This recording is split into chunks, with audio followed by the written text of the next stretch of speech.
Stream ಆಗ್ತಿದೆ check ಮಾಡಿ. Press start streaming.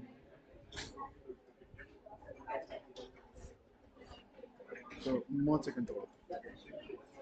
Yes, I think we are streaming. Thank you. Telling sir, bala. Yeah. Camera reset ಮಾಡಿದ್ದೀನಿ. ತಗೊಂಡು ಮತ್ತೆ ಫರ್ಚರ್ಡ್ ಆಗಿ immediate ಕೊಡ್ಬೇಕು ಸರ್. ಇಮಿಡಿಯೇಟ್ ಕೊಡ್ತೀನಿ. Sir recording start.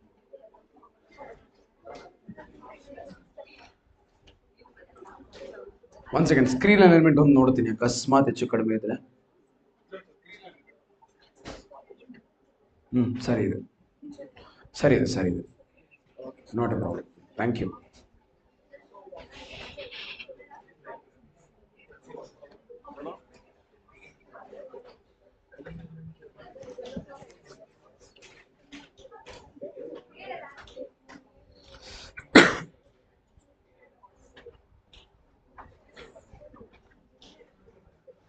People watching it on live, confirm me just once if you can hear the audio and if the audio is fine. If there is any problem with the audio, let me know right now.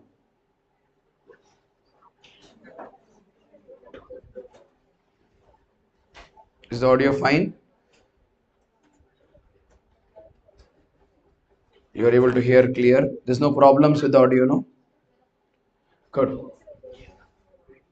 Can we start? Sit straight, everyone. Close your eyes. 60 seconds of silence and then let's get started. Use this 60 seconds to bring yourself physically as well as mentally into the class. Take a deep breath. And as you breathe in now, take all the positivity within. And as you breathe out, let all the negative thoughts slip away.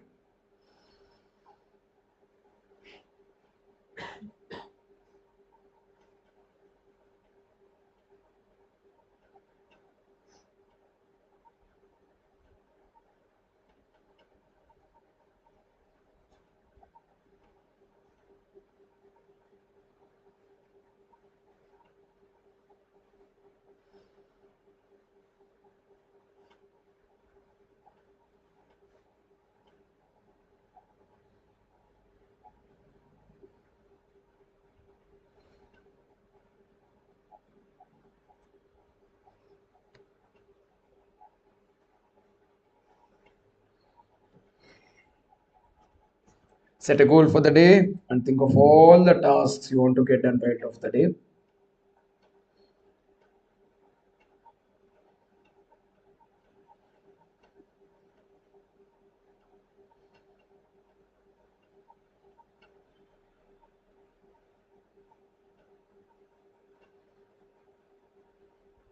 Also set a goal for the next 1 odd month of your life and keep doing really well in CA Foundation examination to be on top of it.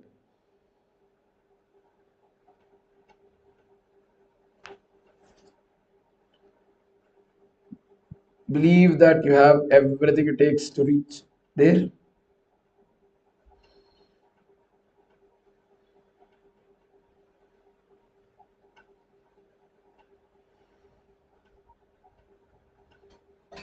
With a smile on your face and the thought of staying cheerful for the rest of the day, very slowly open your eyes, everyone.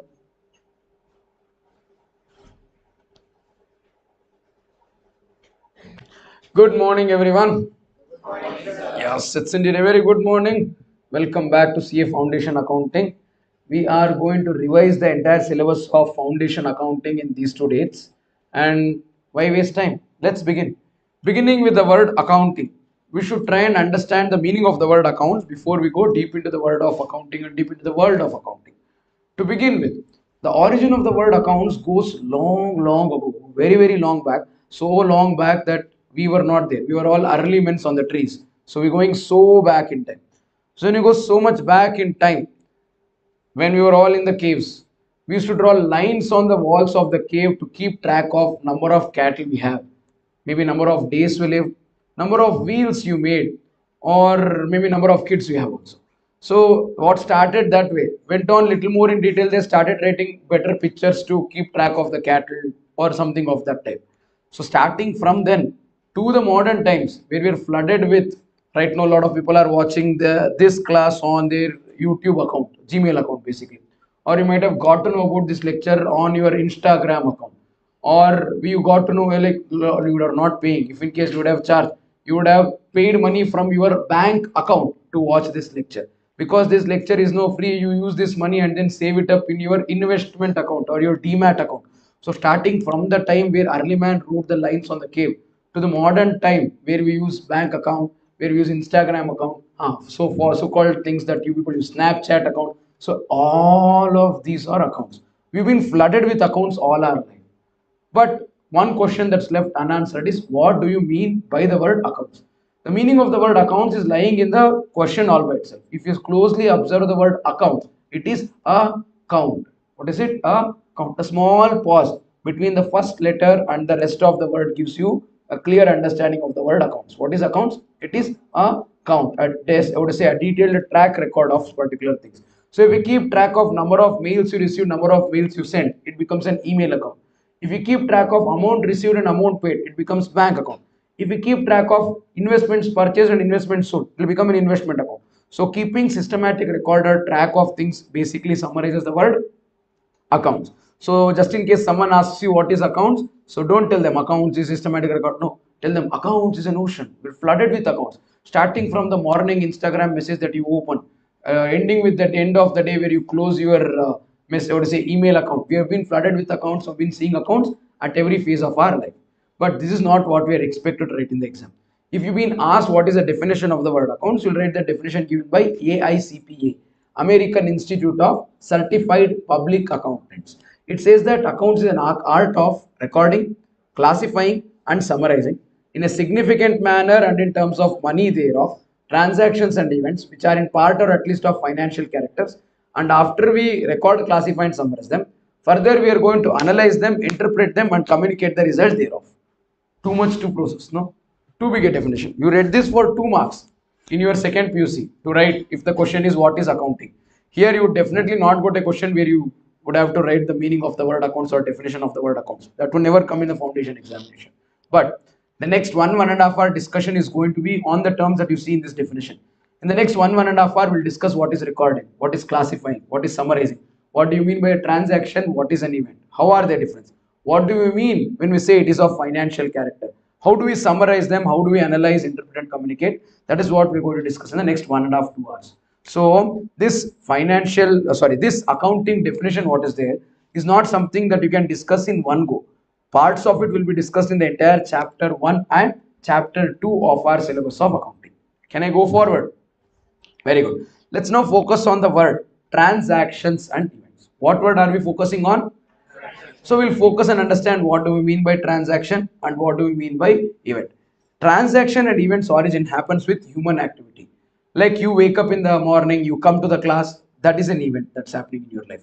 So all of these human activities, what do people do? Waking up, sleeping, brushing, eating, buying goods, having breakfast, paying money, taking an auto, coming to class, sitting in the class, listening, sleeping, yawning, everything is a human activity. These human activities can be classified into two major classifications. Number one, non-economic activities. Number two, economic activities. What is non-economic activities? It is such an human activity which doesn't affect money or money's worth. Let's say you woke up in the morning, human activity which is non-economic activity. You brushed, non-economic activity. But it turned out that there is a cockroach egg on the brush. What do you do? Doesn't really matter. You continue brushing? No, no. You go to buy a new brush. When you go to buy a new brush, you can't get it free. No, obviously you would have to pay money. When you end up paying money there and purchase a brush, that becomes an economic activity. And once you come home, you put the paste and then brush. Non-economic activity. However, you realize that there is no paste at home. What do you do? Soap hakkud brush ಮಾಡ್ತೀರಾ? No, you go to buy paste. Again, paste will not be given free. You have to give money to buy the paste. When you give money and buy the paste, that again becomes an economic activity. So what do you mean by economic activity which affects in money or money's worth is economic, which does not affect in money or money's worth is non-economic activity. These all the economic activities transactions? No, no, no. I have not gone till there. So far what I've done is I've told you what are transactions. And these transactions, if it affects money or money's worth, it is economic activity.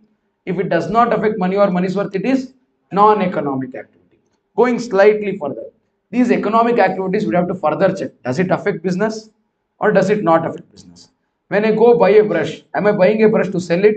No, I am buying brush for own consumption. It's my personal expenditure. So this is not a transaction.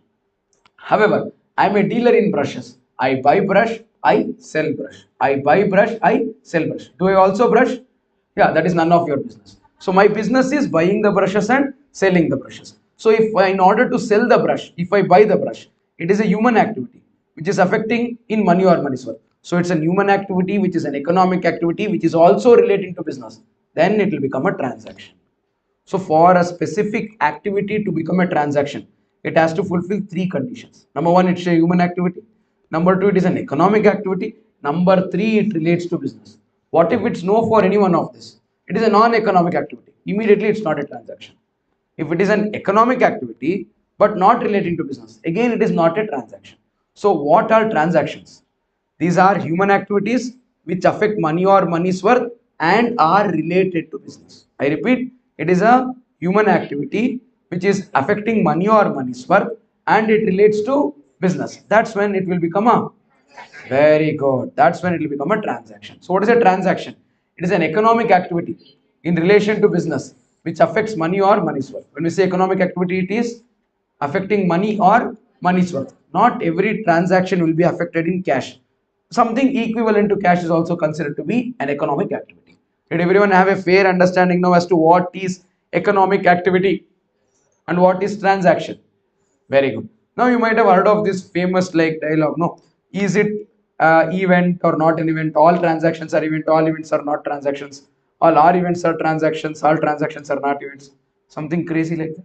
Do you remember recalling it somewhere? We'll come back to that. Before that, we'll have a small exercise. I'm going to show some events. Or I'm going to show some activities. I want you to tell if it is a transaction or not a transaction. Will you? Can I take your response? Very good. Come on. See the first one. I started business with cash of 1 lakh rupees as capital. Transaction or a transaction? How? First one, it's a human activity. Second one, it involves 1 lakh cash, so it's an economic activity. Is it relating to business? Yes. So it's an economic activity and relates to business. So it is a transaction. Transaction, green flag. Not a transaction, red flag. Is that okay? Let's see the next one. What if I filled a bank application form and bank gave me passbook and debit card? People who are watching it on YouTube live, you can comment in the chat section. Why? See, I opened a bank account. It is a business activity, but it does not affect in money or money's worth. Have they told that I have deposited money? No, I just opened the bank account. Prime Minister Jan Dhan Yojana, zero bank account, 0 rupees my bank account. I have not paid 1 rupee also. I've got passbook, I've got debit card. It is not a transaction. It is not a transaction. Got it? Then, what about me depositing 70,000 rupees into bank? It is affecting in money and it is also relating to business. So this is a transaction. Are you getting it? There we go. Next one. Purchased plant by paying rupees 20,000 by check. You purchased a plant and you also paid 20,000 by check. What is it? Very good. This is a transaction. How come? Plant is purchased, economic activity. You have not given cash, but 20,000 worth of check is given. Bank balance will decrease. That is affecting in money's worth. Do you agree with me? So what is affecting in money's worth and relating to business is a transaction. And people who are watching it live, are you people following what I'm telling? Nice. Appointment of workers for operating the plant. The plant will not function by itself. So you appointed some employees who will use that machine. Not a transaction. Why? You appointed them. You didn't pay them salary. What if you pay them wages?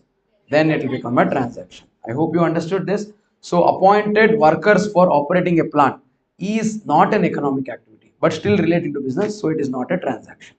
How about the next one? You paid wages to workers, 10,000. It's a transaction. Why? It relates to business and it also affects in money or money's worth. How about next one? Received free samples of raw material from supplies, pre-order. You went to buy raw material for manufacturing. And before you buy the raw material, you took some free samples from him. What is it? How many of you say transaction? How many of you say not a transaction? It is not a transaction. Why? You are collecting free samples. You are not giving free samples. If you give free sample, it will become advertisement expense and it is a transaction. When you collect free sample, that is to decide which raw material to purchase or from whom to buy the raw material. So this will not become a transaction. You write the journal entry for goods issued as free samples. Do you ever remember writing any journal entry for goods received as free sample? Okay, let's say I gave you goods as free sample. What will it? Purchase account debit. Can you write to cash? No. You write purchase account debit. Credit is you are not paying cash, but you're still getting goods. You have to book some income. How can you book income? And are you going to use those goods in production? No, that's just a sample. That is just a sample. Let's say you're a construction company. You're going to construct one building. So I will give you one small packet of cement for you to test. You will keep it on your table at the office in the board meeting. There you will mix that cement and then test the strength of the cement. You are not using that cement in construction of building assets. That's just a sample. You get what I'm trying to tell? So tell me, is it an item for which I need to pass journal entry? No, there's no accounting entry required because it is not a transaction. On the other hand, what if you issue free samples? No, leave this, not this. You issue free samples to customers. Then it's a transaction. Okay, you like the sample. You are able to place the order. You ask the seller, yes, two. You'll ask no when you like the product. Uncle, idu yes, two. When you asked how much, he's not going to eat it and say, okay, ida sir, 10,000 rupees sir. You kade the madre 8,000 rupees. They're not going to tell like that. They'll give one price list. Price list is like menu card that you get when you go to a hotel. When you go to a hotel, they give you menu card. No? Something like that, they've given a price list. So tell me, is it a transaction? Not a transaction. Price list is invitation to offer. There is no economic activity involved there. If you like the price, you will place the order. You got it? It is not even offer. It is invitation to offer. So issuing price list or receiving price list is not a transaction. Red flag. Issued free samples to customers. We just discussed. What is it? Are you people getting it? Come on, one last one, 10th one. Sold goods to customers. My God, this is the most difficult one. What is it? Transaction, obviously, because you need to recover the money from the customer and it's an economic activity affecting business. So it's a transaction. Did everyone understand what is a transaction now? Very good. For all the transactions, we are going to pass accounting entries. Transactions are to be recorded. Transactions are to be, if it is not a transaction, are we going to record it? No. For the purpose of recording, we are going to discuss our transactions into multiple classifications. You tell me what are the types of transactions that we have. Let's see. Cash transaction and very good. What if I say internal and external is the answer? Am I right or are you right? Both of us are right. It depends upon the basis. So basis for determining the transaction are two. One, it is based on the settlement. Like you told, cash and credit is based on the settlement. Another one is based on the people involved. On the basis of settlement in cash, it is divided into cash transaction and credit transaction like how you mentioned. Based on the people involved, it can be classified into internal transaction and external transaction. So what are the types of transaction? Depends upon the basis. Depending upon the people involved, it is internal, external. Depending upon the involvement of cash, it is called as cash and credit. Shall we now start with cash transaction? Cash transaction is a transaction which is settled in cash immediately. Which is settled in cash immediately. Settled in cash doesn't just mean payment. It can be receipt also. I purchased goods from you. I paid you cash immediately. What is it? Cash transaction. I sold goods to you. You paid cash to me immediately. What transaction is it? Cash transactions. I gave service and you gave me money instantly. Cash transactions. Okay, I took service from you and I gave you money instantly. Cash transaction. It is settled with cash payment or cash receipt immediately. What is it? It is settled with cash payment or cash receipt immediately. That makes it cash transaction. What do you mean by credit transaction? Settlement is not immediate. I purchased goods from you today. I'll be like, okay, thank you, brother. I will pay tomorrow. That is credit transaction. I sold goods to you today. You're paying me money. I say, no, no, no, it's okay. You can pay tomorrow. Our business policy, buy today, pay tomorrow. Buy today, pay tomorrow. So I'm giving you 1 day credit. Then that will become a credit transaction. So you make the transaction now and settle it immediately in cash by receipt or payment immediately. Cash transaction. If you postpone the settlement to another date, it will become. Did you understand what is cash and credit now? Very good. So let's see some questions. How do we decide before that? How do we decide whether it is cash or credit? I told you no. If it is settled in cash by receipt or payment immediately, cash transactions. If it is not settled immediately by cash payment or receipt, then it becomes credit transaction.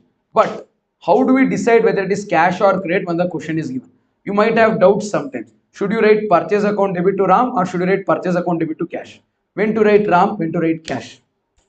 That's what we're going to discuss here. Listen, the rule is very simple. If the question states that it is cash transaction, then it is cash transaction. If the question states that it is cash, then it is cash transaction. If the question states that it is credit, super, ಎಲ್ಲ ಗೊತ್ತಲ್ರಿ ನಿಮಗೆ. If the question says cash transaction, it is cash transaction. If the question says credit transaction, it is credit transaction. What if the transaction doesn't tell cash or credit? Then we should check what is the name. We should check what is the name of the party. Let's say you come to my angri, you buy goods. I will ask for money. If you give money, will I ask your name? No. You will give money, you will get lost. Everyone who comes to my shop and then buys goods, I won't ask their name. What if you come to my shop, buy the goods, and they say, Anna Barditkali Esru Nale Kotpudtini. You're saying that you will pay the money tomorrow. I will ask, Yavaror Nivo? I'll ask, no, what's your name? Why? I should write here, no. You told you will pay tomorrow. Till tomorrow, I cannot write, no, one was wearing black color shirt and then blue color jeans. I should write your name. Sorry, blue color shirt and black color jeans. So I will write your name. I'll ask, Kenapani Mesro. You'll say Manoj. I'll say, okay, Manoj. I'll write the name, stating that this guy would have to pay me money for the later date. So once they mention it is cash transaction, it is cash transaction. If they mention it is credit transaction, it is credit transaction. However, if they don't mention whether it is cash or credit, then what do? We will check whether they have given the name. If the name of the party is mentioned, then it becomes credit transaction. Why? If they say that they will pay later, I'll ask their name. If the name is not given, then that means I've collected cash. So remember, cash mentioned, cash transaction. Credit mentioned, credit transaction. Cash or credit not mentioned. Check if the name is mentioned. If the name is mentioned, if the name is not mentioned. Did you all get this? Very good. Sometimes they won't mention the word cash straight away. They will use word synonyms. Synonyms, no. Samanarthaka pada. Kannada baruthe. English ashana barudilla. So just asking. So they will mention sometimes like cash, goods are purchased and amount is paid. Or goods are purchased and account is settled. So they won't use the word cash. They will indirectly use the word paid, settled, receipt is booked, all of that. So paid, received, settled, receipt, all of this. Synonyms will be used. So be little careful and be conscious with English to understand whether it is cash or credit transaction. If you treat cash transaction as credit transaction or credit transaction as cash transaction, successful will be considered unsuccessful and unsuccessful will be considered unsuccessful will be unsuccessful. How will unsuccessful become successful? Okay. Shall we see the next one? Next is internal external. Before I go there, I would have to explain what is internal and what is external to you. I told you, no, basis for determination of a transaction can be people involved. Can be people involved or can be settlement in cash. Based on settlement in cash, it is cash and credit. Based on people involved, it will be considered into internal and external. What do you mean by internal? There is no outsider involved in the transaction. It is you and only you. You get it? Mr. Only. What is external transaction? You have someone with you. Who? I don't know. Like someone is there. So if there is another person involved in the transaction, it is called as external transaction. Only you are there alone and there is a transaction. What transaction is it? Internal transaction. So you read the transaction. If another party's name is mentioned or it is involved in the transaction, it is external. If no other party is involved, then it is. Shall we see an example? Okay. Let's see the first one. Started business with cash of rupees 1 lakh as capital. Internal. It is you and your business. Correct or not? What transaction is it? Internal transaction. What if there is deposit of 70,000 into bank? External. Bank is an external person. Bank namdalla. Bank is separate. You get it? So you have one account in the bank. Bank nande. No. Bank is not yours. You get it? Yeah. So deposited 70,000 into bank. Bank is an external person. This transaction becomes external transaction. Let's see the next one. What if we purchase plant by paying 20,000 by check? Hey, how come it is internal? Huh? Oh, externally helida. Why can't it be internal? When you're buying plant, you are buying from somebody, no? That person is there. So that person is an external person. It's a transaction with an external person. Nice, nice. Now you people have started responding on YouTube. Late people, late people. People have started joining late. I like it. Someone is selling. Someone sent red color flag. Meghraj is typing green flag in the message. I thought you can at least send green color.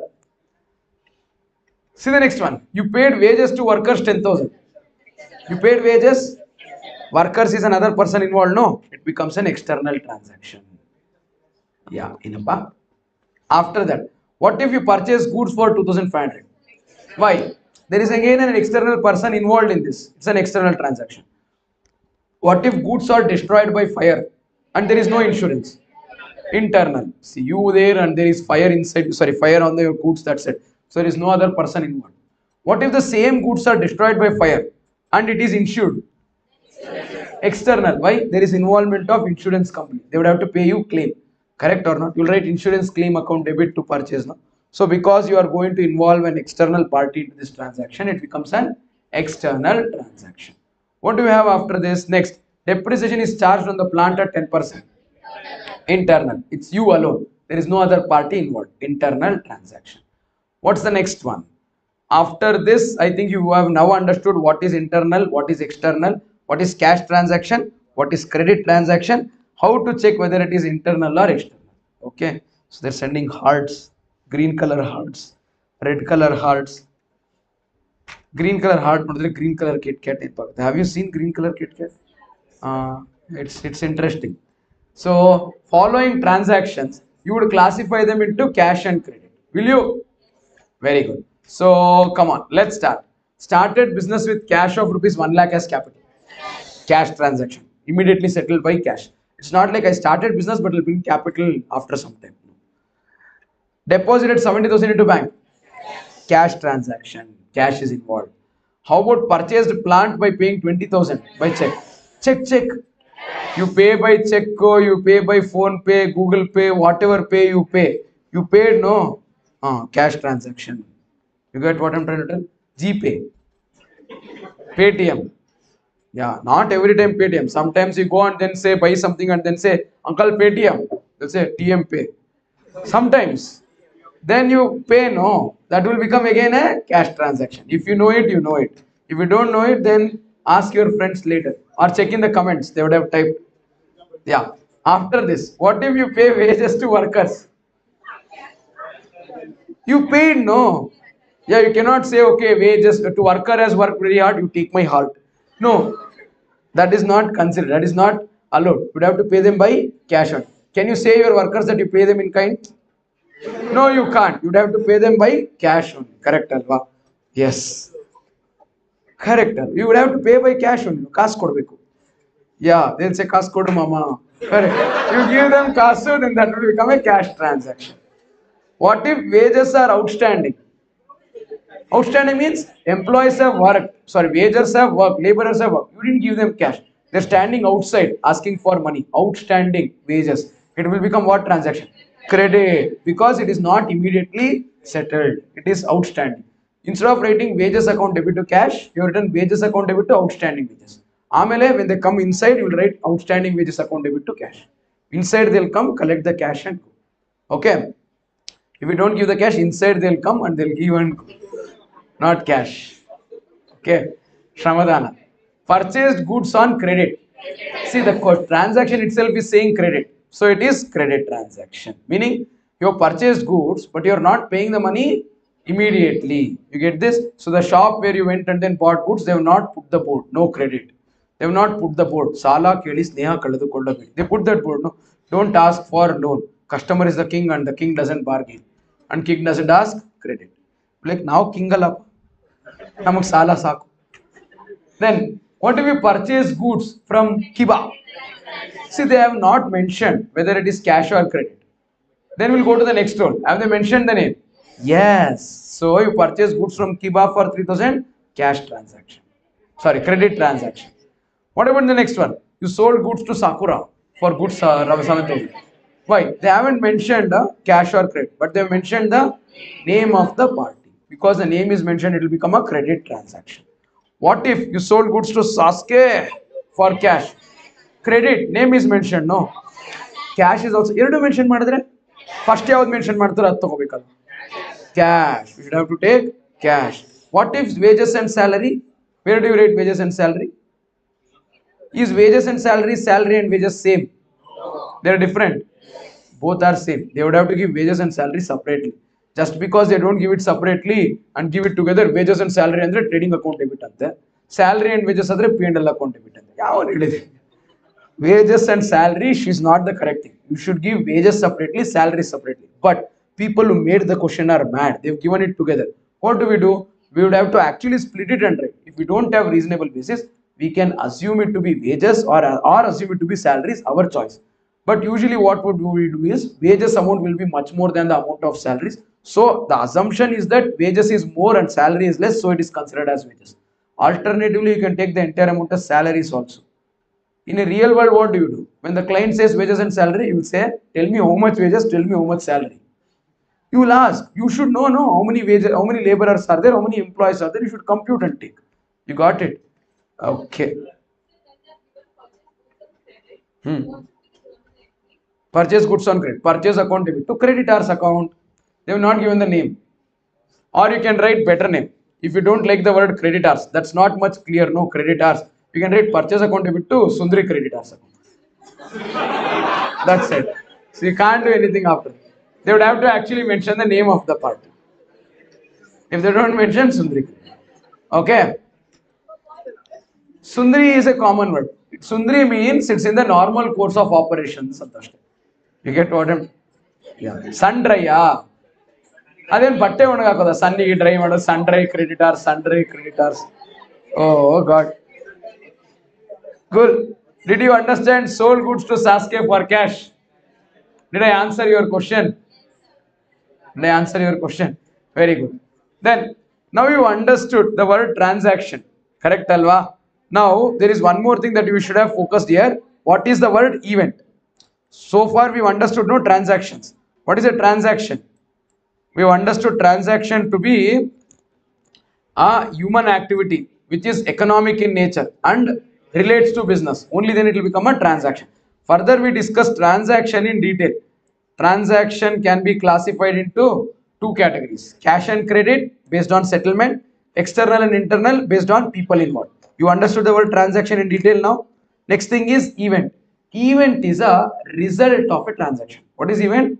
A result of a transaction. Purchase of goods is a transaction. Sale of goods is a transaction. Purchased goods for 10,000, sold goods for 12,000.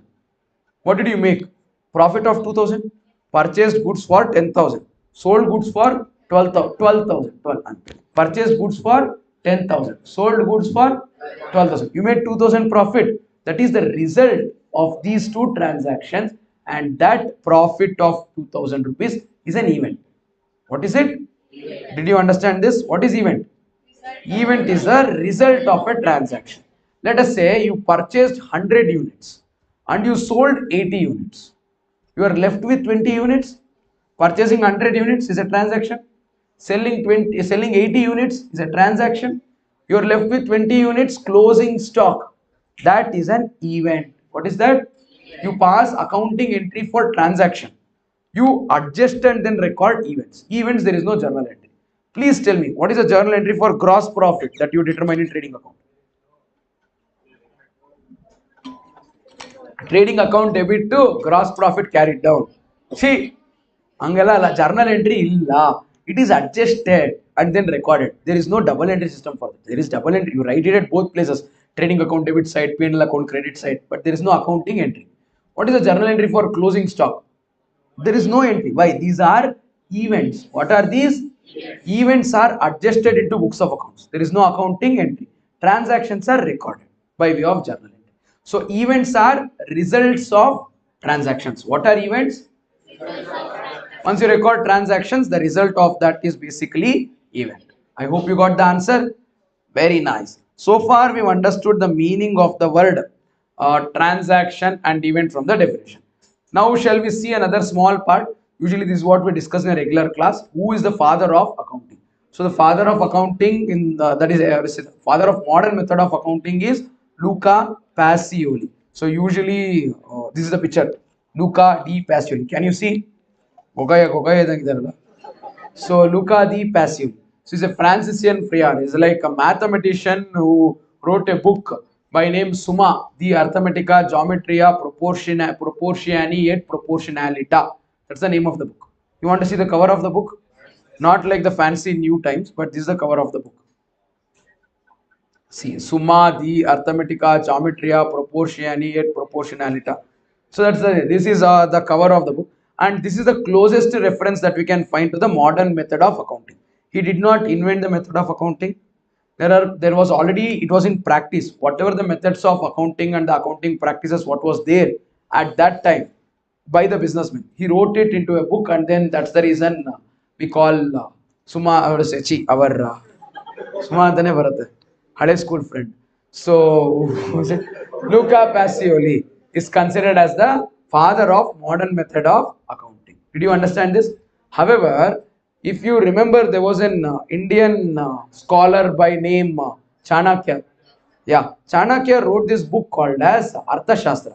This was a book which was written as a guidance to the king Chandragupta Maurya to regulate his entire dynasty. Arthashastra as a word in the modern day literally translates to the word economics. But this book had mentions of accounting, how the accounting should be maintained in the state. State in the sense the government, how should it maintain the tax collected. And it is also very similar to the double entry system that we maintain. But you know it, no, we always like it fancy and then nice when it comes from the West. So long ago, when what to say, all these Western brands came to India, they were like, do you still brush using table salt? Do you still use charcoal for brushing? Brush the modern civilized way. Use toothpaste. That's how they entered Indian markets. We were like, chi, now in itke use martidhi. We use charcoal to brush. We use salt to brush. So we started using paste. It took them 80-90 years to realize that that was the right way of brushing. Now, paste with active salt. Nimma toothpaste alli uppu idiya. Now they sell toothpaste with salt in it. They say active charcoal. Now brush what you use for brushing. No, they're like active charcoal. Straight away take charcoal only. Why do you take active charcoal? See, we were using black color charcoal to brush our teeth. We were using neem. They were telling use brush the civilized way, but later they understood. So we like it nice when it comes from the West. So we follow Luca di Pacioli to be the father of modern method of accounting. But the even more earliest reference available to the accounting is in the book written by Chanakya, the book Arthashastra. But don't write this in the exam. That's not the exact reference. That's just a dummy picture that I put. Oh my God. You people will think that I wrote it. And Chanakya is not just the father of accounting, according to me. He is the person who first mentioned about auditing, how to audit the state records that's maintained, and is also the father of the tax administration within the country also. He didn't just write books on economics, accounting, and auditing. He also wrote books on warfare, self-development, and then interpersonal skills and a lot of other things. So man with multiple skills, very nicely forgotten. Got it? Fine. Let's go forward. After this, we'll understand how to approach accounts. How do we approach accounts? Whatever we're going to do in discussion in the next 2 days, or whatever discussion we would have done over several few days, it is based on these approaches which are widely accepted. Globally, there are two approaches for accounting. How many approaches are there globally? Two. One is called as the US system, or say this is the UK system of accounting, or the English system is also called as the traditional approach. There is another one called as US approach.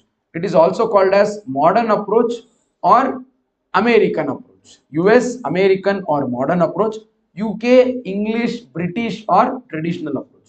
But we are going to use another technique called as the Bangalore approach. Keeping Bangalore wide up in that world map there, no, I have created one system called as the Bangalore based approach of accounting. So what are we going to do in the Bangalore based approach of accounting is very simple. So if you make a fist and then bang it, it will be called as Bangalore. That is yellow and red Karnataka flag. So Ashna Kumpa. So if you make a fist and then hit someone, it's called as bang. So what is the spelling of bang? B-A-N-G over, no? Bang. Then A-L-O-R-E. So the rest of the alphabets will take the rest of the fingers. A-L-O-R-E. So this is how we classify. A, assets. L, liabilities. O, owner's equity. R, revenue. E, expense. A, assets. L, liabilities. O, owner's equity. R, revenue. And E, expense. Now, how does this help? Very simple. Entire accounts is in your hand. Any item that you talk about in accounts will be put in one of these 5 categories. Assets. Sorry, tell me what is this?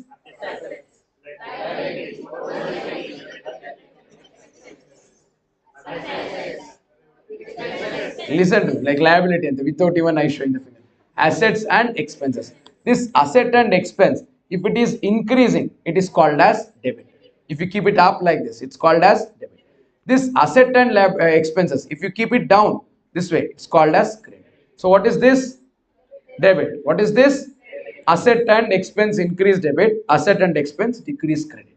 Rest of the three fingers, liability, owner's equity and revenue, LOR. If it increases, it is credit. If it decreases, it is debit. This summarizes everything. So asset and expense, increase debit, asset and expense, decrease credit. Liability, owner's equity, revenue, increase credit, decrease debit. Does this help you? Can we go forward? Very good. But this is not how we're going to discuss in UK approach. In UK approach, all the accounts that are involved are classified into how many types? UK approach or traditional approach? How many types?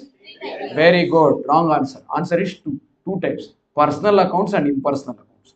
What are the types of? Personal accounts and impersonal accounts. Real and nominal are impersonal accounts and we have personal accounts. However, golden rules are how many? Three. So they may call it as golden rules of accounting. There are three golden rules of accounting. One for real account, one for nominal account, one for personal account. For real account, debit what comes in, credit what? Very good. Debit what comes in, credit what goes out. What is the rule for nominal account?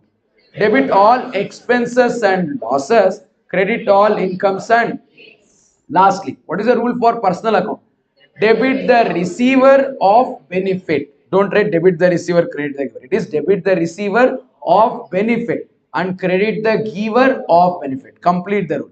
It is debit the receiver of benefit, credit the giver of benefit. These are the golden rules that we usually follow. I was mentioning to you people, know how many types of accounts are there? Not three. There are two types of accounts, personal and impersonal.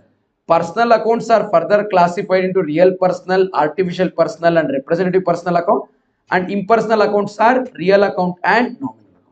How many types of impersonal accounts do we have? Two, real and nominal. How many types of personal accounts do we have? Real personal, artificial personal and representative personal. Let's take example. What do you mean by real personal account? You are a real personal account. I am a real personal account. Someone has skin, blood, bone, flesh, heart, lungs, kidney. They have become what? Real person. Sir, my friend is heartless, sir. No, it's okay. He's still a real person. You think, see, like he has heart, but his heart is filled with somebody else. Okay. Sir, my friend is brainless. He has, but he doesn't use. So that heartless people, brainless people, who you say, they are also considered as real personal account. Whom are you talking about? Yeah. Next, what do you mean by artificial person? They are persons. We didn't create them, but they are persons as per law. Only law can see it. So they don't have skin, blood, bone, heart, lungs, kidney. They don't have that. What do they have? They have partnership deed. You get it? They have articles of association, memorandum of association. They have constitution certificate. They have certificate of incorporation, meaning your company, partnership firm, LLP, society, HUF, all of these are artificial persons. What is representative personal account? It represents a real or an artificial person. Outstanding wages represents an employee or laborer to whom the wages is pending. Prepaid salary or advance of salary or prepaid expenses, prepaid rent.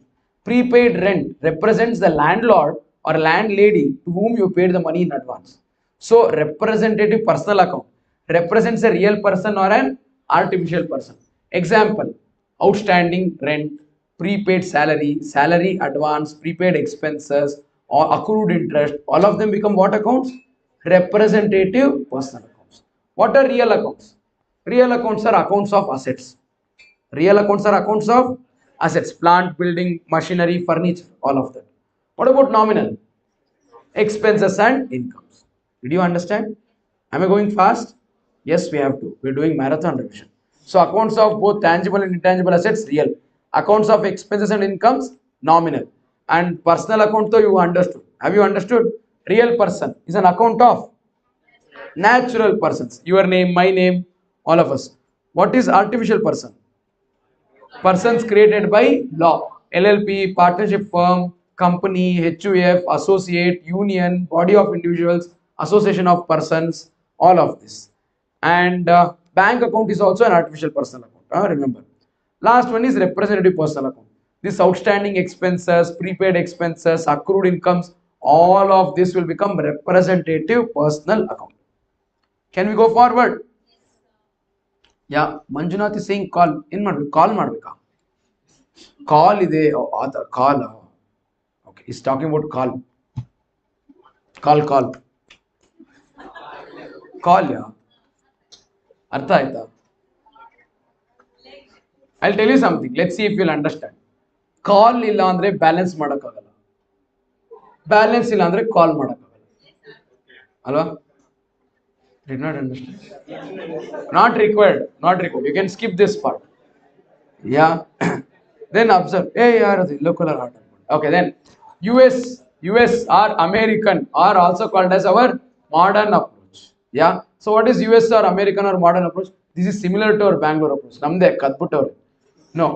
ಅವ್ರದಿನೇ ನಾವು ಸ್ವಲ್ಪ develop ಮಾಡಿದ್ದೀವಿ. So assets and expense will be one category. Liability, capital and income is one category. Assets and expense, debit increase, credit decrease. Liability, capital and income, credit increase, debit decrease. Correct? Assets and expense, debit increase, credit, liability, capital and income, credit increase, debit. Did you understand this? Same to same, alva? Yeah, sorry. We have not copied. We have inspired by the US approach and we came up with that. So you have a fair understanding now. So let's take another 5 minutes and quickly discuss the meaning of the word asset, liability, expense, income and everything. What do you mean by the word asset?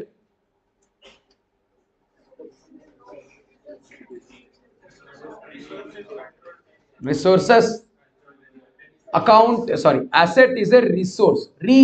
Source is one kind of resource. No, resource means it can be used again and again. Source is what is utilized. Resource means which can be utilized again and again. So asset is a resource. Asset is a resource. It should be controlled by the entity. We are not at all talking about ownership. Even if you don't have ownership but you have control, it will become your asset. So asset is a resource controlled by the entity. It will arise from a past event. It will give future economic benefit. Arising in the past means in the past you have purchased, so it is there right now. It will give future economic benefit means in the future also you can use it, because of which you will get money. So an asset is a resource controlled by the entity, arising from past event, giving future economic benefit. So in the present it is asset. In the past we have purchased, in the future there is benefit. So today is not the only day you are going to use it. You are using it today, but you are going to reuse it tomorrow, day after tomorrow and next year. So resource. And why are you getting to use? Because you have control over it. So asset is a resource controlled by the entity, arising from past event, giving future economic benefit. Did you understand the word asset? Pakka. Very good. Now, next thing that we should notice, types of assets. How many types of assets do we have? Two. Tell me, what are they? Tangible and very good. We will first classify the asset on the basis of the time period of holding into fixed and current. That is non-current asset and current asset. You tell me, how do we decide whether an asset is current asset or a non-current asset? On the period of holding. Okay. How many months should you hold to make it fixed asset? More than 12. Okay. What if we hold it for 3 months? Current asset. So are you trying to tell me that whenever you buy an asset, it is current asset? After its first year, happy birthday to you, happy birthday to you. First year birthday over, 12 months over, then it will become fixed asset. Is it so? From birth only can something be fixed asset? Then your period of holding 12 months, how does it matter? I purchased land yesterday, fixed asset, current asset. Hey, one day din ಆಗಿದ್ದು, only one day is over ever since I purchased. You told period of holding greater than 12 months, then it is fixed asset. Capital asset and revenue asset, not capital asset. No, my question is, when do you call an asset as fixed asset? You told no, period of holding 12 months, correct. But hangare ella asset was once current asset. No, ella fixed asset one time al current asset age iddiddu. Can you tell like that? Is it so? Or is all fixed assets at one point of time was a current asset? No. Certain times are like adre ಹುಟ್ಟಾಗ್ಲಿಂದ fixed asset. Can it be fixed asset? Yeah. How? Yeah, then how does it justify? Your concept of period of holding is correct, but it is not actual period of holding. It is the intended period of holding. What is it?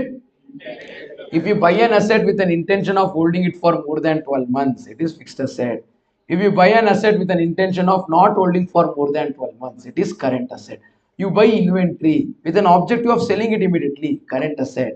You buy furniture, land, building, motor vehicle with an intention of holding it for long period. It becomes fixed asset. Even if you sell it in a period less than 12 months, it will still be fixed asset. Why? We are not going by actual period of holding. We are going by intended period of holding. Got it? And next, it is not 12 months. It is operating cycle. What is it? Operating cycle andre ಏನು? See, it is not 12 months necessarily because of this criteria. From the time you buy the raw material, convert it to finished goods, sell it to the customer and collect the money from the customer, that entire period is called as operating cycle. From the time you buy raw material and convert the raw material to finished goods are sold to customer, money is collected from customer, that time period is there. No, that is called operating cycle. If the benefit of an asset gets exhausted within that operating cycle, then current.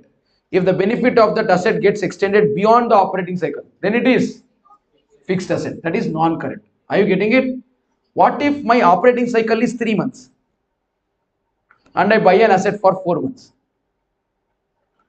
My operating cycle is how much? 3 months. I buy an asset for 4 months. Current, non-current?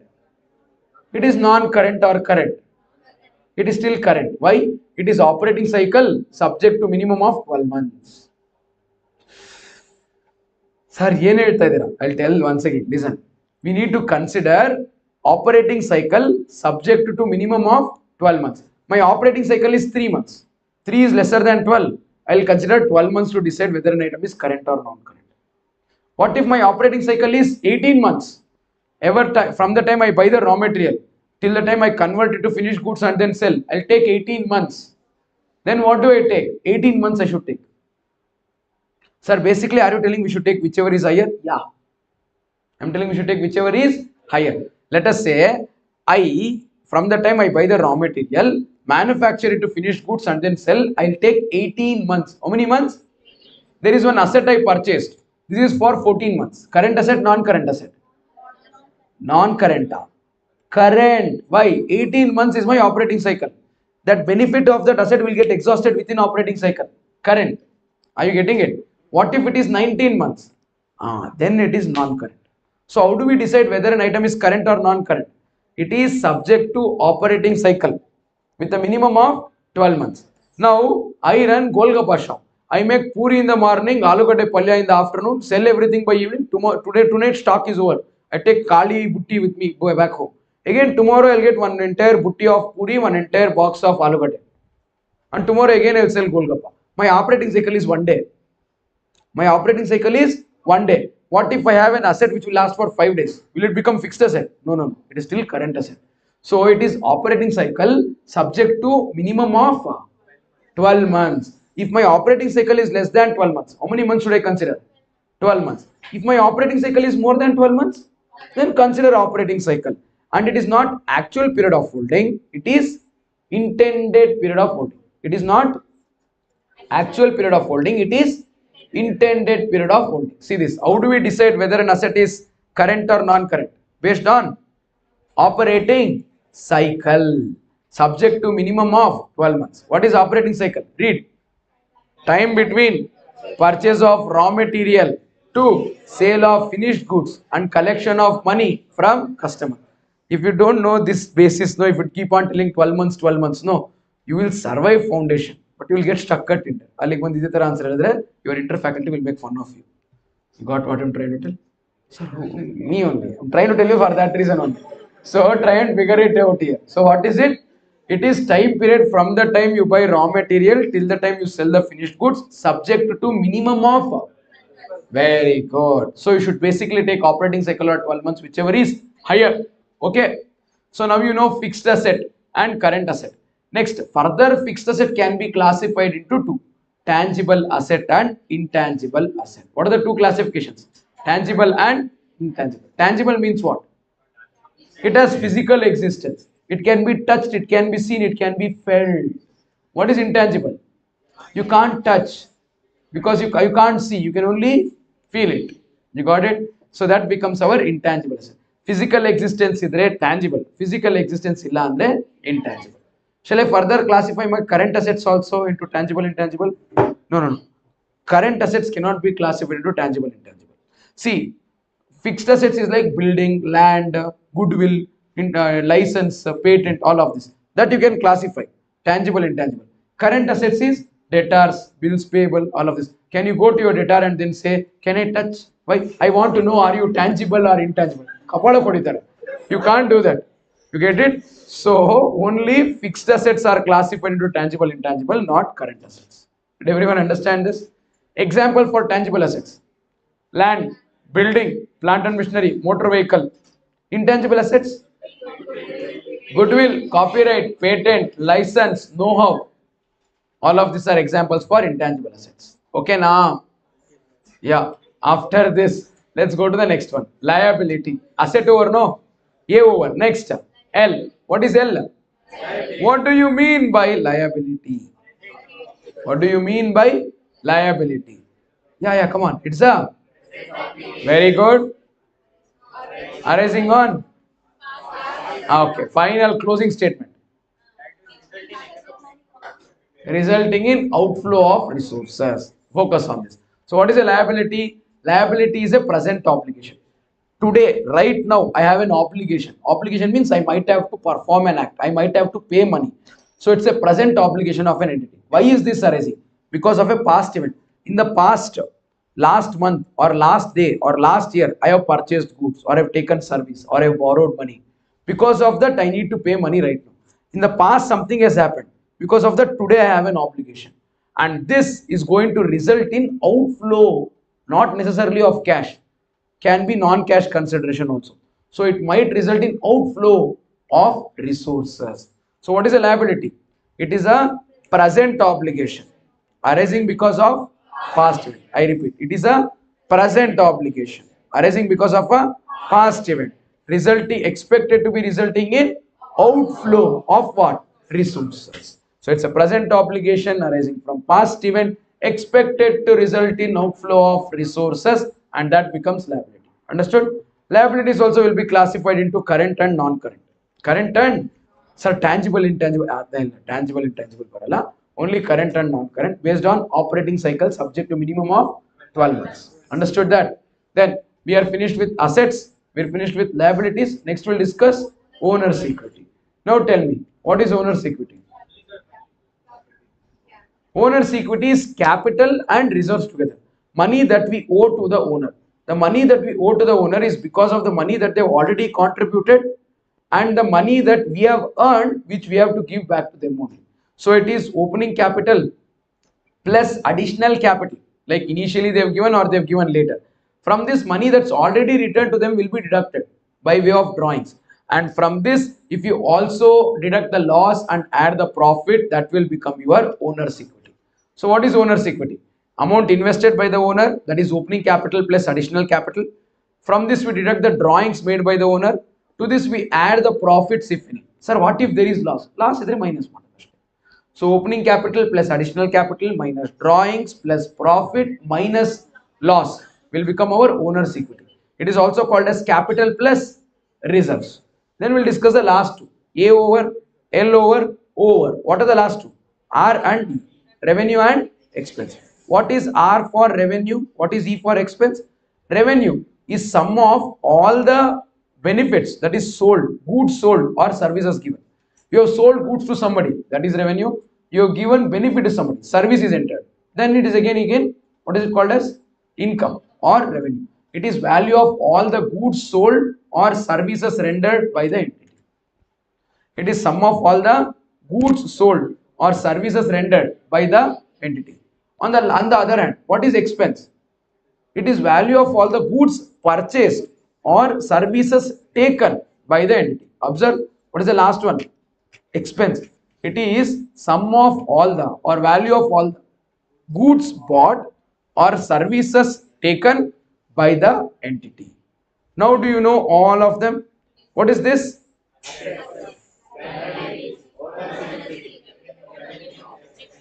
Got it? So, assets, liability, owner's equity.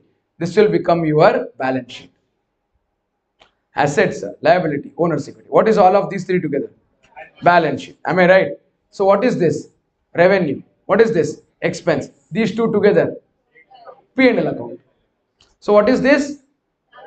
Balance sheet. What is this? What is this? P&L account. What is this? Financial statements. Assets, liability, owner's equity. Assets is equal to liabilities plus owner's equity. Balance sheet. Revenue and expense. P&L account. Everything together. Financial statements. You understood this? Come on, let's see the next part. Why are we going to do accounts? So there are three parts to this. One is objectives, next one is functions, third one is limitations. Objective is simple: to keep systematic record, to identify financial position, to identify financial performance, to take decision, and also to know the solvency position. You got it? I'll not jump into details, but did you understand? What are the characteristic features or functions of accounting? Measurement of the accounting performance, forecasting the future profitability, taking decisions, comparing it with previous year or with industry or with competitors, and evaluating the performance. Finally, having control over the organization as well as for the purpose of government regulation and taxation. This is the functions of accounting. Lastly, we also have limitations of accounting. Accounting ignores qualitative things. Accounts keep record only of quantitative aspects. All qualitative aspects are ignored. Accounts is biased. It varies from entity to entity. And accounts has lot of options. Lot of places you have option. You can either follow this or you can follow that. So whenever you have that options, no, it will become misleading. And accounts is a record of historical information. Whatever has already happened and whatever is already what to say transaction have happened, only that you record. It is not futuristic. It is record of historical information. It ignores qualitative information and it ignores all the price level changes. You bought one land for 1 lakh. You recorded that land for 1 lakh. Today the value of the land has become 50 lakh. Still record the land at 1 lakh only. So it ignores the price level changes and inflation. Lastly, you can do window dressing, meaning you can make accounts look how you want. You can make it look like it is better than what it wants to be, or you can make it look like worse than how it is actually. So you can show higher profits than what you want, or you can show lower profits than what you want. Are you getting it? That is what we say. That is what we mean when we say window dressing. I hope you understood this. So this is the first unit what we usually discuss. And there is one last question called as what can you do after you qualify as a chartered accountant? Meaning what are the services a chartered accountant can offer? A chartered accountant can enter into service. He can help people maintain books of accounts. He can help people do audit. Audit can be statutory audit or internal audit. He can help them in taxation and then he can help them in financial planning, advisory, legal consultancy, tax consultancy, arbitrary services is out of the court settlement, incorporation. All of these services can be given by a chartered accountant post qualification. There is usually a question on this that sometimes comes in the exam. What are the services a chartered accountant can offer? If not talking about services, you can talk about what can a chartered accountant do in an industry. You can work in the industry. In what departments? You can work in accounting department.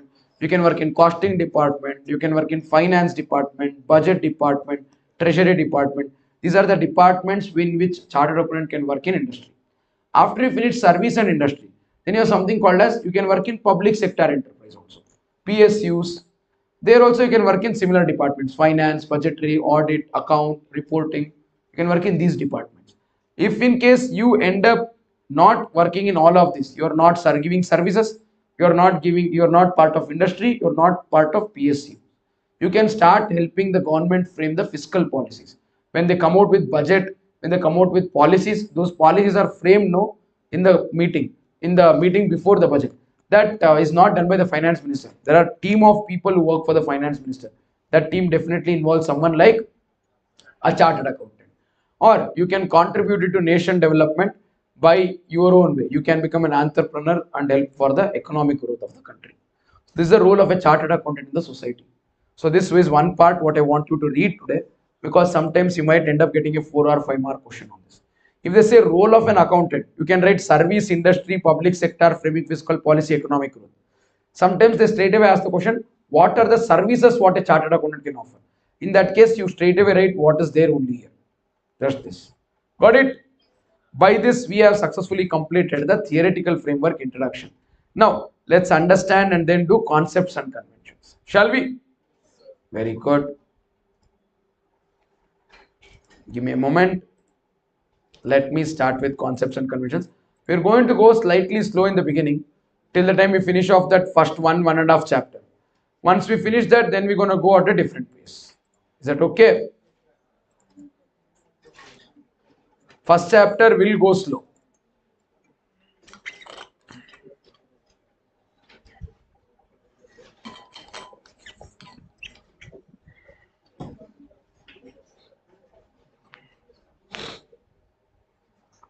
Are you ready? Can we start with concepts and conventions?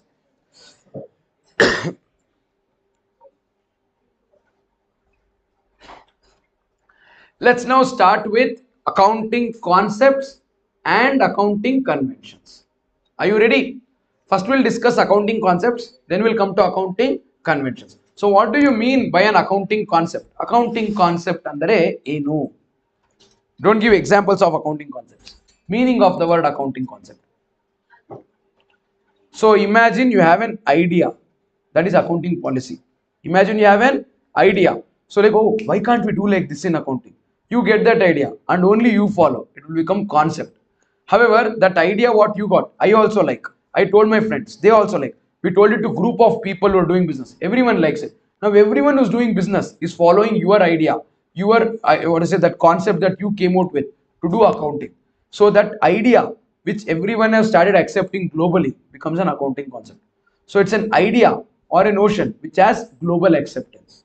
It's an idea or a notion which has global acceptance. Idea andre ಏನು ನೆನಪು ಬರುತ್ತೆ ನಿಮಗೆ? Bulb. So it's an idea. You see, it's a bulb. If you get the idea, bulb will glow. You get this? It's an idea which has global acceptance, which has global acceptance or universal application, and this is followed in preparation of financial statements. Financial statements andre what is this? What is this? Yeah, I thought this to you. What is this? It's an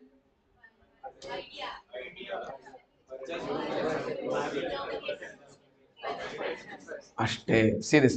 It is an idea having universal application utilized in preparation of financial statements. Once again, what is an accounting concept? Three keywords, and three images should flash in your mind.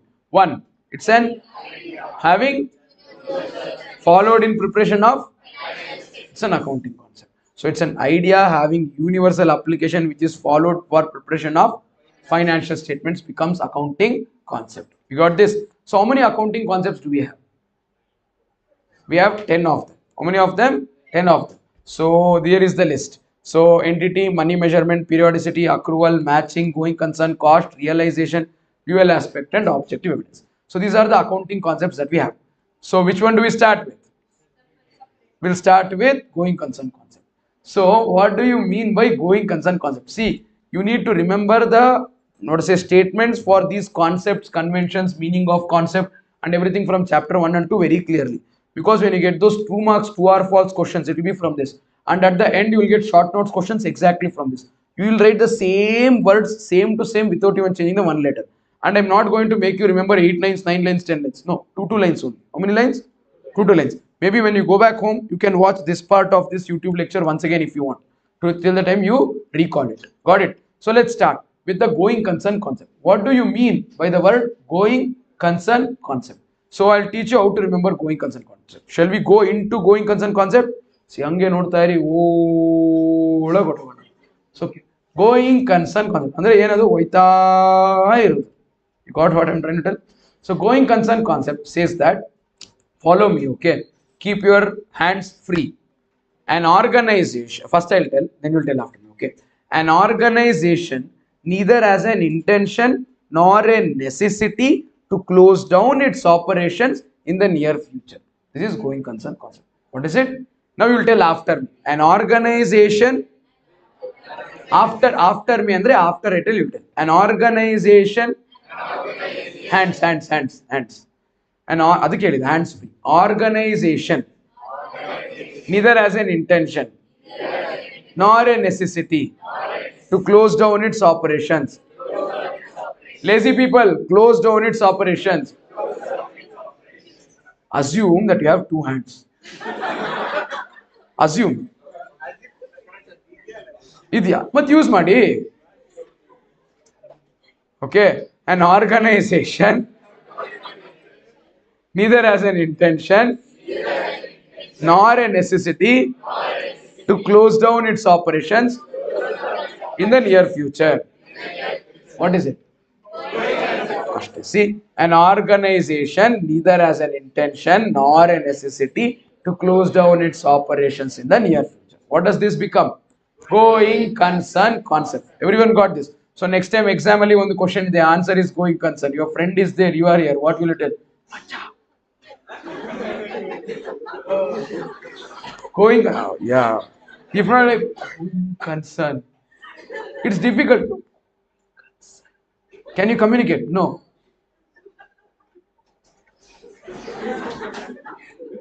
Oh, easy communication in the exam.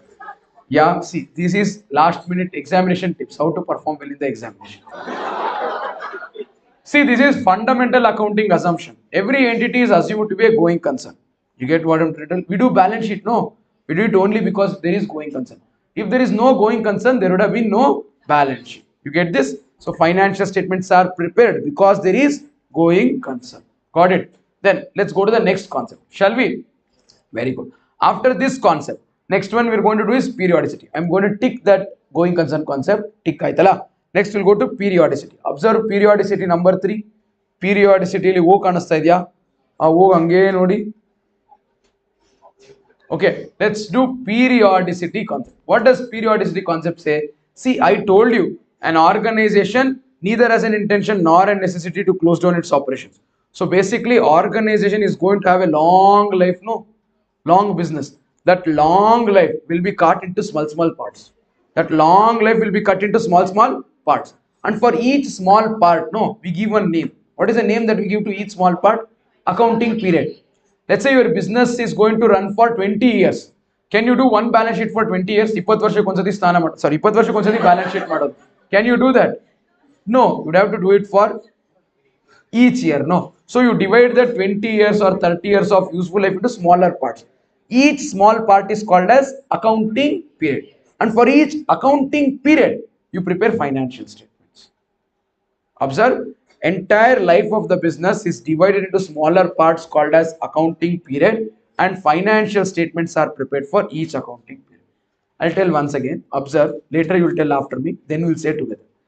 Entire life of the business is divided into smaller parts called as accounting period, and financial statements are prepared for each accounting period. What is this? I told you, balance sheet, P&L, financial statements. What is this? Life. What is this? Cutting into smaller parts. What is each part? Accounting period. Financial statements prepared for each accounting period. Now you will tell after me. Entire life of the business is divided into smaller parts called as accounting period. Financial statements are prepared for each accounting period. Once more, entire life of the business is divided into smaller parts called as accounting period. Financial statements are prepared for each accounting period. Got it? Now read this. I told you it's a long journey. In that long journey, there will be pit stops. That is balance sheet date, year end. You got it? So entire life of the business is divided into small fractions of time called as accounting period, and financial statements are prepared for each accounting period. Balance sheet is prepared because of going concern. P&L is prepared because of periodicity. No P&L, no periodicity. No balance sheet, no going concern. Sorry, no going concern, no balance sheet. You got it? Everyone understood? Can I go to the next one? This periodicity concept is also called as accounting period concept. What is the other name to this? Accounting period concept. People who are watching it on YouTube, are you watching this only on YouTube? Yeah. and periodicity is what will ensure uniformity. There are two more things that periodicity will facilitate. I will come back to this point later. How much ever you can scribble, if you're scribbling, I don't have a problem. If you are not able to write it completely, entire thing is there in the YouTube. No, you watch it slowly once again, pause and then write. Is that fine? Let's go. After finishing periodicity concept, the next thing that we're going to discuss is entity concept. What is entity concept? See, entity concept says that an organization is a separate entity from its owner. Organization and owner both are separate. They are not the same. They have separate existence. You get it? See, business partner is different from life partner. Correct or not? Business affairs is different from personal affairs. That is what this basically telling. You tell me, capital is an asset or a liability? Depends upon whose perspective are you seeing it from. Capital is a liability according to you from the business perspective. See the same thing from the standpoint of the owner. To him it is asset. Why? He has given the capital to business. Business ಆದ್ಮೇಲೆ ನಂಗೆ return ಕೊಡಬೇಕು. It has to give back. No. For business it's liability. For the owner it is asset. Are you getting it? So an organization is distinct from its owner. What is it? Organization is distinct from its owner. So organization is distinct from its owner. Personal affairs and business affairs are different.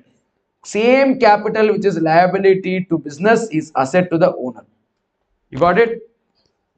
ಅಷ್ಟೇ. So this is what I want you to know when it comes to entity concept. ಜಾಸ್ತಿ ಇಲ್ಲ, ದೊಡ್ಡ ದೊಡ್ಡ paragraph ಬರೆದ್ರೆ ಎಕ್ಸಾಮಲ್ಲಿ ಏನು ಬರೆಯಲ್ಲ. ನಾಲ್ಕು line ಕಲ್ತ್ಕೊಂಡ್ರೆ 4 line ಕಲಿತೀರಾ, 4 line ಬರೀತೀರಾ, 4 mark ಬರುತ್ತೆ. You got it? If you read 4 lines, you will write 4 lines, you will get 4 marks also.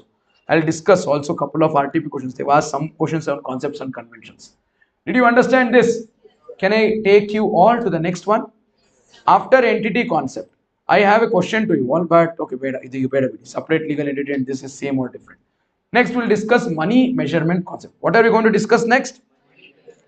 What do you mean by money measurement concept? Only those, see, everything should be measured in terms of money. If you cannot measure it in terms of money, you cannot write it in books of accounts. So, transactions and events to be recorded in books of accounts should be measured in terms of money.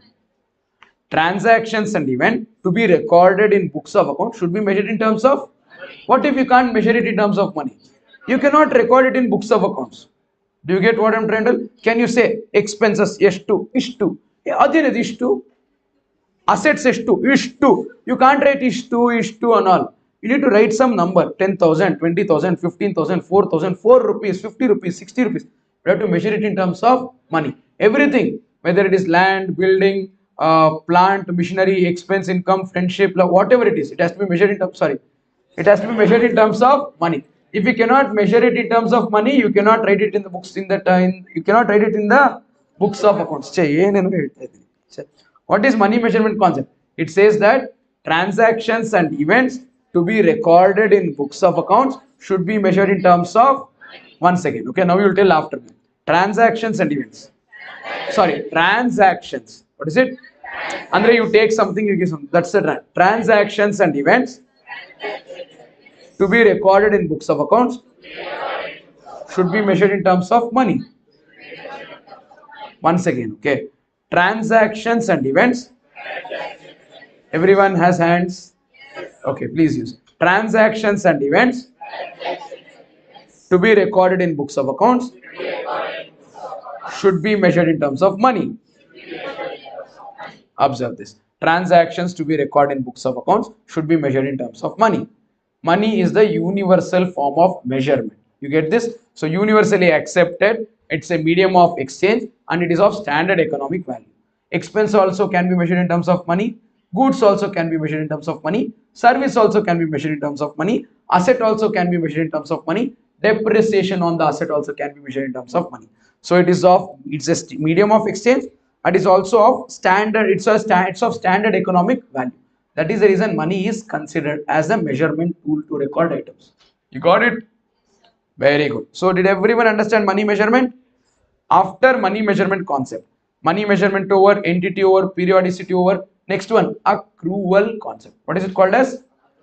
Accrual has another name, mercantile concept. What is the other name for accrual? Very good. What do you mean by accrual concept? Accrual concept says that transactions should be recorded as and when it happens and not merely when it is affected in cash. You purchased goods today, paid cash tomorrow. When should you record the purchase? Today. Sir, but paid cash tomorrow. Early. Purchase happened today, no. Record it today. That is accrual concept. If you say, no sir, I gave cash tomorrow, I'll write transaction tomorrow. That is cash system of accounting. What is that? You should do accounting based on accrual system or cash system? Accrual system. So let me tell once again. What does accrual system say? It says, what is this? What is this? Recording. Okay. Transactions should be recorded as and when it happens and not merely when it is affected in. Okay, now will you tell after me? I'm not going to show you the text first. If I show you the text, you read it. First you learn it and then see the text. Okay. Transactions, after me. Transactions should be recorded as and when it happens and not merely when it is affected in cash. Once more. Okay. Transactions should be, no, some people are doing like this. It's not this. This is like shake agtade. This is transactions. Transactions should be recorded as and when it happens and not merely when it is affected in cash. That's accrual concept. See this. Record transactions as and when it happens and not merely when it is affected in cash. They'll ask difference between question. They'll ask true or false question. They'll ask short notes question. You'll write the same language. When you read from the ICA study material, the language is same. ಅಲ್ಲಿಂದ ತಗೊಂಡು ಇಲ್ಲಿ ಹಾಕಿ ಅದಕ್ಕೆ ಒಂದು ಏನಂತಾರೆ you do this no ಅದೇ ತರ ಇದು ಮಾಡಿ. So because see, if you do this, you remember twinkle twinkle little star. Next time someone does this, will be like transaction to be recorded as and when it happens. Accrual concept ಅಷ್ಟೇ ಅರ್ಥ ಆಯ್ತಾ? Exam ಅಲ್ಲಿ full first chapter copy ಮಾಡಕ್ ಕಷ್ಟನೇ ಆಗ್ಬಾರ್ದು. Accrual concept. See, there are two methods of accounting like I mentioned. One is accrual system of accounting, other one is cash system of accounting. What should be followed always? Accrual. Business entity has to follow accrual system of accounting. However, if you are a professional, you are given an option to record under cash basis. If you are a professional or if you are not for profit organizations, you can follow cash basis. Otherwise, you actually follow accrual basis. It is again a fundamental accounting assumption. Okay, now, people watching on YouTube, ಏನು ಅರ್ಥ ಆಯ್ತಾ? ಕೇಳ್ತಾ ಇದ್ದೀರಾ? ಯಾವಾಗಲೂ ಸ್ವಲ್ಪ ನಿದ್ದೆ ಜಾಸ್ತಿ ಆದಾಗ ಕೇಳದೇ ಇರ್ಬೋದು, ಬಟ್ ಬೇರೆ ಟೈಮಲ್ಲೆಲ್ಲ ಕೇಳ್ತಾ ಇದ್ದೀರಾ? ಓಕೆ ಆಯ್ತು. Come on, let's see the next one. Next one is matching concept. What is the concept of matching? Matching andre ಏನು? Matching means we need to match current year expenses with the current year income to find current year profit. Can I write this year expense and last year income? See, this year expense, this year income, this year profit you get. If I write last year expense, this year income, kalbar kya? You should not do that. You should take current year expense and current year income to arrive at current year profit. Imagine one P&L account. Imagine one debit side will write expense, credit side will write income. Debit side will write, credit side will write. Okay, so we need to match current year expenses with current year income to arrive at current year profit or current year loss. If you write expense here, if you write income here, income is more, expense is less, you will get profit. Expense is more, income is less, you will get loss. So the rule for matching concept or the concept of matching is very simple. We need to match current year expenses with current year income to arrive at current year profit or current year loss. Will you do it after me? Come on, everyone say. We need to match current year expenses. Hingalla, hinge. This finger should go like this. See, this should learn correct. If you do like this, people will get confused in the exam.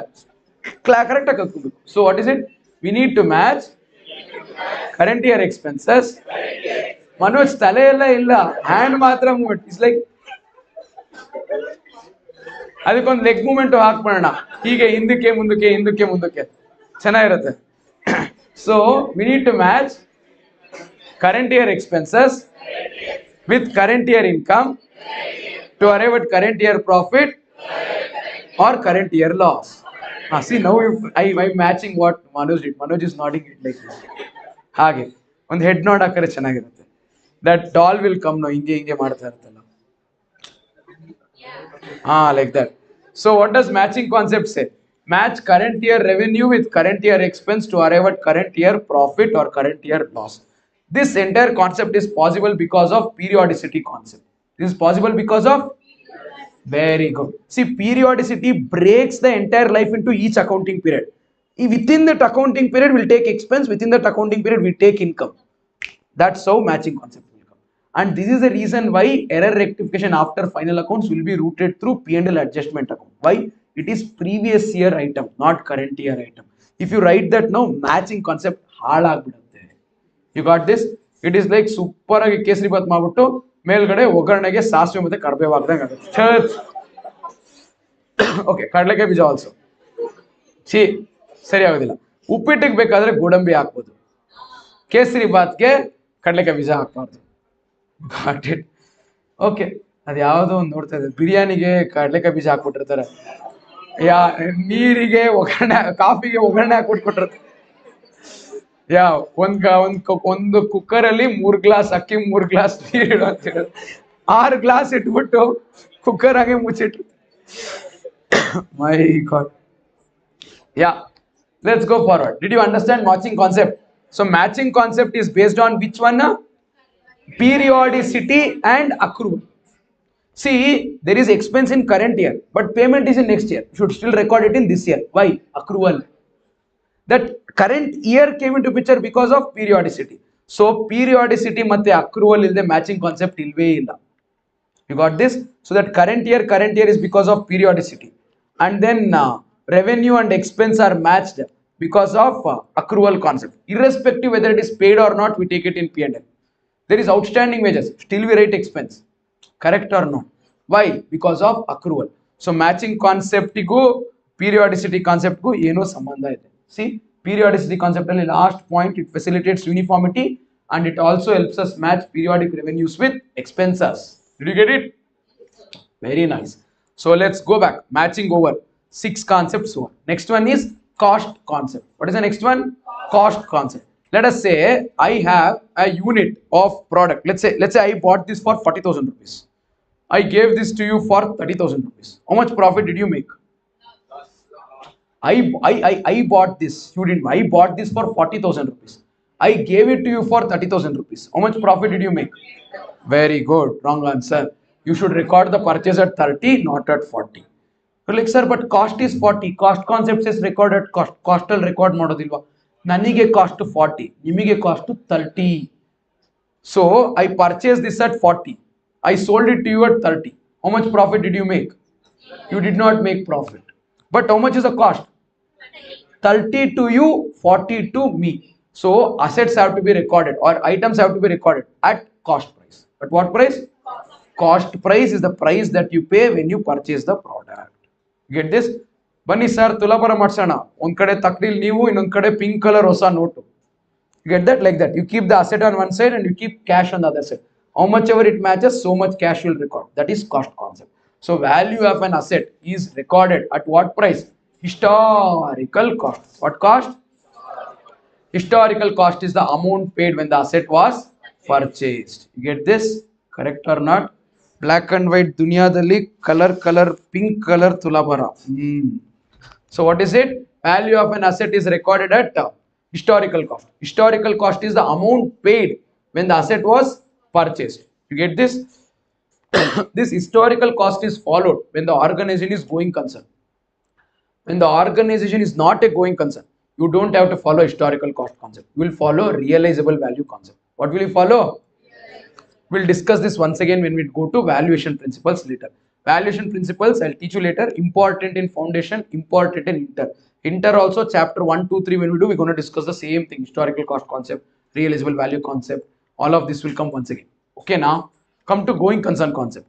So going concern, if an organization is going concern, yes, then you would follow historical cost. If an organization is historical cost, no, then you are going to follow realizable value concept. That brings us to the next concept. What is the next one? Historical cost concept says that you need to record the asset at the historical cost what you paid to buy. Realization concept says that record the asset at the price at which you can sell. Asset ಯಾವಾಗ ಮಾಡ್ತೀವಿ ಅಂಗಡಿ ಮುಚ್ಕೊಂಡು ಹೋಗ್ಬೇಕಾದ್ರೆ, like when we are closing down the shop we sell. So when there is a going concern, when you have an objective of opening the shop tomorrow and doing the business tomorrow, you will follow what concept? Historical cost concept. What do you do whenever you are going to sell the assets? Dispose. Then realization concept. So realization concept and realization concept and historical cost concept are opposite to each other. Assets are to be recorded at realizable value if there is no going concern. If there is no going concern, cost concept, not a going concern, realization concept. Understood? If an organization is going concern, what do we follow? Cost concept. If an organization is not a going concern, what do we follow? Did you understand this? However, in the modern times, there is something called revaluation which is allowed.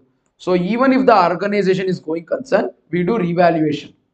You do it in depreciation. You remember that revaluation is done.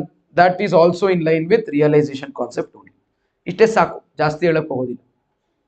Okay, so then after this we are done with this one. Last but one, dual aspect concept. What is the last but one? What do you mean by dual aspect concept? So every transaction will have two aspects. How many aspects? Every transaction will have two aspects. We need to identify, recognize and measure. Identify, measure and record both the aspects. Once again, so what is it?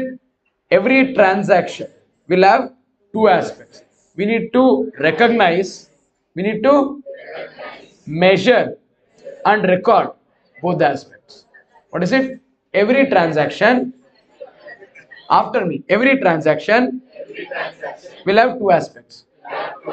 We need to recognize, measure and record both the aspects. Debit to credit to country.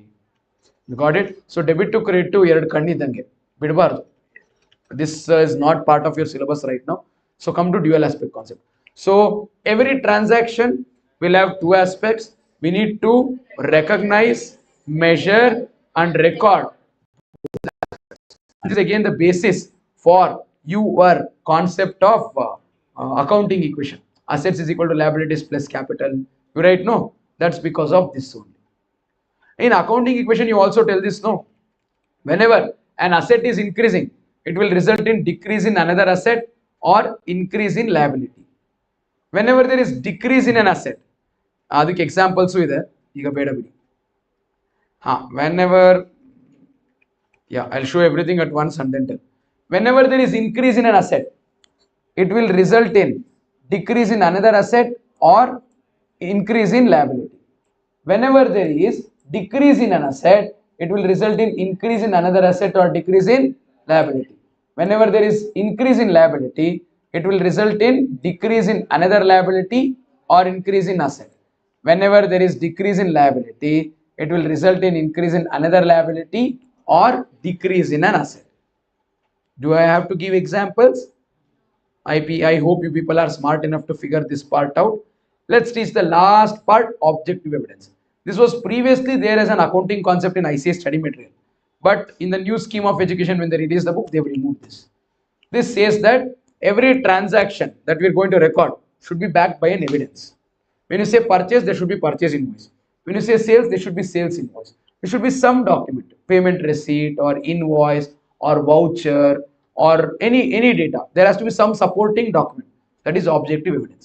So there should be an evidence proving or supporting the objective of a transaction. ಯಾವುದೇ transaction record ಮಾಡಿದ್ರು ಅದಕ್ಕೊಂದು evidence ಇರಬೇಕು. What is that? Objective evidence concept. Did you understand the word objective evidence concept? By this we have successfully completed all the accounting concepts. Don't confuse convention with a concept. Convention na concept another, concept na convention another ಹೇಳಿದ್ರೆ after you die you will be boiled in oil which is slightly more hot than normal.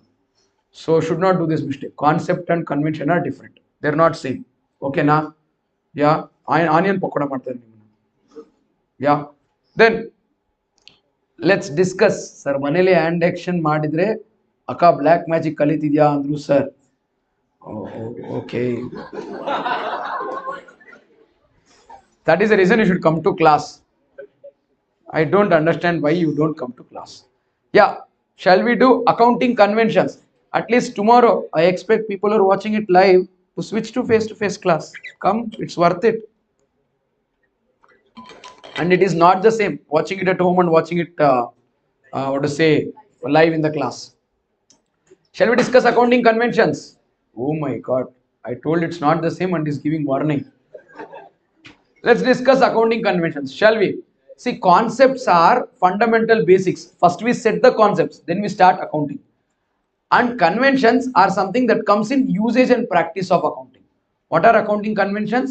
These arise in the usage and practice of accounting, emerge out of accounting practices. First we set our accounting concepts, then we start doing accounting. In the process of accounting, what emerges out is called as accounting conventions. You get this? Now, for example, you understand the concept of Samudra Matana. First they bring that Sheshanaga, then that mountain is there, Hala Hala, and then they start chiseling. That is the fundamental accounting concepts. When they're chiseling, from that Kalpa Vruksha will come, Airavata will come, Hala Hala will come. All of that will become what? Accounting conventions. Conventions comes out of the practice of accounting. Concepts are first set. Concepts you set first, then you start doing accounting. In the process and practice of accounting comes accounting conventions. Both of you there, you have to stop talking. Get up, come forward. I've been seeing, I thought if people will stop on your own at some. Get up, both of you. You have to stop talking. If you want, you can go home. Both of you, any one of you? You want to sit here? Then I want you to come here. And I don't want people to talk. I am not giving any pause in between. I'm constantly talking. In between, if you talk, you both will hear each other talking and not me. And moreover, it will become chaos to the people sitting right in front of you. Two people who are sitting right in front of you will hear you talk, not me. I don't want to be doing this. Quick. We don't have too much time. Bega.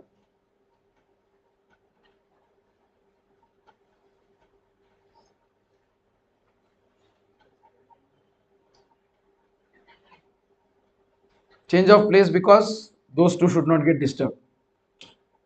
I told change of place because those two should not get disturbed by what you're talking. You got it?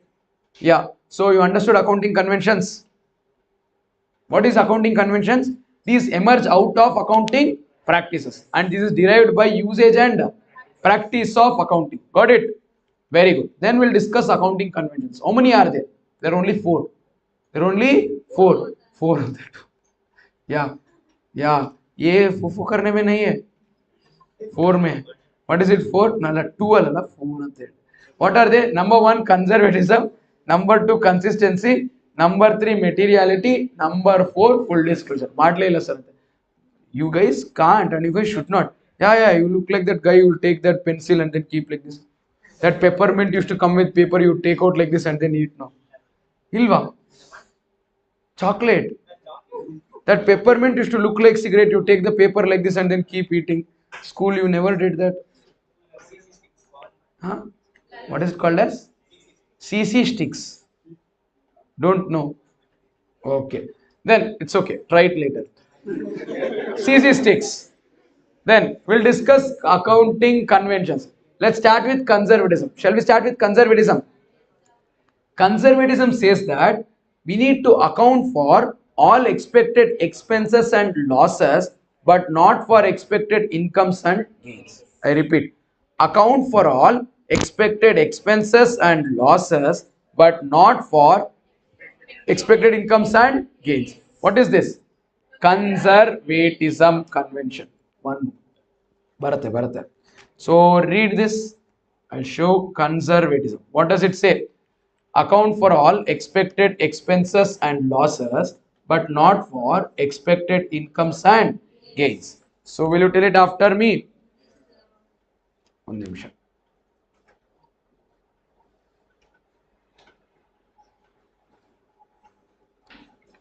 Yeah. Account for expected expenses and losses expected expenses and losses,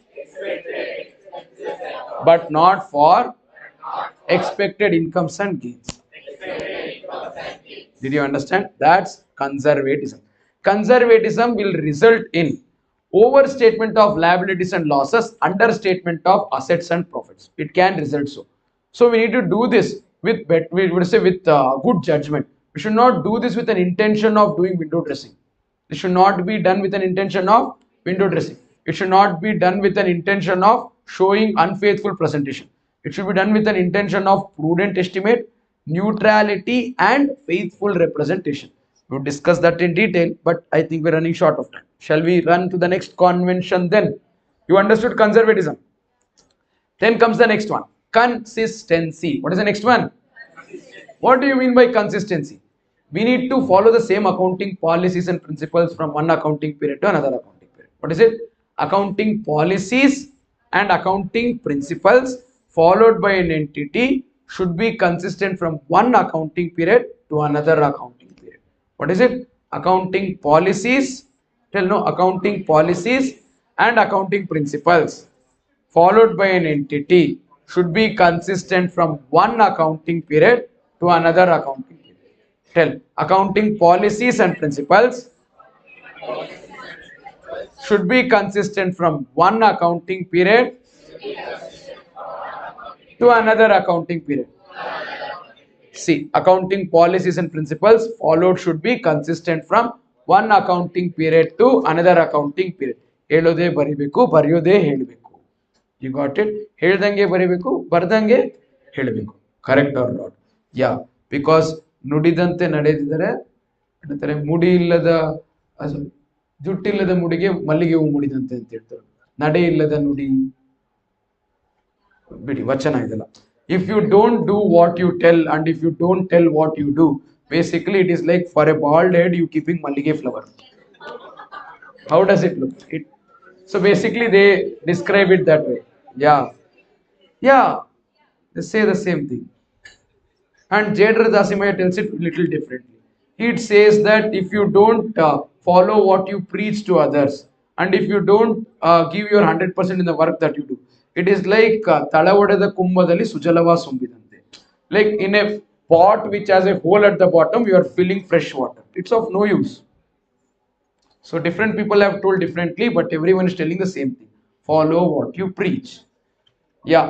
Then consistency enables comparability. If you follow same accounting principles every year, you can compare. 1 year you follow FIFO, 1 year you follow weighted average method. How can you compare the profits? You can't. It has to be same. Did you understand consistency? Very nice. So can we ever change accounting policies? Yeah. We'll discuss in accounting standard 1 later. Yeah. Come to the next part. ಇದು ಆಮೇಲೆ discuss ಮಾಡೋದು. ಅದು hint ಅಷ್ಟೇ. Yeah. Periodicity ನಲ್ಲಿ one point was left out, no? That is consistency. Periodicity will ensure consistency. It facilitates consistency. If there is no periodicity, there is no consistency. You got it? Come on, let's go to the next one. Last but one, materiality. What does materiality say? Materiality says that all the facts and figures which can affect the decision making of the user has to be supposed to be disclosed separately. All the facts and figures which have significant economic effect are material. All the material items are supposed to be disclosed. Whatever can affect the decision making of the user is considered to be material. What is it? Whatever can affect the decision making of the user is called as material, and material items should be disclosed separately. If it is immaterial, there is no need to disclose. If it is material, then it has to be disclosed separately. Did everyone get this? Say something. Fantastic. So after materiality, we have only last one. This convention was previously there in study material, now removed. What is this? Full disclosure. So full disclosure, there is a question which says that, full disclosure is a convention which says that don't think of materiality exclusively. Whether it is material or it is immaterial, still disclose it. Disclose all the relevant and reliable information, whether material or immaterial. Then you'll have a small question, no? Like whether we should follow materiality or we should follow full disclosure. Materiality says disclose only material items. Full disclosure says disclose material as well as immaterial items. What do we follow in that case? You should follow both. Should follow. You should disclose material items on the face of the financial statements, all immaterial items separately. You got it? So this is a funny joke and all I tell for this, but ಈಗ time ಇಲ್ಲ. Sorry. That one tie joke ಇದೆ. ಆಮೇಲೆ ನೆನ್ಪು ಮಾಡಿದ್ರೆ ಹೇಳ್ತೀನಿ. Time ಇದ್ರೆ ಹೇಳ್ತೀನಿ. Can we go forward? So by this we finished accounting concepts and conventions. So did you understand accounting concepts and accounting conventions? Fantastic. Bunny friends. ಮುಂದಕ್ಕೆ ಹೋಗೋಣ. Next we'll discuss accounting cycle. Accounting cycle, I'll not spend time separately and discuss accounting cycle. Accounting cycle will cover up when we discuss accounting process in chapter 2. Chapter 2 ಅಂದ್ರೆ regularly we discuss separately. ಈಗ time ಇಲ್ಲ. ಅದಕ್ಕೆ ಏನು ಮಾಡೋದು? We'll discuss accounting cycle in accounting process. It's the same. Usually we would have to discuss accounting cycle and then go forward to accounting what to say capital revenue policy accounting standard and everything, but what will we do now is we will go to capital revenue items and everything. Accounting cycle will be discussed in accounting process. Is that okay? Very nice. Come on, let's start with accounting for transactions based on capital and revenue. What do you mean by capital? What do you mean by revenue? In this context, when we say capital, we mean capital payment and capital receipt. When we say revenue, we mean revenue payment and revenue receipt. What do you mean by capital? Capital payment and capital receipt. When you say revenue, we mean revenue payment and revenue receipt. Revenue means not income. Revenue means revenue receipt or revenue payment. Capital means capital receipt or capital payment. I have some simple straightforward questions. Let us say I purchased one building. You tell me, the money that I paid for purchasing the building, is it a capital payment or revenue payment? Very good. What if I purchase one car? What if I purchase one aircraft? What if I buy one small hut? What if I buy a pen? Tire. Thinking. Okay, what if I buy a pen? Okay, this is the wrong way of answering. You should not tell straight away that buying building is capital, buying pen is revenue. It all depends. When I buy a building, you would have to ask me, who am I? What if I am a dealer in real estate? I buy and sell flats and I buy flat. It will become revenue payment. You get this? I bought car. What payment is it? Capital payment, revenue payment. Depends upon the business I do. What if I am a car dealer? I'll be like, okay, sir, ನಿಮಗೆ ಸಿಎಸ್ಟಾ ಬೇಕಾ sir? ಬನ್ನಿ sir, 20,000 ಇದೆ. Honda City sir, 50,000 ಯಾರು ಕೊಡೋದಿಲ್ಲ, registration free sir. Get this sir, Civic ಬೇಕಾ sir? ಇದೆ. Sedan class car ಬೇಕಾ sir? ಸಿಗುತ್ತೆ. XUV ಬೇಕಾ ಸರ್? ಇದೆ. ನಿಮ್ಮ ಪೇಜ್ ಫಾಲೋ ಮಾಡ್ಕೊಂಡ್ಬಂದ್ರೆ 10% discount. You get, and I hit the engine 2-3 times and then talk. So when I'm doing that, no, I sell cars. For me, buying a car, selling a car is revenue receipt, revenue payment. You get it? I buy that car for my business purpose. For me, that might become a capital payment or capital receipt. So we cannot straight away tell capital payment, revenue payment. You need to see certain factors. So that's what we're going to discuss now. Factors that should be considered in determining whether a payment or a receipt. My God.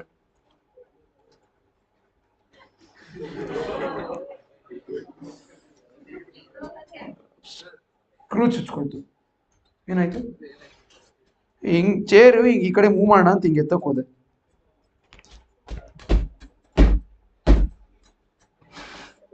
ಹೊಡಿತಾ ಇದ್ದೀನಿ. ನೀನು ಹೊಡೆಯಕ್ ಬರ್ತಾ ಇದೆಯಾ ಅನ್ಕೊಂಡೆ.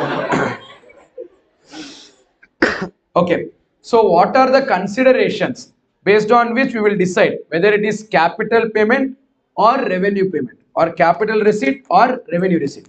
Number one, nature of business. What is it? You are dealing in buildings. You buy and sell buildings. Purchase of building, payment made. Capital payment, revenue payment. You bought that building for your business.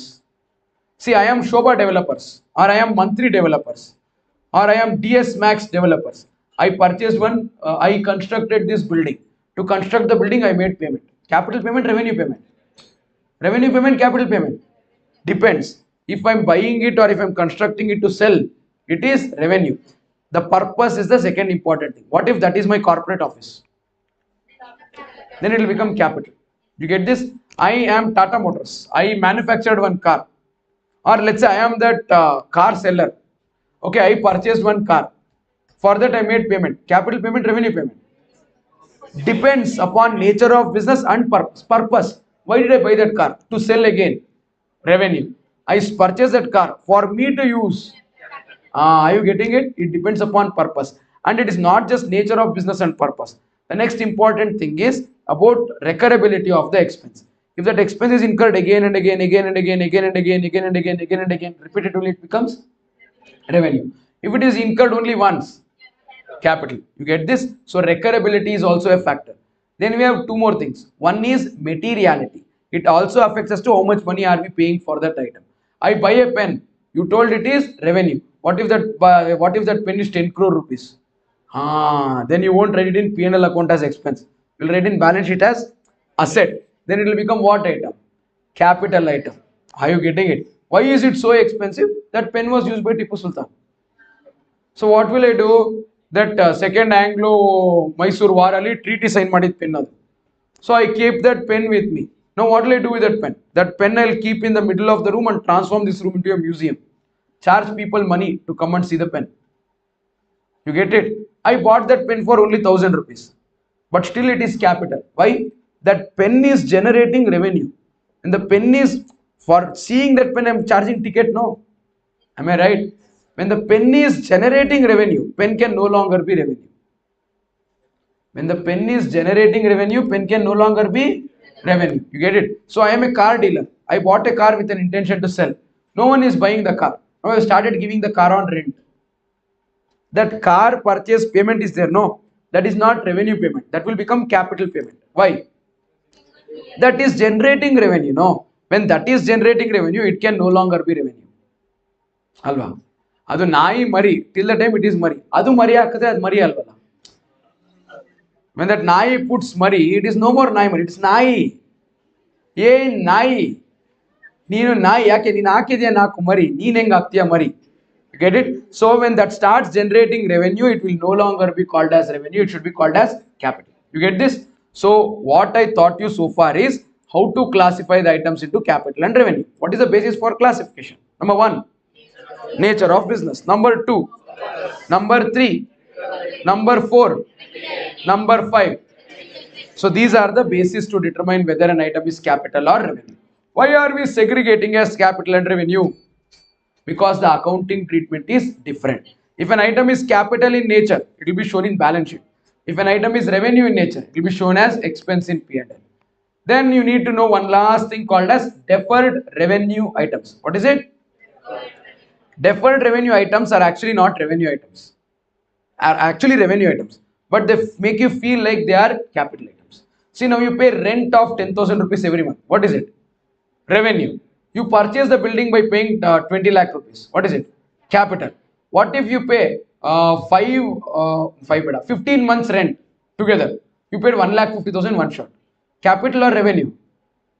It is actually revenue. It will make you feel like it is capital, but it is not capital. Rent is to 10,000. You take one building on rent and then go on paying 10,000 rent. What is it? Revenue payment. Revenue. Let us say you purchase that building by making the payment. Capital payment. What if you don't purchase the building? What if you don't?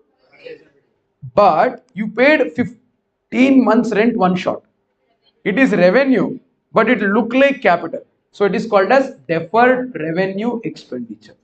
Out of that 1,50,000, which is 15 months rent, 12 months rent of 1,20,000 belongs to current year. We will write 1,20,000 to P&L account. 30,000 what belongs to next year will be written to balance sheet in the current year, and in the next year it will be transferred to P&L. Why? Deferred revenue item will include a portion of it which is capital, will include a portion of it which is revenue.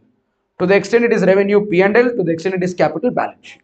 Did you understand this? So this is what we mean when we say deferred revenue items. I hope you understood the concept of capital and revenue. Very good. Next we have accounting policies. Accounting policies. What do you mean by accounting policies?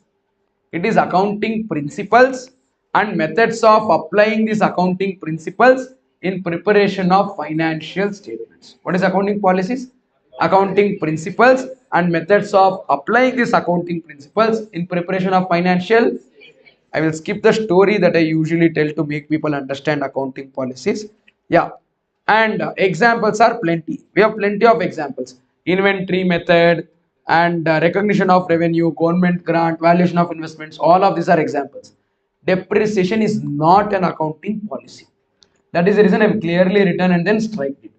Remember, method of depreciation is not an accounting policy. You get this? It is an accounting estimate. What is it? Very nice. Then we need to know the difficulties in accounting policies. Whenever there is accounting policies, you have options. You can do this, you can do that. You have more than one option to pick from. Whenever you have options, there is no uniformity, there is no standardization, there is no comparability, there is no reliability. ಏನೇನಿಲ್ಲ comparison ಮಾಡೋಕ್ಕಾಗಲ್ಲ ಯಾಕೆ you follow different method I follow different method ನಂಬಕ್ಕಾಗಲ್ಲ you might follow the method which will show higher profits there is no reliability and not everyone follows the same method. There is no standardization also. There is one thing that is there. What? Difficulty in selection. ಏನಿದೆ ಯಾವ್ದು select ಮಾಡಬೇಕು ಅಂತ ಗೊತ್ತಾಗೋದಿಲ್ಲ. You don't know which one to select. So what is the problem with accounting policies? No comparability, no standardization, no uniformity, no reliability, and difficulty in selection of accounting policies. All of these problems is solved by only one thing. Yeah, lakad konki ekadava. What is it? Accounting standards. So the solution to all of these problems is accounting standards, which is issued by ICAI. So let's see, what do you mean by accounting standards? To begin with, you should remember Singh is King, Akshay Kumar, followed by Shah Rukh Khan in his retro step, normal casual step. And at the end, you have that one dance, no, where all of them will be wearing black and they'll do this. Disco the one. So remember the order. What is it? To begin with, first one, Akshay Kumar Singh is King. Then Shah Rukh Khan. Then Disco the one. Yeah, Singh is King. Akshay Kumar, sorry, Singh is King. Shah Rukh Khan. Disco the one. If you remember this, you know the definition of accounting standards. So remember, it goes like this. So this is the definition. It is accounting standards are written policy documents issued by government, expert accounting body, other regulatory body, covering the aspects of recognition, measurement, presentation, disclosure. Definition is over. So remember, what is this? Accounting standards. Accounting standards. After me, accounting standards are written policy documents issued by government, expert accounting body, other regulatory body, covering the aspects of recognition, measurement, presentation, disclosure. Recognition. Oh, easy. Ashte. So using the power, that expert accounting body there actually means ICAI. Who's the expert accounting body? ICAI, using all its powers, has issued so many accounting standards. The objective of this accounting standards is same thing. What we wrote as cons or disadvantages of accounting policies. Same is the objectives of accounting standards. To give accounting standards, the objective is to bring in uniformity, to bring in standardization, to bring in comparability, to bring in reliability, and to make it easy for selection of accounting policies. Alli enu kashtano illu ade solution. Got it? But still the point is, accounting standards cannot override law. Accounting standards should be within the jurisdiction of law. Whatever law tells no is over accounting standards. So accounting standards cannot tell something which is illegal. You got it? Now using this power, there are several accounting standards issued and standard setting process ನಾನು skip ಮಾಡ್ತೀನಿ. ಇದು ಒಂದು format. Just see this part. So whenever a standard has to be issued, what is the process that the entity will follow to issue the standard? Just read this. I can usually discuss, but marathon no. So certain things I will skip, but I'll tell you what I'm skipping, which you should do on your own. Okay now. So this standard setting process, you see it once. And once you go through the standard setting process, then what I'm trying to tell you is accounting standards. So the list of accounting standards is, this is the list. We have a big list. In this 30, 31, 32 is removed. 8 is removed. 6 is removed. So 8, 6, 30, 31, 32. 5 if you remove out of 32, how many are still there? 27 accounting standards are there. You are going to read all 27 accounting standards in CA Inter, plus some extra chapters. You get this? So this is what is your CA Inter syllabus. You have introduction here. But in foundation, you will still read some standards. You will read AS1, you will read AS 29. You will have little bit of reference to 26, and you will read little bit of accounting standard 2 in valuation of inventories and little bit of accounting standard 10 in depreciation chapter. Got it? So AS10 PPE you will learn in depreciation. AS2 valuation of inventories you will learn in chapter 4. Disclosure of accounting policies and our provisions, contingent liabilities and contingent assets has to be read now. Ega. Can I do that? Very good. So when you say disclosure of accounting policies, it is not telling you which accounting policy to follow. It is only asking you to disclose, like your parents. They won't tell, hey, don't go there. They'll tell, Elladru alago. Tell me where you're going. You can just keep me informed. Same thing is what this is saying. This is not saying don't do this. So what is AS1 telling? You follow whatever accounting policy you want to follow. Tell me what you are following. Disclose the accounting policy. So as per AS1, you should remember three things. What are they? Fundamental accounting assumptions, consideration for selection of accounting policy, and exceptions for consistency or change in accounting policy. So you need to remember 3 points. Under each of the points, you'll remember 3 sub-points. I'll repeat. One is fundamental accounting assumptions. What is the first one? I told you, you should disclose your accounting policy. Certain accounting policies need not be disclosed. This is always assumed to be followed. What are they? When we discussed concepts and conventions also, I put there are 3 fundamental accounting assumptions: going concern, accrual, consistency. What is it? Going concern, accrual. These 3 accounting policies, if you follow, you don't have to disclose. This is called fundamental accounting assumption. What are they? Going concern, accrual, consistency. Next, let's talk about consideration for selection of accounting policy. Or before that, changes in accounting policy. I told no, consistency, accounting policies and principles should be same from one accounting period to another accounting period. It can be changed. There is an exception to consistency. You can change your accounting policies. When can you change your accounting policies? In 3 circumstances. When there is requirement by law, when there is change in accounting standard, or for the purpose of better presentation. RCB. Requirement by law, changes in accounting standard, and better presentation. Last point in AS1 is very simple. This is on consideration for selection of accounting policy. If you have to pick accounting policy, but you don't know which one to pick, how do you pick? It is based on 3: prudence, substance over form, materiality. What are the considerations? 3: prudence, substance over form, materiality. Prudence gottu namige, materiality gottu namige. One thing that you have new here is substance over form. What do you mean by substance over form? We need to give importance to reality over legality. What is substance over form? Reality over legality. Accounting reality prevails over mere legality. Sir, whether lease financing is revenue or capital item, it depends. There are 2 types of leases. One is operating and financing. We'll learn it in AS19 in CA Inter. Okay. So after this, AS2 will learn in chapter 4. AS10 will learn little bit in chapter 5. AS26 intangible asset goodwill treatment you learn in chapter 8 partnership. What you have little here is provision, contingent liability, contingent asset. There are 2 things that I want to teach. One is this provision, contingent liability, contingent asset. Then we'll learn accounting estimate, then valuation principles.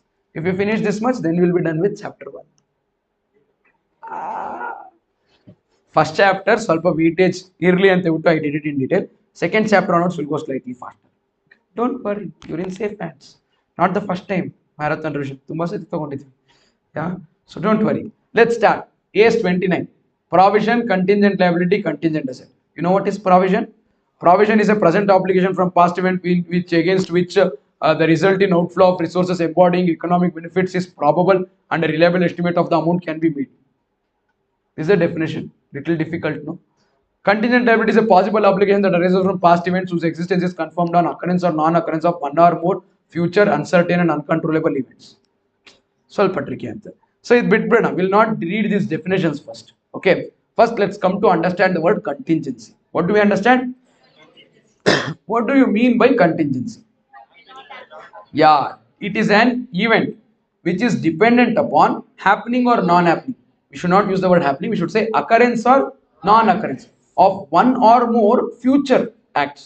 That future is uncertain and uncertain, uncontrollable, and it is future. What is it? Future, uncertain, and uncontrollable. For example, if I promise to pay you 100 rupees if it rains today, if I promise to pay you 100 rupees if it rains today, ಇವತ್ತು ಮಳೆ ಬಂದ್ರೆ 100 ರೂಪಾಯಿ ಕೊಡ್ತೀನಿ ಒಬ್ಬೊಬ್ಬರಿಗೂ ನಾ ಆಯ್ತು ಒಬ್ಬೊಬ್ಬರಿಗೂ 100 ರೂಪಾಯಿ if it rains today. So that is contingency. Am I supposed to give you money now? No. It is dependent on occurrence or non-occurrence of what? Rain.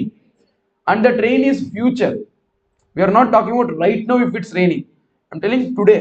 Time is there till 12 o'clock. You got it? So it is future. And either of us, are we sure that it will rain? No. Morning it was so sunny, and at one point of time it was so cloudy. Then it is sunny, then it is cloudy. Vichitra weather in the morning is like, I'll confuse whether you should wear sweater or take raincoat or not today. It's like that. So it is uncertain. And is it in my control?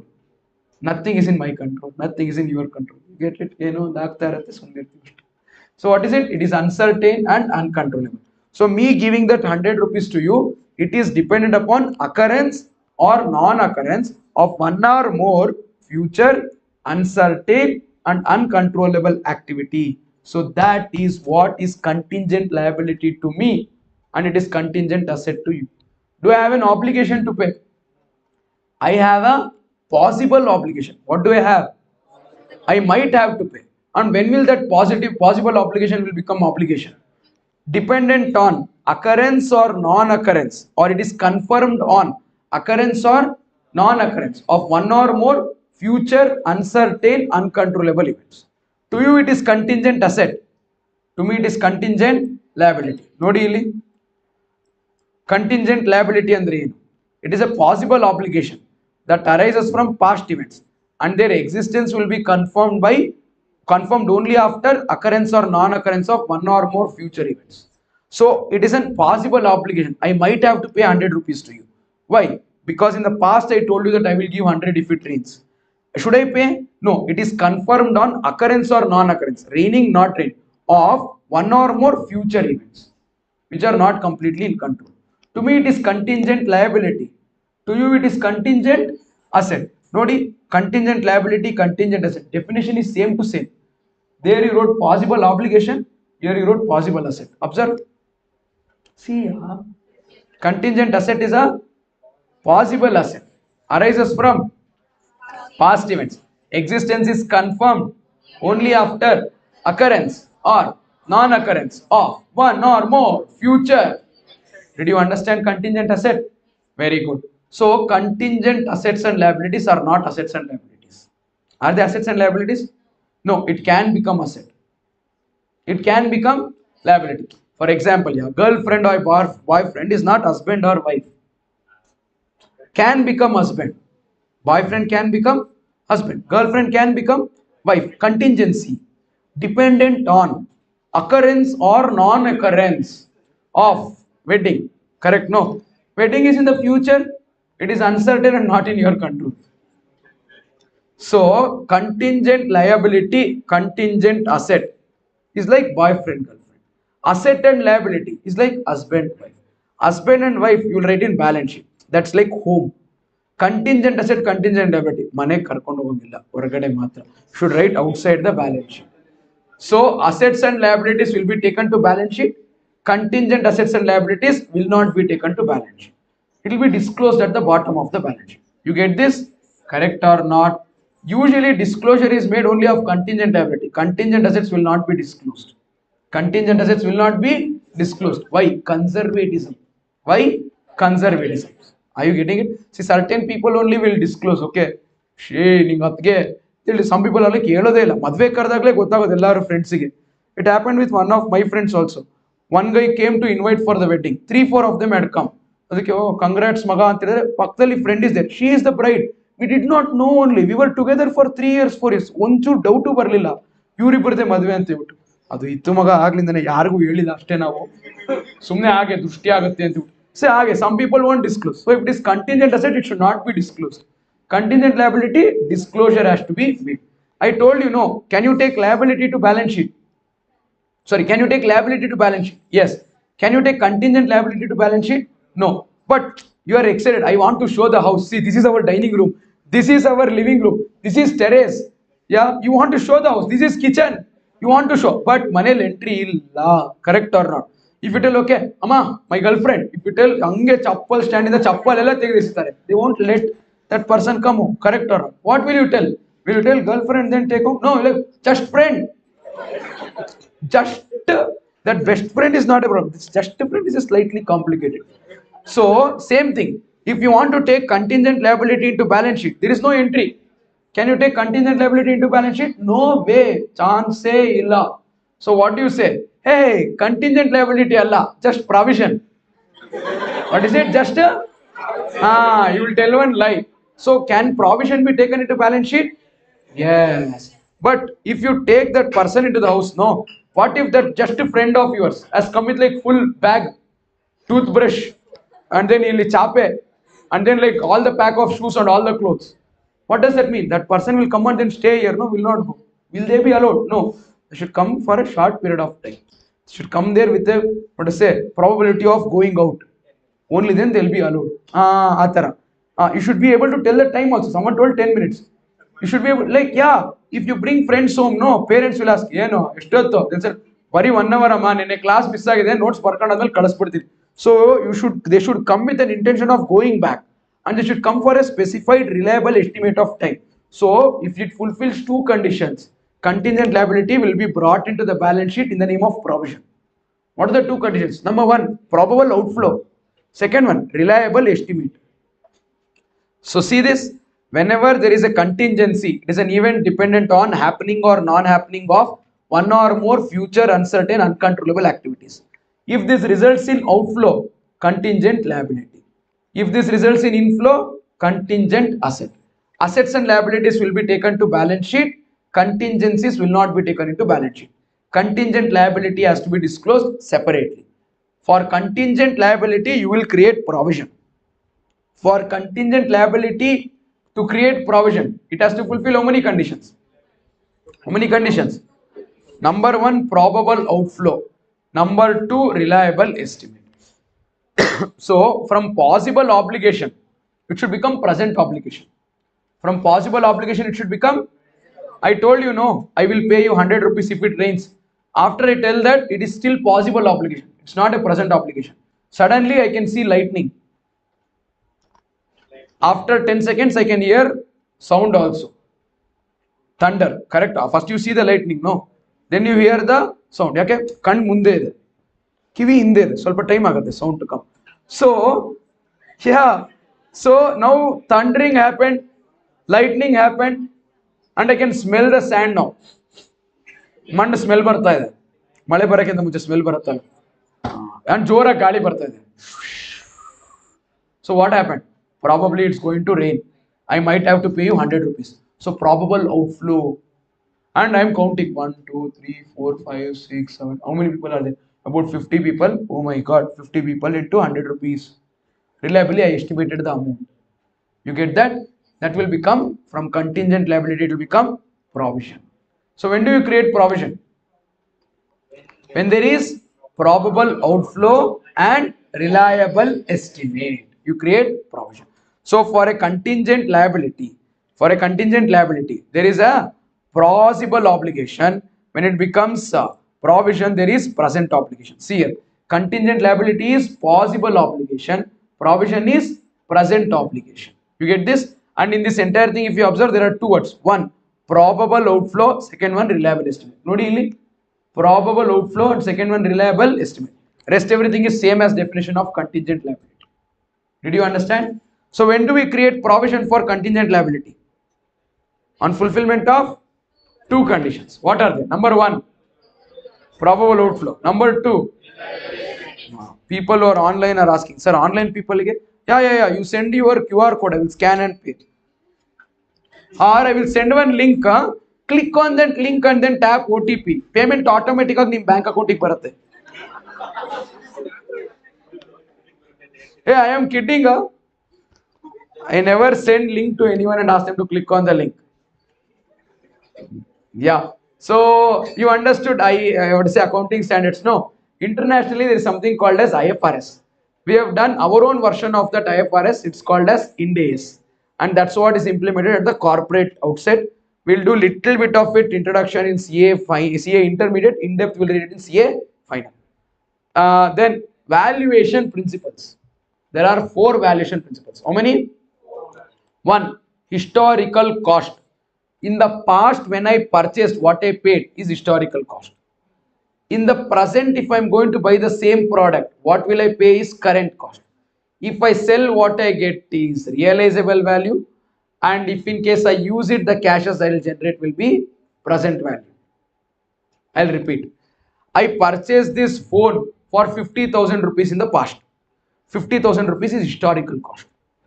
Today, the same phone, same model in the market is 45,000. That is current cost.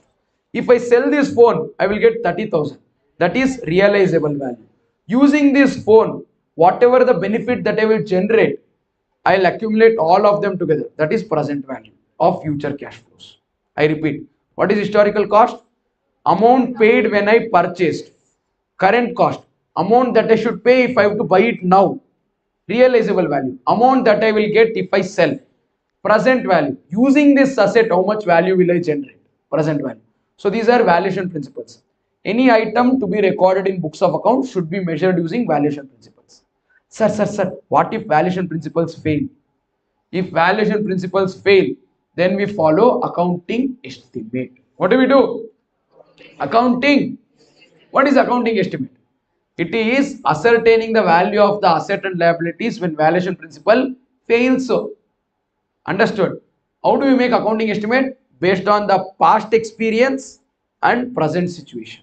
Based on the two words to remember. What is it? Past experience and present situation. Past experience and present situation, you will arrive at estimate. Now, how many years will this phone last? How did you tell 5? Did you use it for 5 years now and then came back in time machine and told? No, it's an estimate. In the past, you had a phone. That phone you used for 4 years. You are using it like this. Now you know how to use the phone slightly better. So past experience 4. Presently you will use it slightly better. So you are expecting it to last for 5 years. So past experience and present situation together you told 5 years. Are you getting it? What do you think will I get if I sell this phone after 5 years? Nothing phone barata.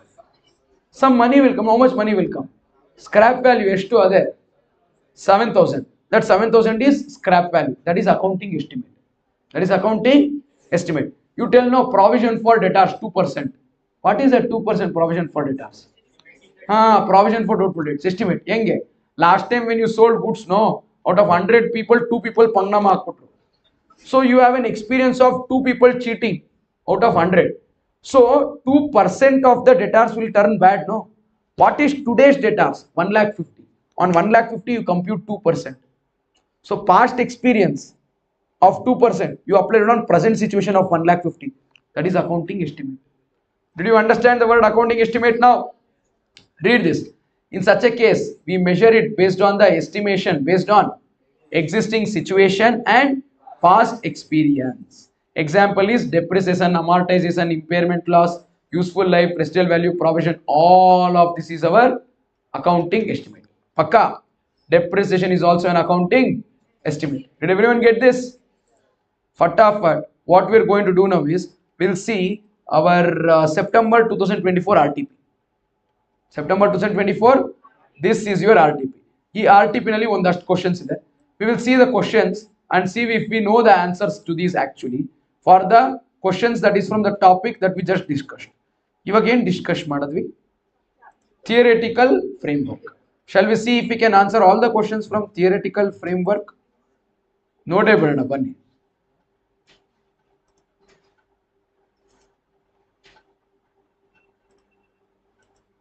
Theoretical framework ಅಲ್ಲಿ ಇಷ್ಟು question ಇದೆ from September 24 RTP.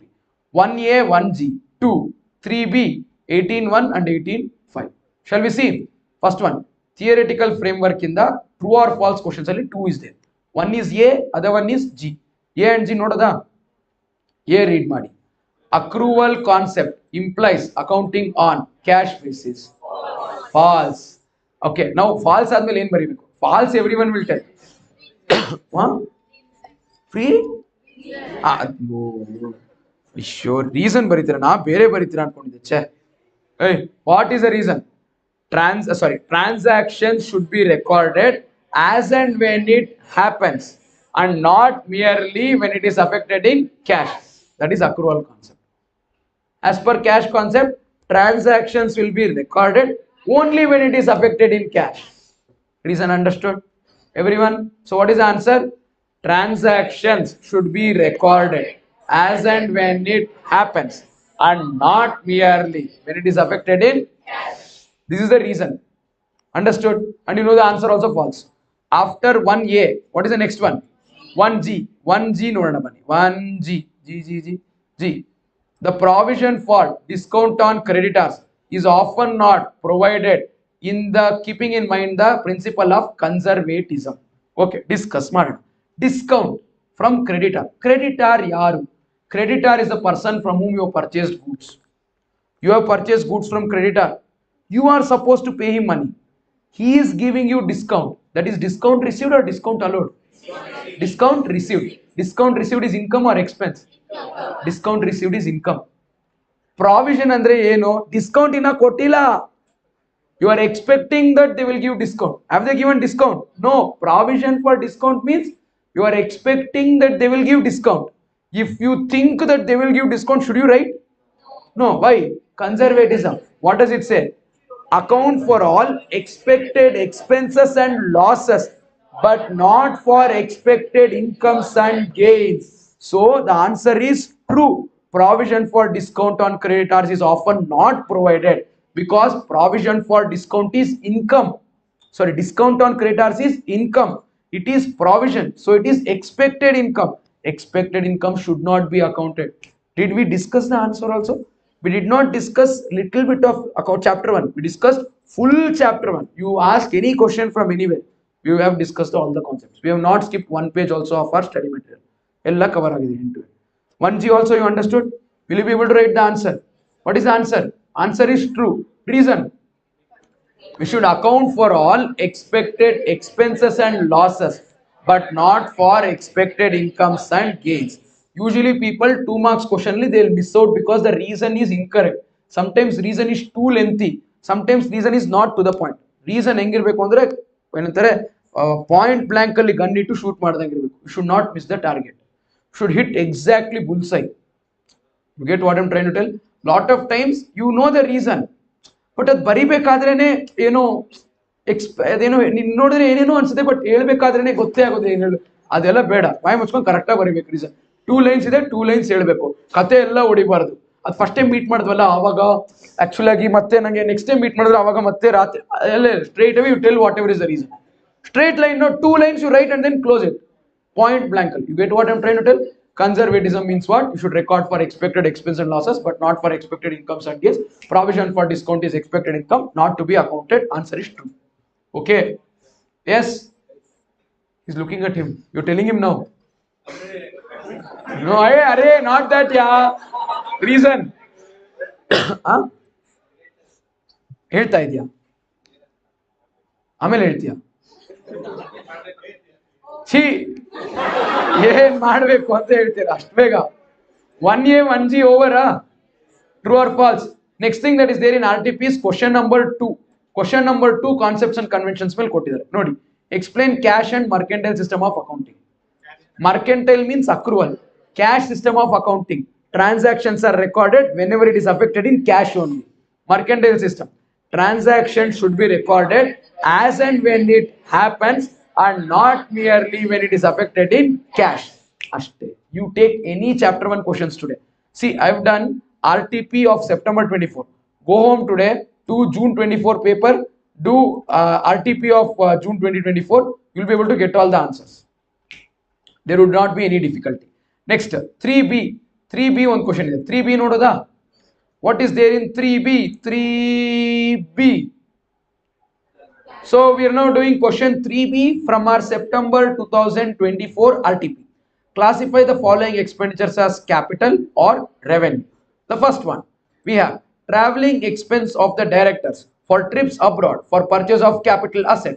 To buy the asset, the what to say, The director has to go see the asset, only then he can buy. Without seeing the asset, how can you buy? So this expenditure incurred for purchase of the asset, this is capital expenditure. Got it? Amount spent for reducing working expense. Working expense is recurring expense. To reduce the recurring expense, if you incur the expense, that is capital expense. Your recurring expenditure is cab fee, auto fee. To reduce that auto fee or cab fee, you purchased a car, capital expenditure. You are regularly renting the machinery, working expenses, revenue expense. To reduce the rental expenditure, you purchase the asset, capital expenditure. So amount spent to reduce the working expenses is capital expenditure. Amount paid for removal of stock to a new site. We have stock in Jayanagar branch. You are now shifting the stock from Jayanagar branch to Sheshadipura branch. Shifting of the inventory will not increase the value of inventory. You get it? So this is what active, what expenditure. This is revenue expenditure. Revenue is in green, capital is in yellow. Cost of repairs of second-hand car purchased to bring it into working condition. This expenditure is incurred before the asset is ready to be put to use. You bought only second-hand machine and you are incurring the expenditure before you use it. So it is capital. However, if it was after the utilization, then it would have become revenue. So because the expenditure is incurred before the asset is ready to be put to use, this is capital expenditure. What about the amount spent on renewal of patent rights? Depends what is the period for which you paid that renewal fee. Let us say you paid renewal fee for 1 year, revenue. If you paid renewal fee for 5 years, capital. So that depends. You understood this? So this can be capital, can be revenue. Example let's see what is the answer that they have given for 3B. 3B or 2B? But you understood, no? Come on, let's see. Bega bega.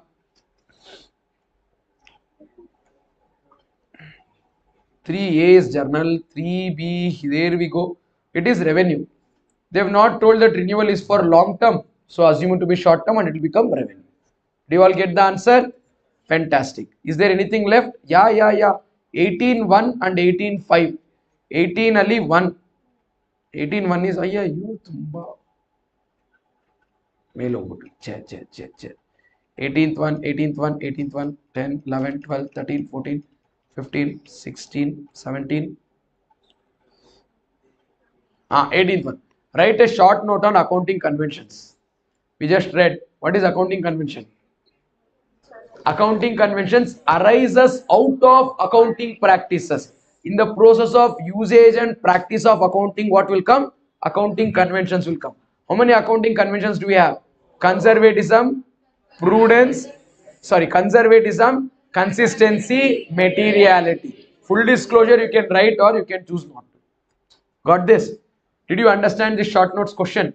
18.1 over 18.5 is also a question. See 18.5. Contingent asset, contingent liability. Same thing. Possible obligation, if you read it, is contingent liability definition. Possible asset, if you read, contingent asset definition. What is it? First I'll tell contingent liability. It is a possible obligation arising from past event whose existence is confirmed on occurrence or non-occurrence of one or more future events. And what is contingent asset? It is a possible asset whose arising from past event whose existence is confirmed on occurrence or non-occurrence of one or more future events.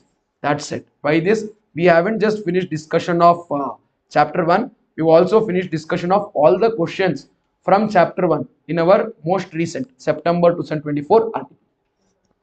Got that? Fantastic. So, we'll take a short break now. Short break. I'll give you one more short break. It is about 12:50. Can I expect you all back by 1:15? Lunch, 1:20. Don't take more than that. 30 minutes ashte. Please come back by 1 o'clock, 20 minutes. Only 30 minutes. Only eating. No sleeping, walking, and then lazing around, resting, counting the leaves in the tree, seeing the clouds, counting the stars, nothing. 1:20, I expect you back in the class. When we come back, we'll do chapter 2. So today's plan will be at least we should finish till chapter 5. Depreciation or bills of exchange vargu mugibiku. Mugiyutta? Yes. Chapter 1 theory only will take more time. After that, whatever is there will happen actually quicker. Yeah. So it's 12:50. Take a break. 1:20. I expect you all back here only. At 1:20 we'll start with accounting process. Okay. Take a break. People watching it on YouTube live, you also take a break. ಒಂದು 20ಕ್ಕೆ ಬಂದ್ಬಿಡಿ. Okay, ಏನು ಅರ್ಥ ಆಯ್ತಾ? ಎಲ್ಲೂ ಹೋಗ್ಬೇಡಿ. Okay, ಬಂದ್ಬಿಡಿ.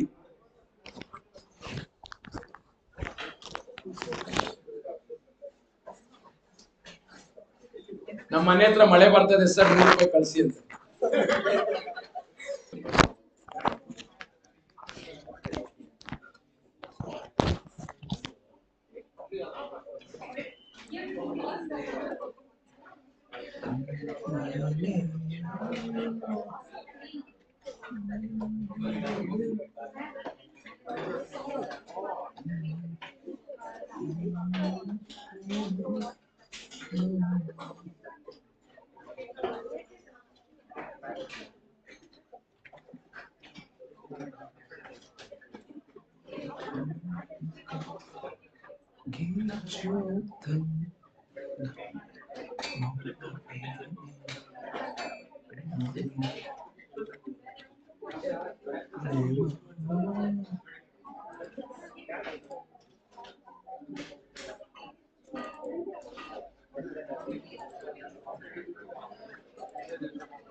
People watching on YouTube, are you back?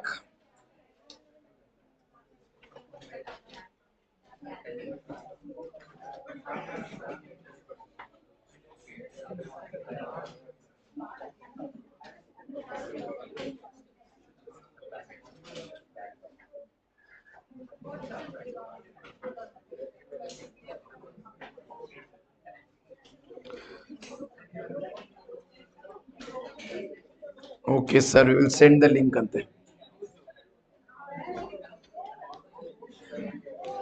I think we're back live.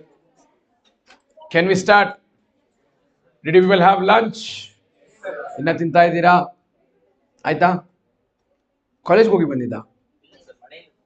ಮತ್ತೆ ಬೆಳಿಗ್ಗೆ ಬರಲಿಲ್ಲ? ಬರಕ್ಕೆ ಲೇಟ್ ಆಯ್ತು ಅಲ್ಲಿಂದ ಇಲ್ಲಿಗೆ. ಮತ್ತೆ box? He came from home to eat lunch box. Picnic ತರ ಇದೆ ಇದು. ಆಯ್ತಾ ತಿಂದಿದ್ದು? ಇನ್ನ ತಿನ್ಬೇಕಾ? ಆಮೇಲೆ ಬೆರಕ್ಕೆ ಇನ್ನೊಂದು ಕೊಡ್ತೀನಿ. ಅಲ್ಲಿ ಹಿಂದೆಗಡೆ ಲಾಸ್ಟ್ ಅಲ್ಲಿ ಸಮೋಸ ಆಯ್ತಾ? Who also got samosa? Second box.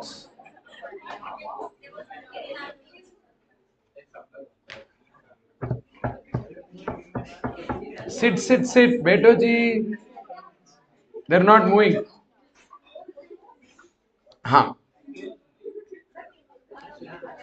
Let's now start with chapter 2, accounting process.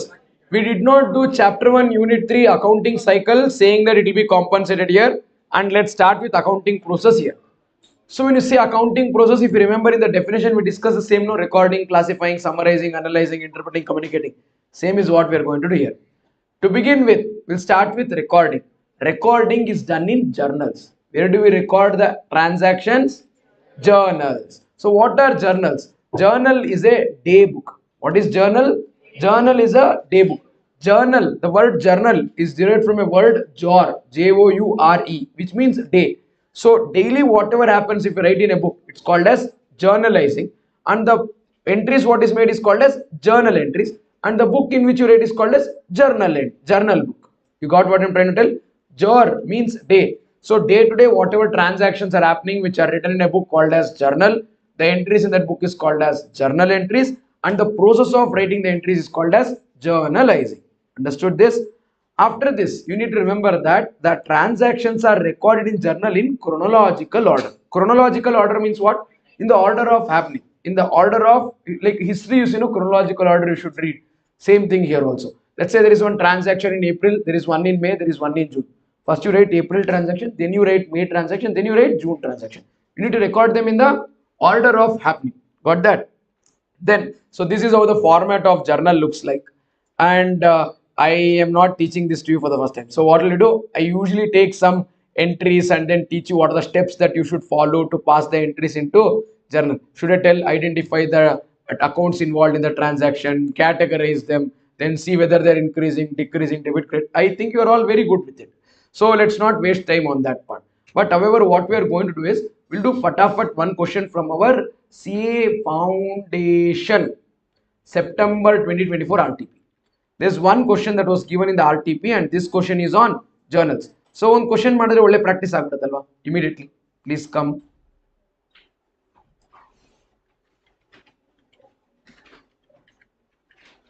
So let's quickly solve question 3A. I'll tell you which question should you be solving also if in case I don't get to solve any question or some questions. So you guys please try that questions before coming. See, RTP is not going to tell like these questions only will come in the exam. But what ICI does is every time whenever the exam is conducted, month and a half before the exam, they will issue one booklet called as RTP, Revision Test Paper. From every topic, they'll pick one question and then give. This is nothing to say that this question will come in the exam, this is important, atara Allah. From every topic they will issue one question. So it will be usually from ICA study material, sometimes it will be different. So doing this will give you kind of confidence, but don't ever tell just doing RTP is sufficient antala helodilla. Okay na, I'm not giving you any information that doing RTP is very important, only RTP if you do will pass the exam atarale ಹೇಳ್ತಾ ಇಲ್ಲ. But it's good to do RTP. Yeah, can I start with question number 3A? Come on guys, let's solve question number 3A from September 2024 RTP of CA Foundation Accounting. This question is from the chapter of accounting process and this is on accounting entries, that is journal entries. Have a look. You are required to pass necessary journal entries in the books of Keval. Okay, Keval is our client, we will pass entries for Keval. To begin with, read the first transaction. Check amounting to rupees 9,800 from Hari Kishan is received and it is received in full settlement of 10,000 rupees. So Mr. Hari Krishan is supposed to pay me 10,000. He should give 10,000 cash. He is giving by check. Let him give 10,000 rupees check. But he gave only 9,000 rupees check. And he is saying account is full settlement. What is it? Actually, he is supposed to give me 1,000 rupees more. I am saying it is fully settled. Meaning I am telling him you are supposed to pay me 10,000. No. Give me one check of 9,000, balance 1,000, it's okay. You don't have to pay. So it is discount. There is discount of how much? 1,000. This discount is discount allowed. We are allowing 1,000 rupees discount to Hari Krishan. So when we allow discount, discount allowed is expense. When we receive check, our bank balance will increase by 9,000. When my bank balance is increasing by 9,000, I will debit my bank account by 9,000. Because I gave discount and it is expense, 1,000 rupees discount allowed expense will be debited to discount allowed account. We had an asset, Hari Krishan, for 10,000. Once he gives 10,000, that Hari Krishan asset of 10,000 will become zero. We cannot ask money from him anymore. You get it? So that asset is decreasing, I will credit Hari Krishan account. So the first entry is, I will write bank account debit to the extent of 9,000, check received. I will also debit discount allowed account to the extent of 1,000, which is in the nature of expense. I will credit Mr. Hari Krishan account, who was supposed to pay me 10,000, now no longer supposed to pay 10. There is decrease in the asset, and that's the reason this is credited. So being check of rupees 9,000 received in full settlement against 10,000 due from Hari Krishan. You might get one small doubt here. Sir, why can't we write cash account debit? Because check is received. See, if in case the question mentions check received as a separate transaction, check deposited as a separate transaction on a different date, then we'll first write entry for check received by debiting cash. Then on the date when the check is deposited, I will debit bank and credit cash. However, if they don't separately give another mention of check being deposited into bank, it is our assumption that check is received and immediately deposited into bank. When the check is received and immediately deposited into bank, you will write bank account only debit straight away. You don't have to write it as cash and then write bank to cash. I hope you understood this point. When do we write check received as cash account debit to customer? When it is separately told to be deposited on a different date. You see, the next transaction they have not told that check received from Hari Krishan is deposited. If they would have given here one more transaction, check received from Hari Krishan is deposited, then I would have written cash account debit, discount allowed account debit to Hari Krishan. Later on the date when it is deposited, I would have written bank account debit to cash. I hope everyone understood this. We have successfully finished the first transaction. Let's now read the second transaction. Withdrawn for personal use. What did we withdraw for personal use? Goods. And these goods are of sale price 8,000. Cost is 6,000. So we need to write the entry not at 8,000 rupees selling price. We should write the entry at 6,000 rupees, which is cost price. You have purchased goods for 6. You sell these goods to others at 8. If in case you decided to use them, you cannot write the entry at 8,000 and book 2,000 profit. What you purchased, if you start using, you take it at cost, not at selling price. Whenever the goods are issued by way of sale, then the entry will be credited to sales. If it is any point of time, if the goods are issued other than by way of sale, by way of free sample, by way of utilization for own purpose or personal purpose, if it is given away as charity, if it is consumed in construction of a bigger asset, in all of these scenarios, credit will definitely not be sales. Credit will be purchases. We'll be reducing it from our purchases rather than adding it to sales. When we credit sales, I'll write it at selling price and then book profit. When I credit purchase, I'll reduce my purchases, I will never book profit. Did everyone understand? Whenever the goods are issued for a purpose other than by way of sale, please don't credit sales account, always credit purchase account, and don't write the entry at selling price, always write the entry at cost price. So my goods are going out to the extent of 6,000. I will not credit sales, instead I will credit purchase by 6,000 cost. Debit will be drawings. Drawings I can write 6, but that's not the end. They've told that you also withdrawn cash of 1,000. So when you withdraw cash of 1,000, cash is an asset decreasing. I will credit cash also by 1,000. So totally my drawings is 7,000. My drawings is 6,000 in the form of goods, 1,000 in the form of cash. So together I have withdrawn 7,000. Entry is drawings account debit to purchase to cash. Everyone got it? What's after the second one? Goods costing 3,000. Selling price 4,000 is distributed as free samples. Again I told you the same thing. Just now I mentioned, no, whenever the entry is other than by way of sale, don't consider selling price. Always consider cost price. Don't credit sales account, always credit purchase account. Why do you give goods as free sample? As a part of advertisement or sales promotion. Advertisement or sales promotion is expense. So I would write advertisement account debit or sales promotion account debit. Entry will be written at cost price of 3,000, not at selling price of 4,000. And it will not be credited to sales, I will credit it to purchases to the extent of 3,000. By this we are done with the third journal entry. Am I going fast? Let me take you all to fourth one. You have received commission of 10,000. When you received commission, commission will be received in the form of cash.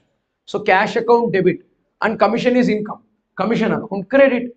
Entry would be cash account debit asset increase, commission account credit income.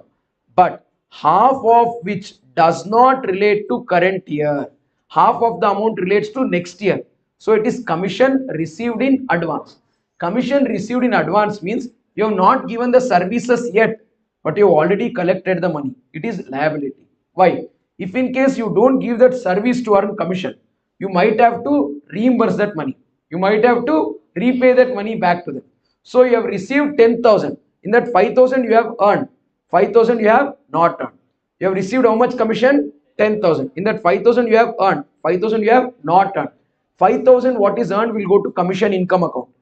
Another 5,000 will go to commission income when you earn it. You will earn it in next year. In this year it is liability. Liability will be parked in an account called commission received in advance. What is it? Commission received in advance. I'll tell, we would write cash account debit by 10,000. What is received? Out of this only 5,000 will be transferred to commission income. 50%. Another 50% will be transferred to pre-received commission or commission received in advance. This is liability. It will become income when we earn it. Let's say next year I give services because of which I'll earn that other 5,000. What will be the entry in that case?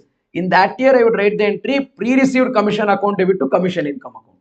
That is not done in this year because it is not earned in this year. I hope everyone understood.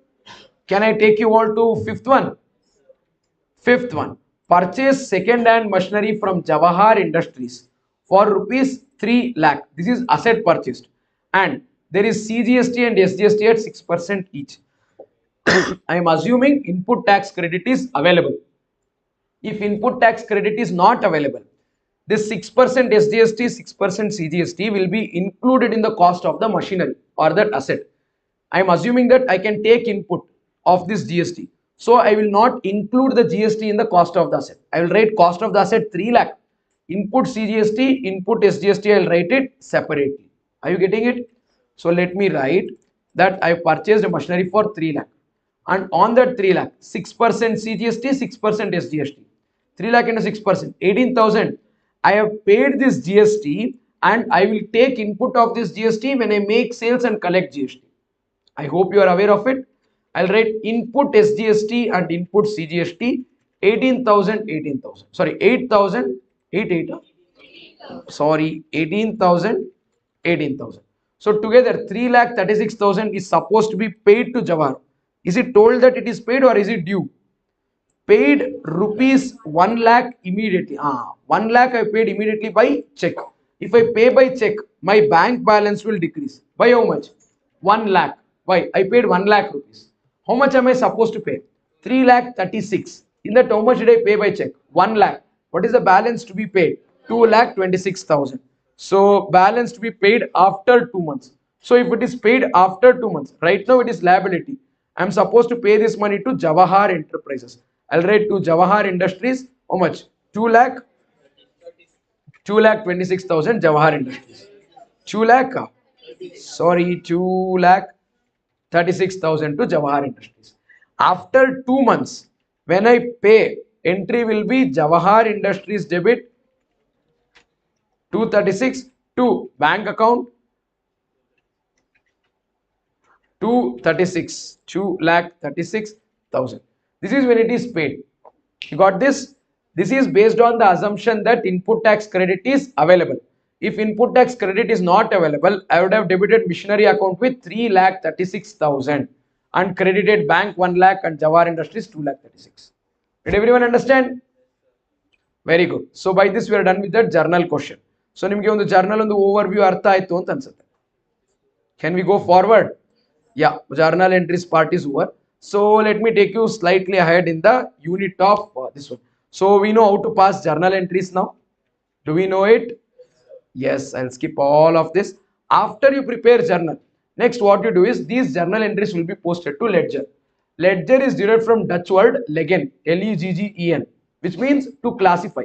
Whatever entries we've already written in journals, I classify them based on the ledgers. One ledger account is opened for each account that is involved. Now in journal, in one single journal entry, I write two things, right? Cash account debit to sales account. For cash, I open one ledger. For sales, I open one ledger and respectively post them to ledger accounts. Are you getting it? So that's what we do when it comes to ledgers. Ledgers are called as secondary books of accounts. Journals are primary books of accounts. Ledgers are also called as principal book of records because we write it based on the debit credit principle.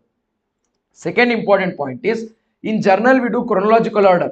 In ledger we follow the order which is called as analytical order. In journal when we enter the transaction it's called as journalizing.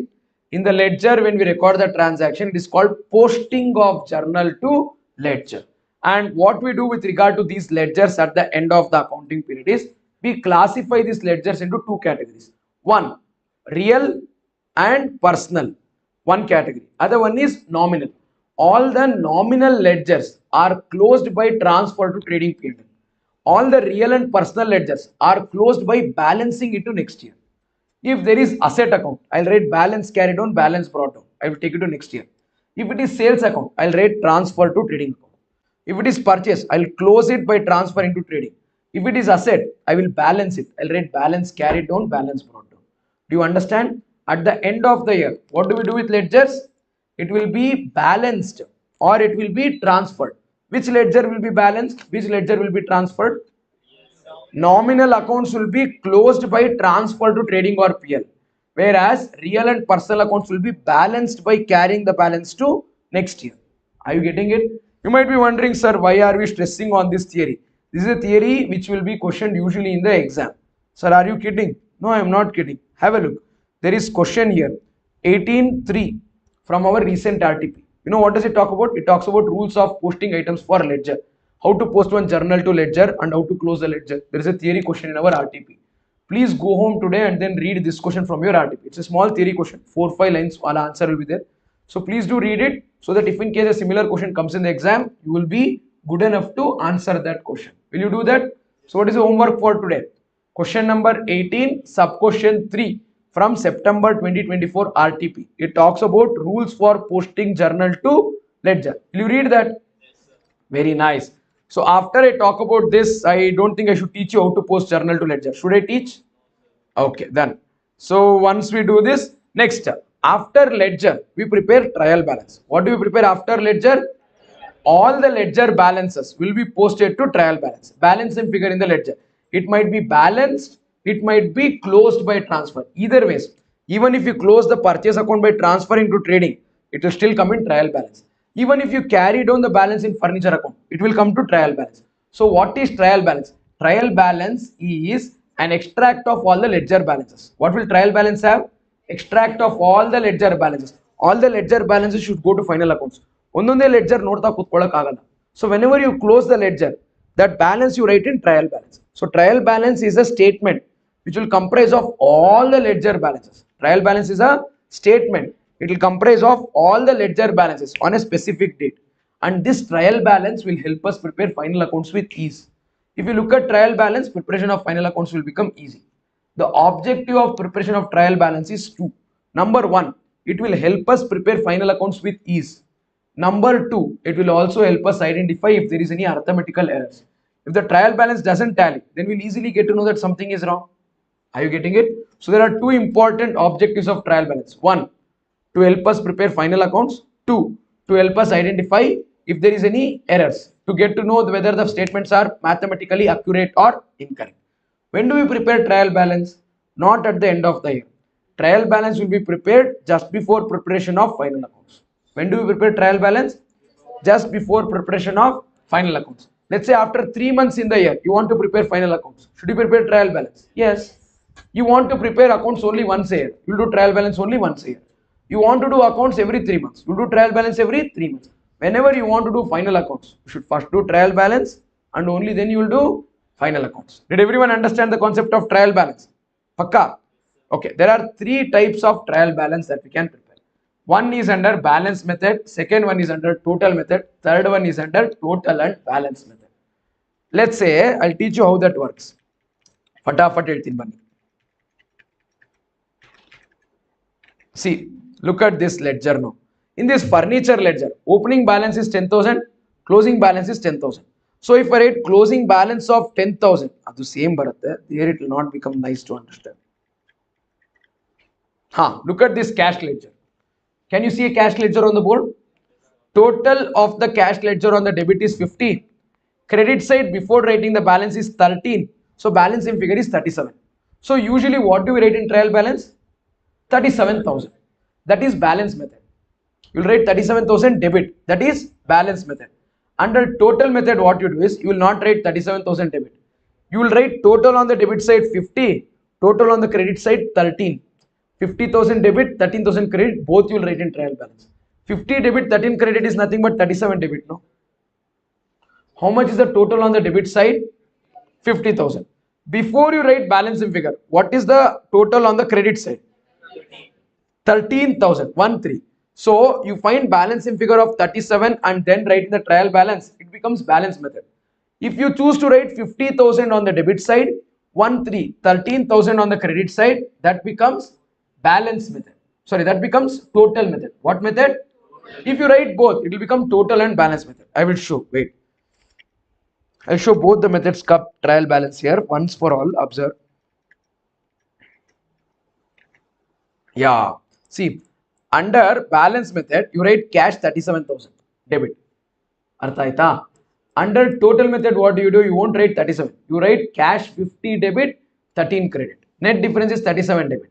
Am I right? And finally, total and balance method, where you write debit balance 37 and you write total debit 50, total credit 13.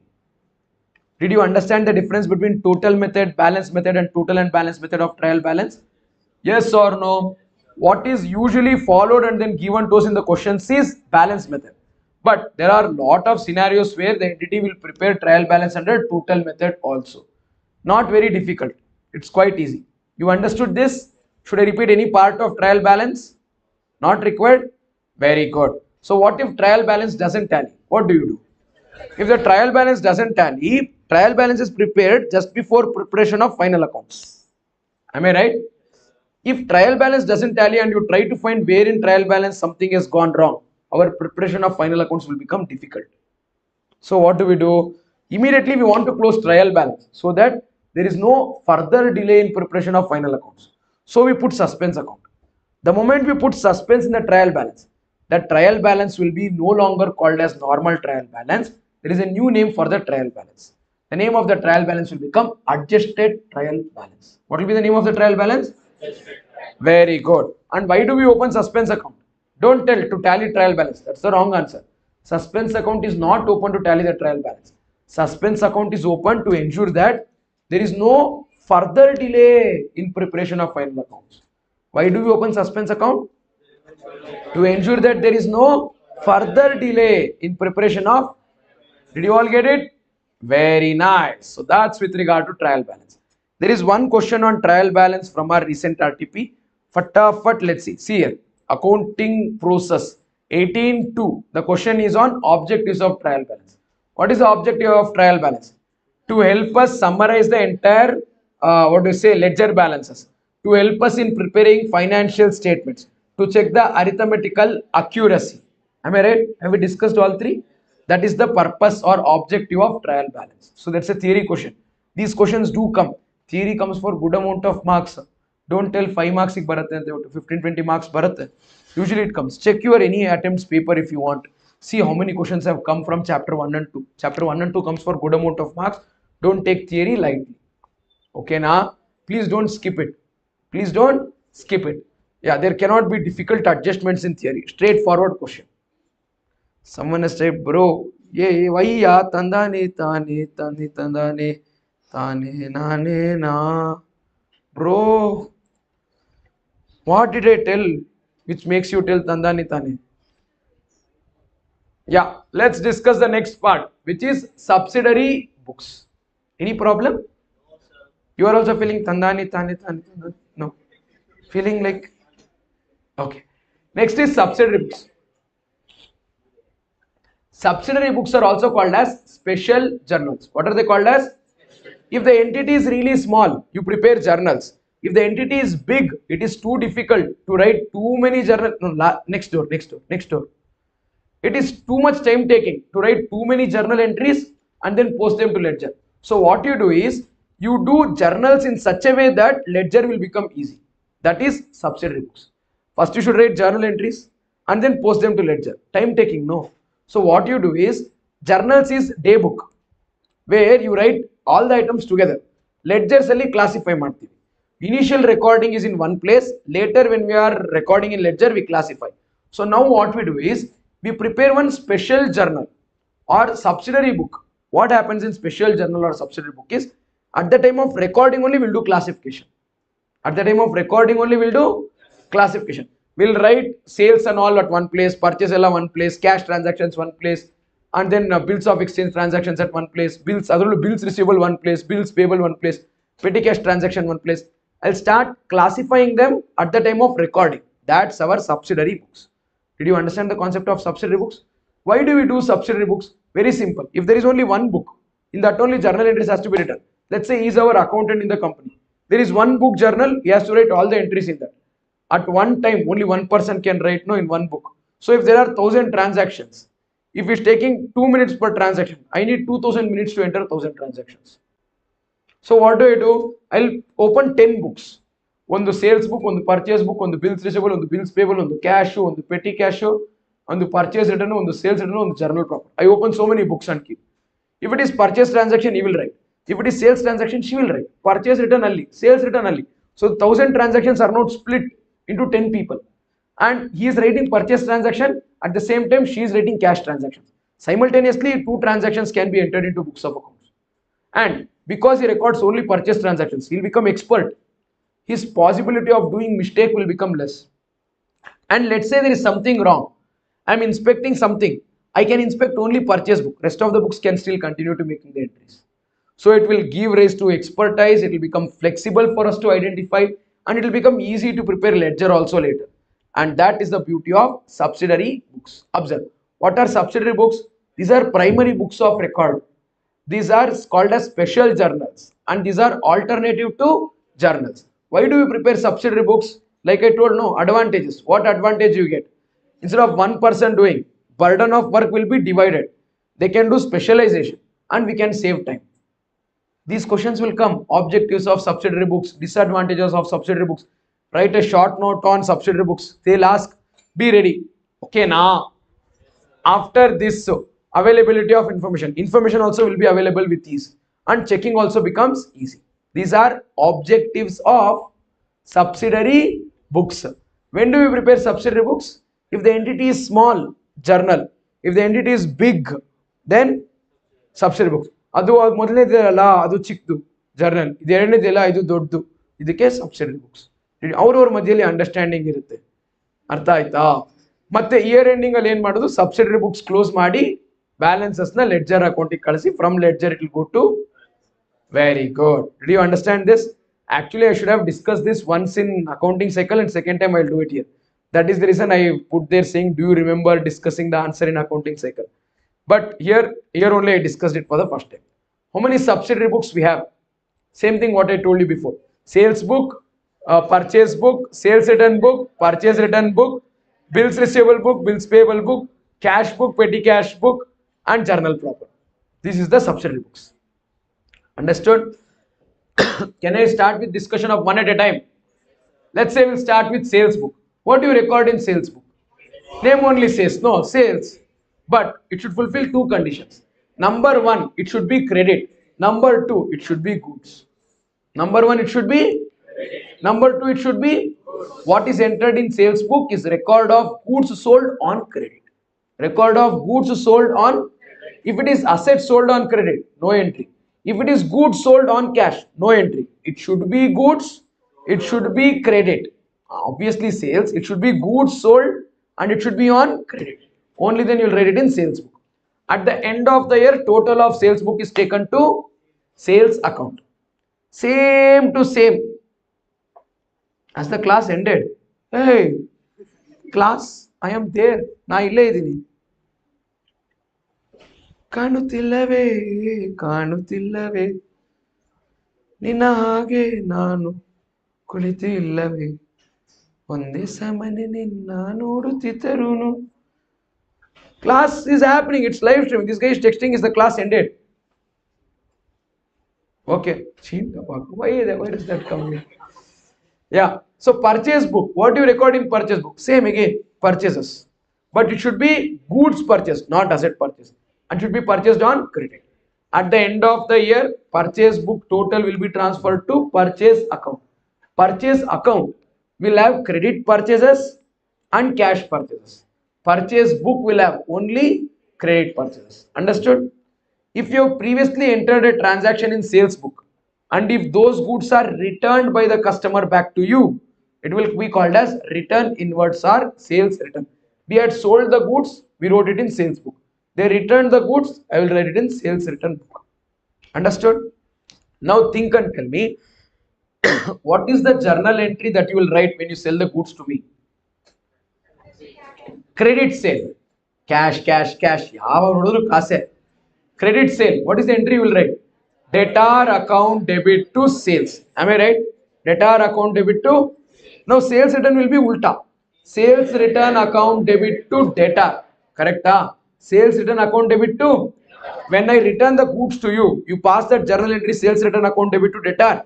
That journal entry will take one print. That journal entry will take one print. What has happened in that journal entry? My account is credited. My account is credited. You give that paper to me stating that you passed the journal entry. That paper what you give to me is called as credit note. That paper is called as what? Why is it called credit note? In that paper my account is credited. You are giving that note to me to inform that my account is credited. Credit note. Artha aita? You sold the goods to me. Entries debtors to sales. I returned the goods to you. You will write debtors, sales return account debit to debtors. You are crediting my name. You will inform that by way of a note called as credit note. You get it? When you sell the goods to me, you will give me tax invoice. When I return the goods to you, you will give me credit note. Similarly, purchase return. You have, let's say I have purchased goods from you. No, when I purchased, I wrote the journal entry purchase account debit to creditor. I wrote purchase account debit to. When I return the goods to you, I'll write creditor account debit to purchase. I am debiting your account, so I will give that printout to you. That is called debit note. I am informing you that I have debited your account and take your goods back. You will receive the goods and then say, I have received the goods from you, take your credit note. That is debit note and credit note. Did everyone understand? Come on, make some noise. What is after purchase return book and sales return book? Then comes our bills receivable book and bills payable book. Any bills of exchange or hundis which I give to you it will become bills receivable. You will write it in bills receivable book. If you give it to me, to you it will become bills payable. You will write it in bills payable book. All the cash transactions will be recorded in cash book. If there are small cash transactions, it will be recorded in petty cash book. Transactions which you don't know where to write will be written in journal proper. Before that, cash book is primary book as well as principal book. Why? Cash book looks like cash account. Purchase book and purchase account are different. Why? In purchase book, you record only credit purchases. In purchase account, you will write credit purchase as well as cash purchase. Sales book and sales account are different. Why? In sales book, you write only credit sales. In sales account, you will write credit sales and cash sales. But in cash book, cash transactions, all cash transactions, whether capital or revenue, whether payment or income, whether expense or income, whether receipt or payment, everything will be written in cash book. So cash book go cash account go difference illa. Eradu onde. You got it? Both are same. So that is the reason we call it as primary and principal book. Journals are primary books. Ledgers are principal books. Ide primary, ide principal. Nane Raja, Nane Mantri. Eradu onde. Got it? That's for cash book. Cash book can be prepared in three types. There are three types. One is simple. Second, simple is the simple. Date to receipts cash column. That is amount column. Then comes two column cash book. Two column or double column cash book. Two columns will be there. What is the second column? Bank or discount? It can be either.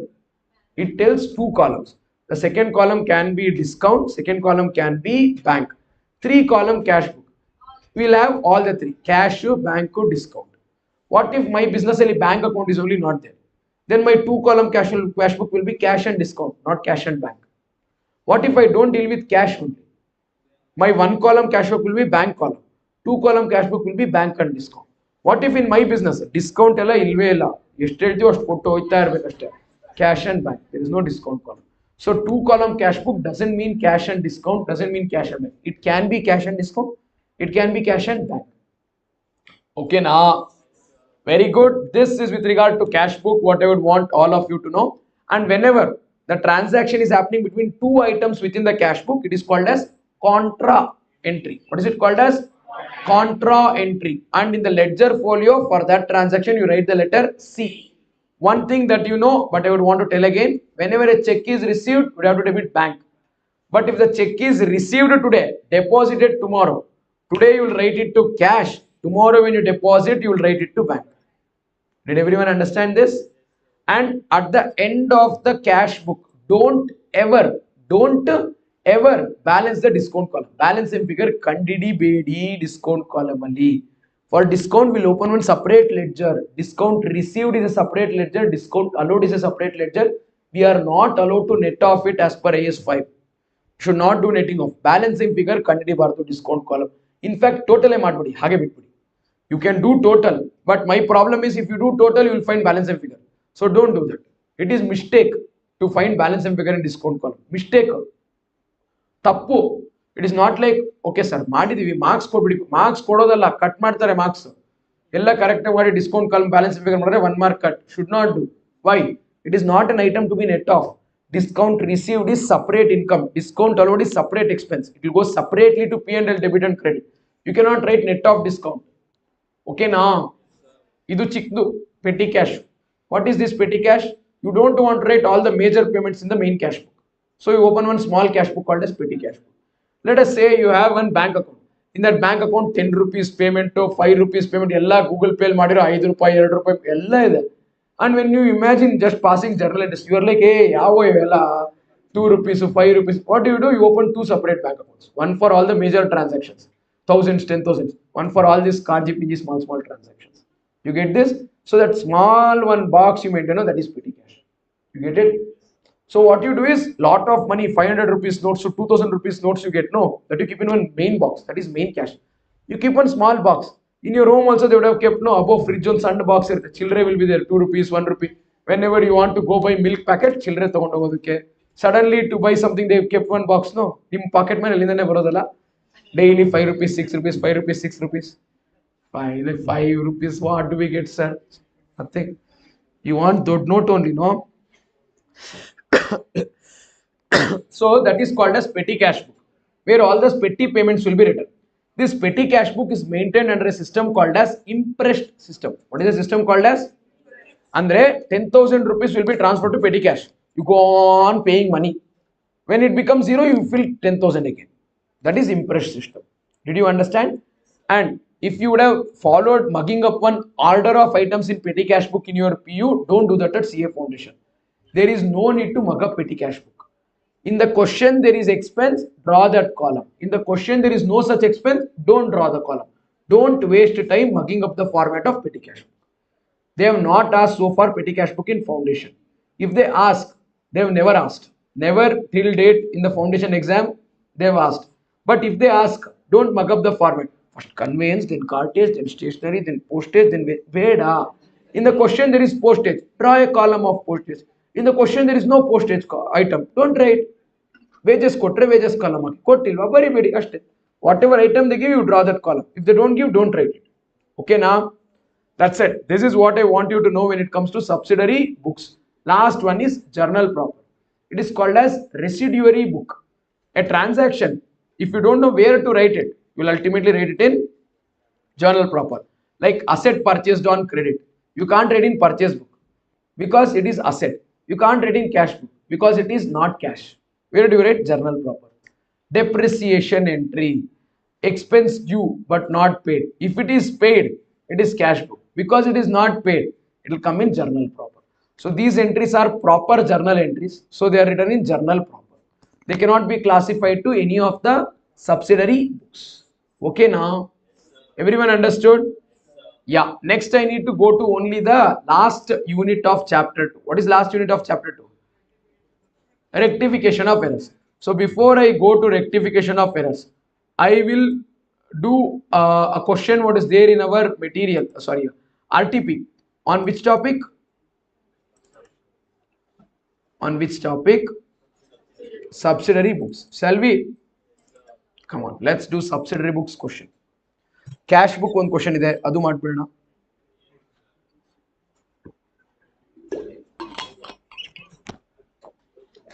See, chapter 2 got over quick.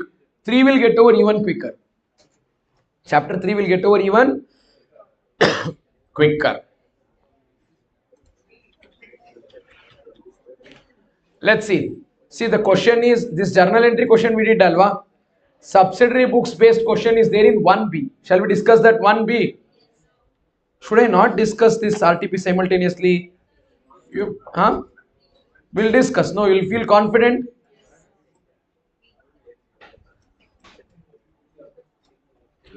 But you know, 1B. Read this. Sales book is kept to record both cash and credit sale. Yavon helidu? Hello. They are telling. Answer is false. Sales book is kept to keep track of only credit sale of goods. Cash sale of assets or cash sale or of assets should not be recorded in sales book. Should only record credit sale of goods. What happened? No, not you. He is eating something. Henry, what are you eating? What are you eating?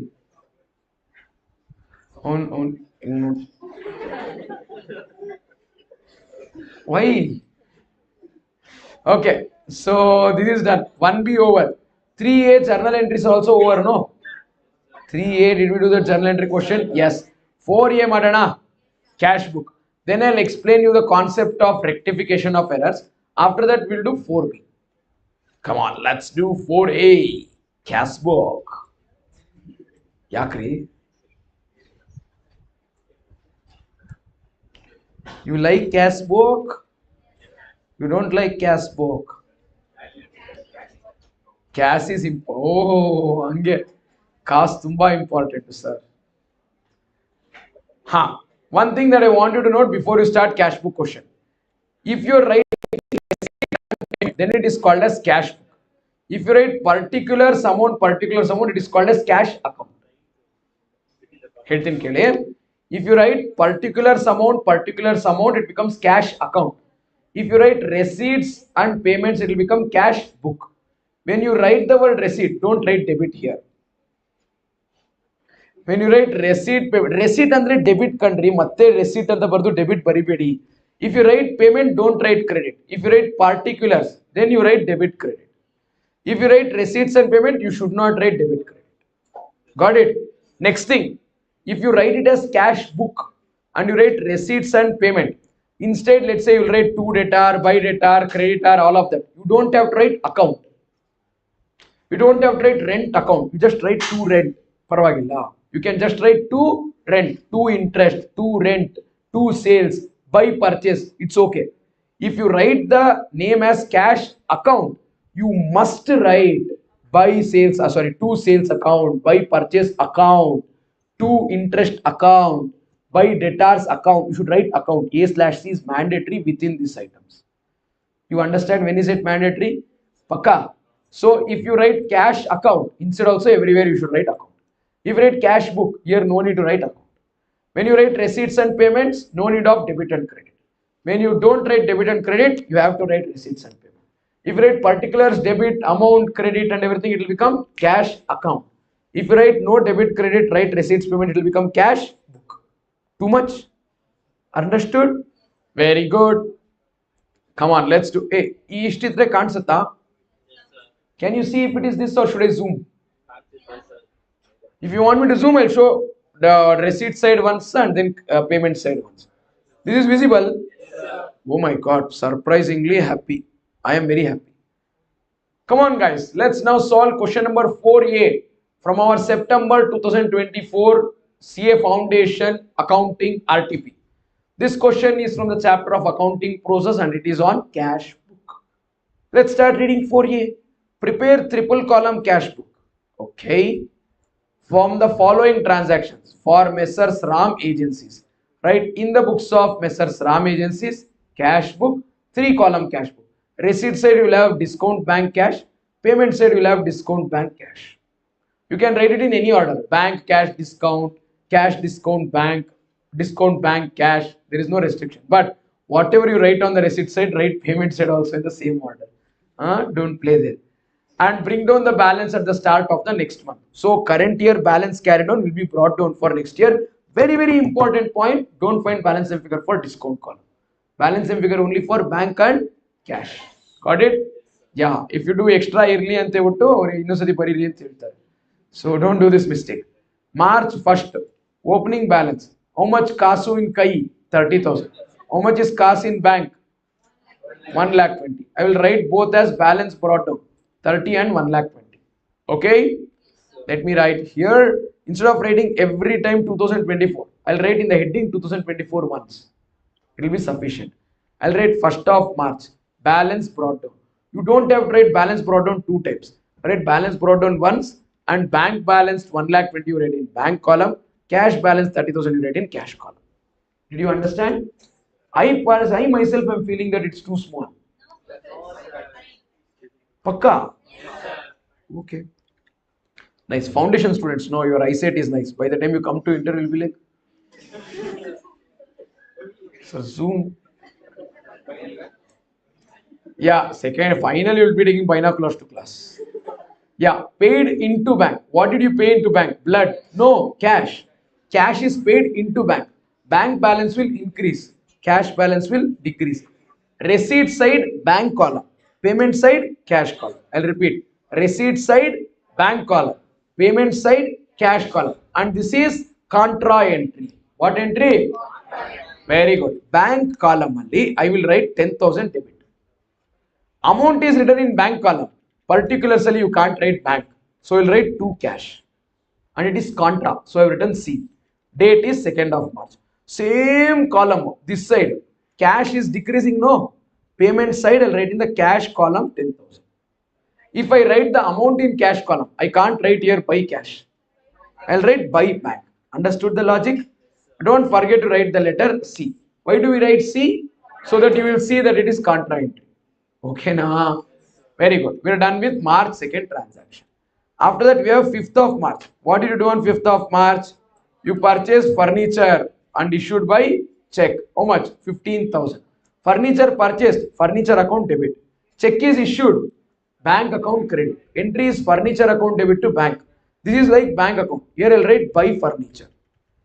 Basically, it is payment. So I'm writing on the payment side 5th of March. Payment is by check. So my bank balance will decrease by 15,000. I will write the amount in bank column. Which column? Everyone understood bank column? Very nice. So this is not contra. This is payment to furniture purchased by check. After 5th of March. Next I will go to 8th of March. 8th of March. Purchased goods for cash 5,000. When you purchase goods for cash, purchase account debit, credit cash. Basically it is payment. I will write here by purchases. I will write the amount in the cash column because it is paid by cash. Did everyone get it? What is after this March 8th by purchase? 12th of March. What is happening on 12th of March? Received cash from Mohan 9,800 and you allowed him discount 200. When you receive money, it is receipt. So on the receipt side, I will write on 12th of March, Mohan. How much did we receive? 9,000 by 9,800 by cash. 200 we won't receive. I'll write it in discount column. This is only for disclosure. Please don't take the total or balance and figure in discount column. Got it? What is after 200 discount on 9,800 cash on March 12th?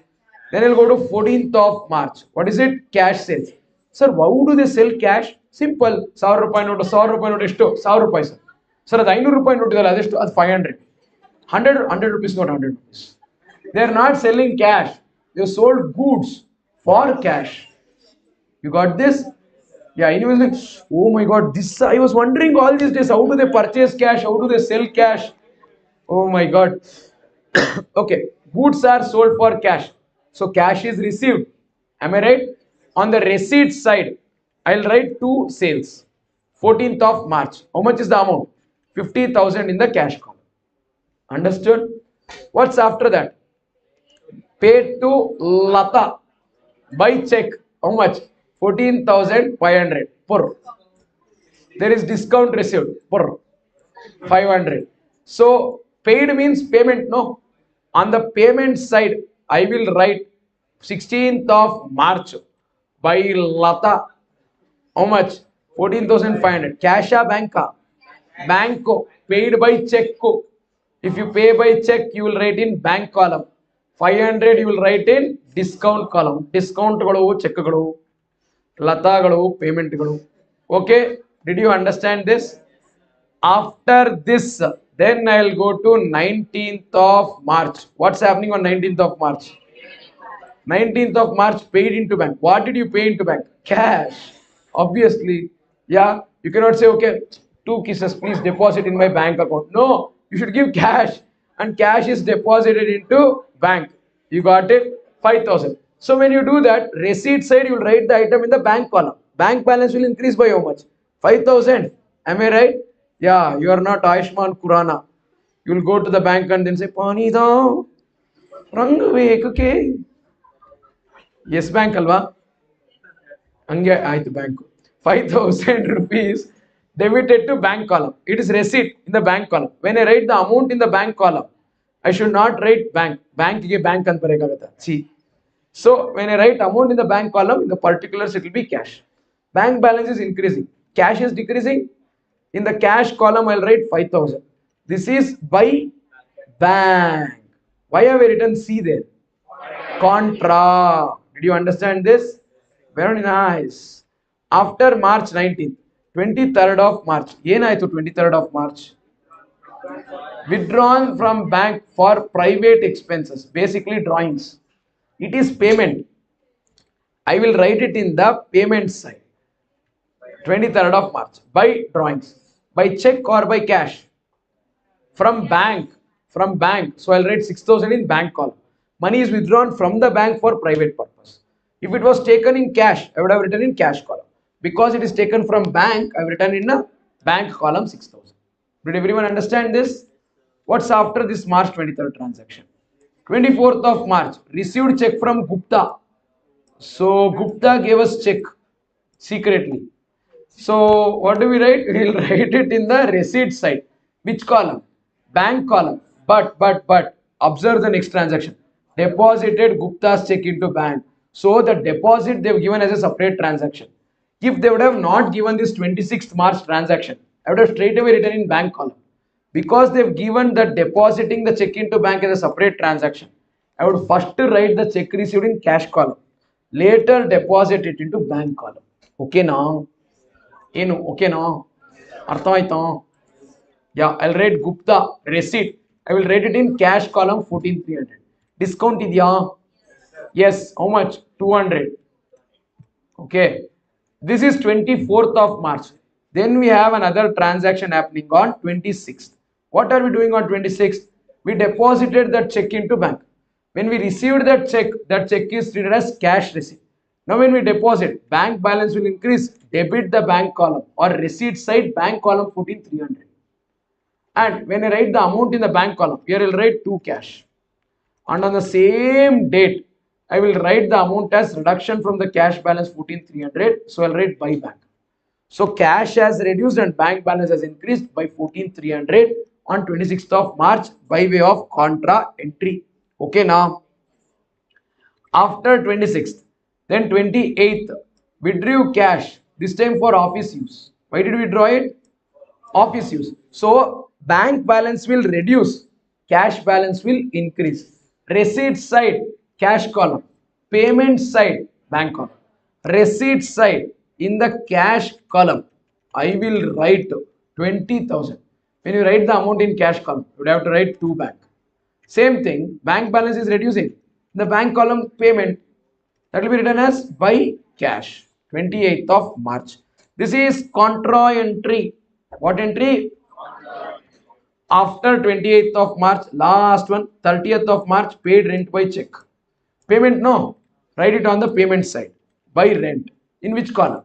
In the bank column. How much? 8,000. Ashte. Over. Everything is done. Entire question on cash book is over. What to do now? Just take the total. Start with discount column. No. Discount column, you should not do balancing. That is what I have been telling avaglinda. Tappu madbardu. If you write the total, I am scared that you will do balancing figure. So don't write total only. Don't write total only. Skip. Just write that and then leave it. Okay. Now, bank column. 120, 10, 130, 135, 149, 300. 149, 300. Identify the balancing figure. By balance carried on H2.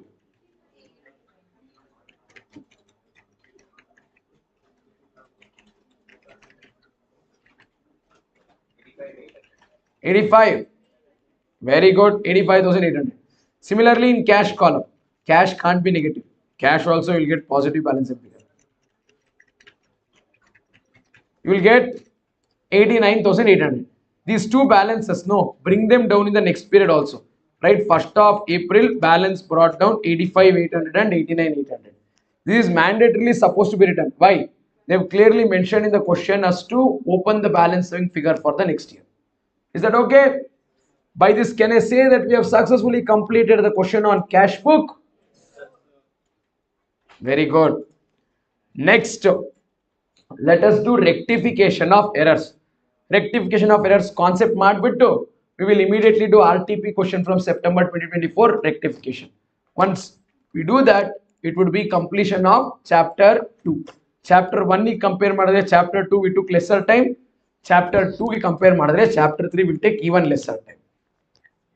Okay, ಬನ್ನಿ ಮಾಡೋಣ chapter 2 last unit.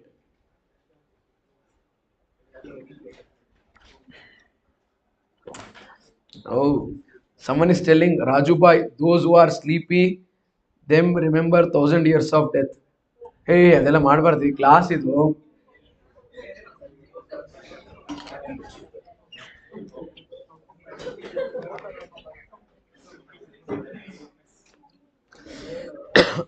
This is not Ninja Academy. This is Yashas academy.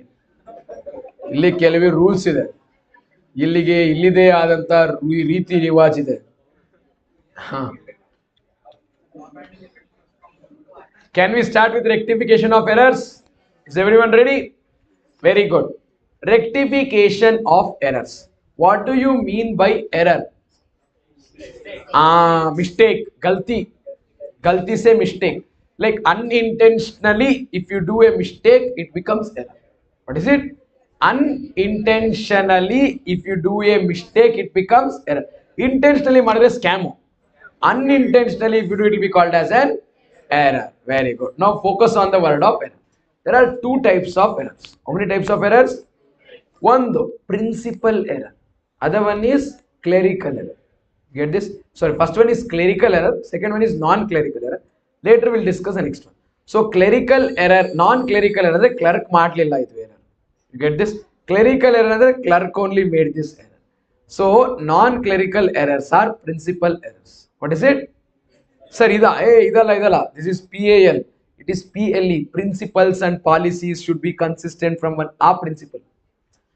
Accounting principles should be consistent from one year to another year. No, that principle, not your college principle. So principal error can happen in computerized accounting, can happen in manual accounting also. Sir, what is principal error?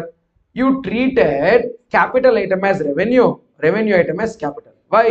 You did not listen when we were discussing capital and revenue transactions. You were sleeping.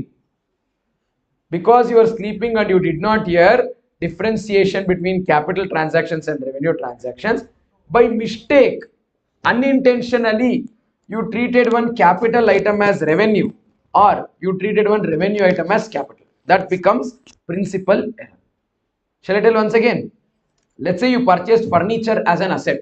You purchased furniture as an, what is the entry you should write?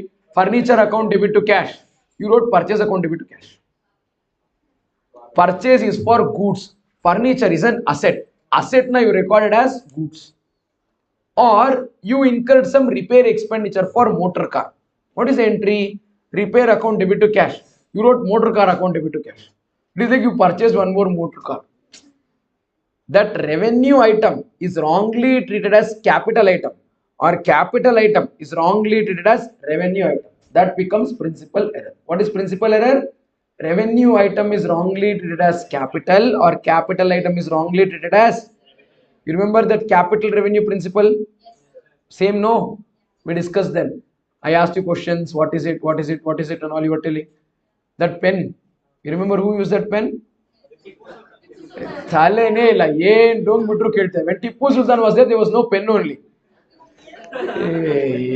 ಹೇಳಿದೆಲ್ಲ ಕೇಳ್ತಾರೆ, ಸ್ವಲ್ಪನೂ ತಲೆ ಇಲ್ಲ. Yeah, so if you write asset purchased in purchase book, it's a principal error.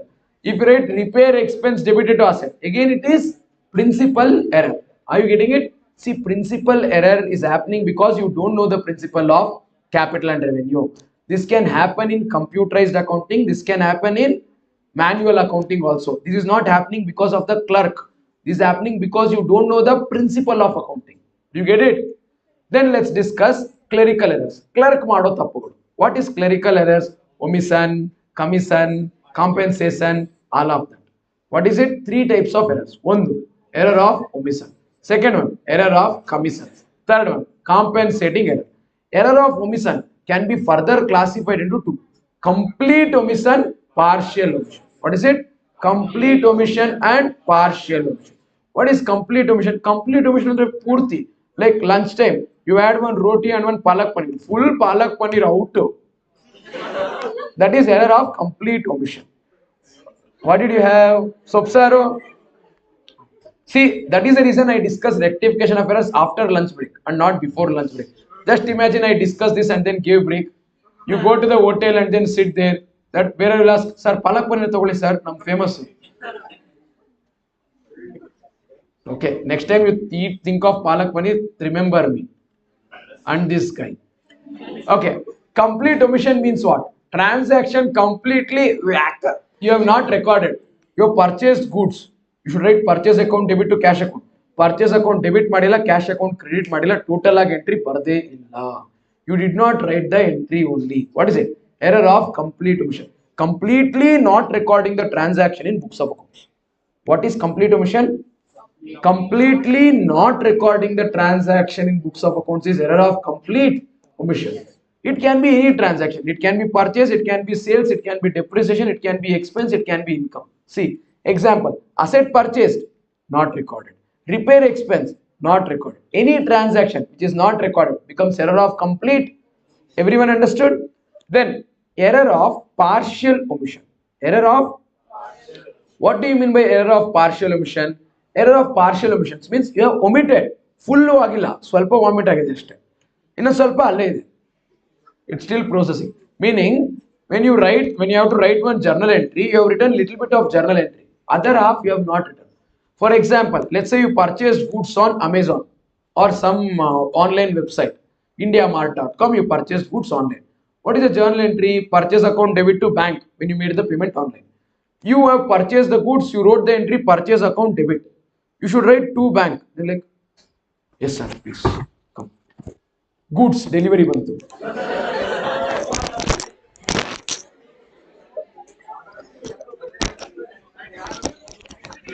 Ashte, I took the delivery of the goods.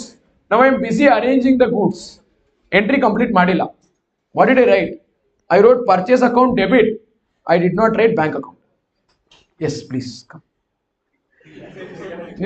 She actually came. So we wrote second time, we won't fall for the same pit, no? Yeah, we write purchase account debit. We write purchase account. We did not write bank account. What is this? Partial omission. Enagide? Not recording part of a transaction in the books of accounts. Not recording. You recorded debit. You did not write credit. You wrote in purchase book. You did not transfer to purchase account. You wrote in purchase account. You did not write in cash account. You wrote the item, but you did not total it. All of these are what errors? Partial omissions. Example, asset purchased, recorded in cash book, but not posted to asset account. ಕಾಸು ಹೊರಗಡೆ ಹೋಗಿದ್ದು ಬರ್ದ್ರಿ, asset ಹೊರಗಡೆ ಬಂದಿದ್ದು ಬರ್ದೇ ಇಲ್ಲ. Repair expense, it is debited to expense, but you did not record it in cash account. Can this happen? Yeah. If this happens, what is this called as? Error of partial omission. Understood? Then next one, commission error or error of commission. What is it? Error of commission andre enu? See, if you don't write omission, if you write half, partial omission. If you write but wrongly, you have written, let's say I am supposed to write Manoj account debit to cash. Before writing Manoj, I wrote M ಅಂತ type ಮಾಡಿದೆ, ಅಲ್ಲಿ Mohan ಮತ್ತು Mohan account debit to cash. I have written the entry, but I have written it in the wrong account. I have written it in the error of commission. Okay, I wrote in Manoj account only. I should write 10,000. 1 0 extra, I put 1 lakh per month. Manoj is now supposed to pay me 1 lakh rupees, not 10,000 rupees. You're like, na ಏನು ಕೊಡೋದಿಲ್ಲ. So that will become error of commission.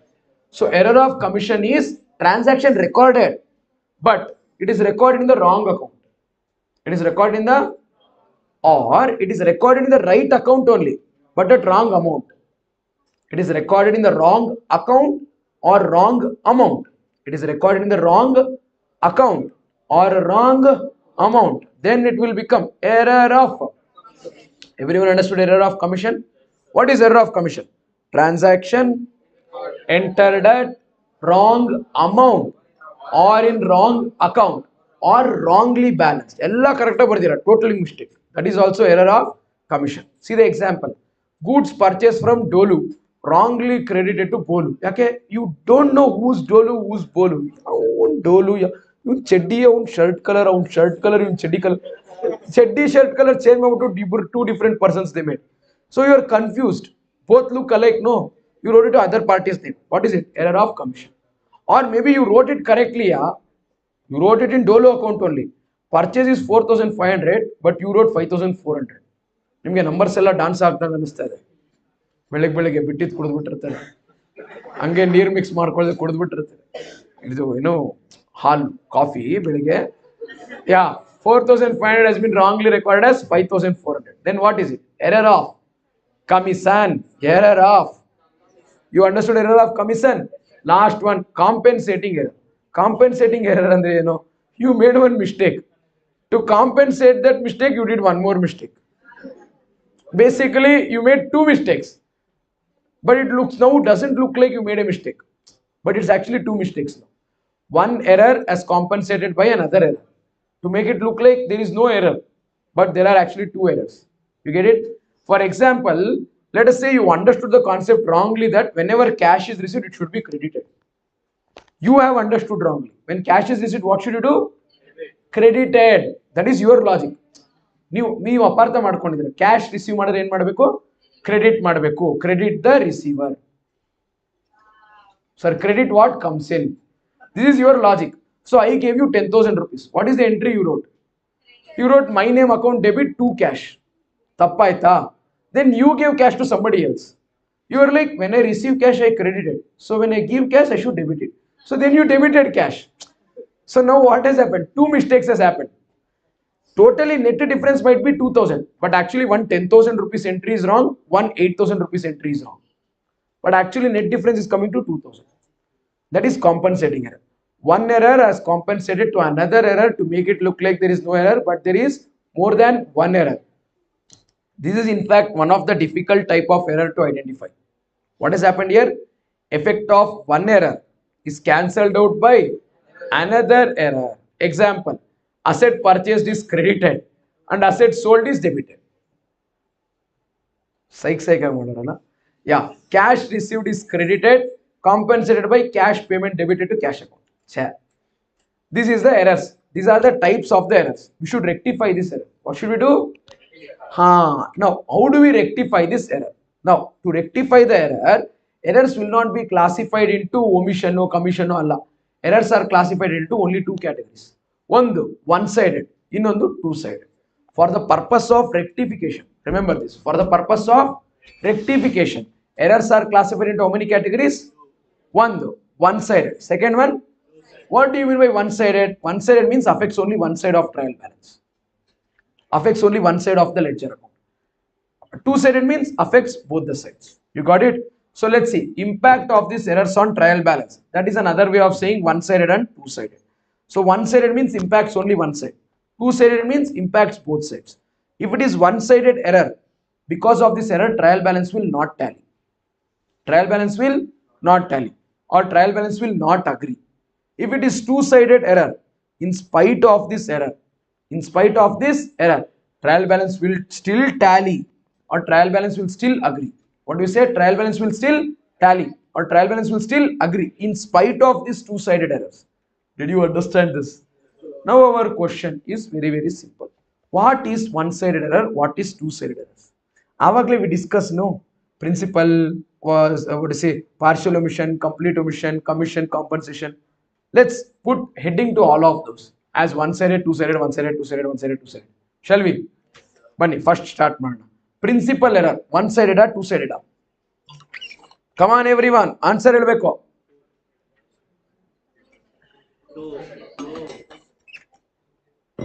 Two-sided error. In spite of the principal error, trial balance will still in a tally agutte. Okay na? Next one. What about error of complete omission? Two-sided. In spite of error of complete omission, trial balance will still agree. Very good. So when a trial balance tallies, does that mean the books of accounts are error free? No. It means that there are errors which are principal or which are complete omission. What about partial omission? Pakka, this is one-sided error. If there is partial omission error, trial balance will not tally. Trial balance will. Artha aita. Very good. I'll write here error of partial omission. Okay now. After this, next I have with me error of commission. Whenever there is error of commission, that commission error can be one side, can be two sides. So errors of commission can be one-sided or can be two-sided. Because of this, trial balance can agree, but trial balance can disagree also. Did you understand this? Pakka. Then let's go to the next one. What about the last one? Compensating error. Usually two-sided. Usually two-sided, and in spite of compensating error, trial balance will always agree. Did you all understand this? Why did I classify the errors into one-sided, two-sided? To rectify the error. To rectify, you should know, should you rectify one side or two sides? If you have to rectify only one side, adjustment ಮಾಡ್ಕೊಂಡು ಹೋಗೋದಷ್ಟೇ. ಈಗ ಒಬ್ಬರಲ್ಲೇ ತಪ್ಪಿದ್ರೆ ಏನು ಮಾಡೋದು? Adjustment ಮಾಡ್ಕೊಂಡು ಇಬ್ಬರ ಹತ್ರನೂ ತಪ್ಪಿದ್ರೆ rectification entry pass ಮಾಡಬೇಕು. You understand? If only one person has done the mistake, we will only do adjustment on that side. If there is error on both the sides, we can pass journal entry. And this rectification also depends upon the stage at which the error is identified. Later the error is identified, more complicated the rectification. Earlier it is identified, simpler the rectification. When you go to doctor also, they will tell no. If you go at the very early stage, they will suggest you some small simple pills and then say, sometimes they won't even say ask you to take pills. They're like, it's okay, fine, on 2-3 days you will be fine, they'll say. If it is slightly late, they will suggest you some pills. If it is even more late, they will give you an injection. If it is even more late, they will suggest some surgery. Ina later bitre, I am sorry, next sati uddag ನೋಡ್ಕೊಳ್ಳೋಣ, this time ದೇವರು ಕೇಳಿದೆ ಅಂತ ಹೇಳ್ಬಿಡಿ ಅಷ್ಟೇನು. Tata bye bye, ಇಷ್ಟು ಹೇಳಕ್ ಇಷ್ಟಪಡ್ತೀನಿ friends. So rectification depends upon the stage at which the error is identified. Okay, so we will categorize the error into stages of identification and then rectify them. If the error is identified immediately, what do you do? ತಪ್ಪು ಮಾಡ್ಬೇಕಾದ್ರೆ ಗೊತ್ತಾಯ್ತು ತಪ್ಪು ಅಂತ, ಅವಾಗ ಏನು ಮಾಡಬೇಕು? ಅಷ್ಟೇ, ತಪ್ಪು ತಿದ್ಕೊಂಡ್ಬಿಡೋದು, scratch and then rewrite. This is stage 0. This is not there in this chapter. What do? You scratch it immediately and then rewrite the answer. What if after writing the entry you realized?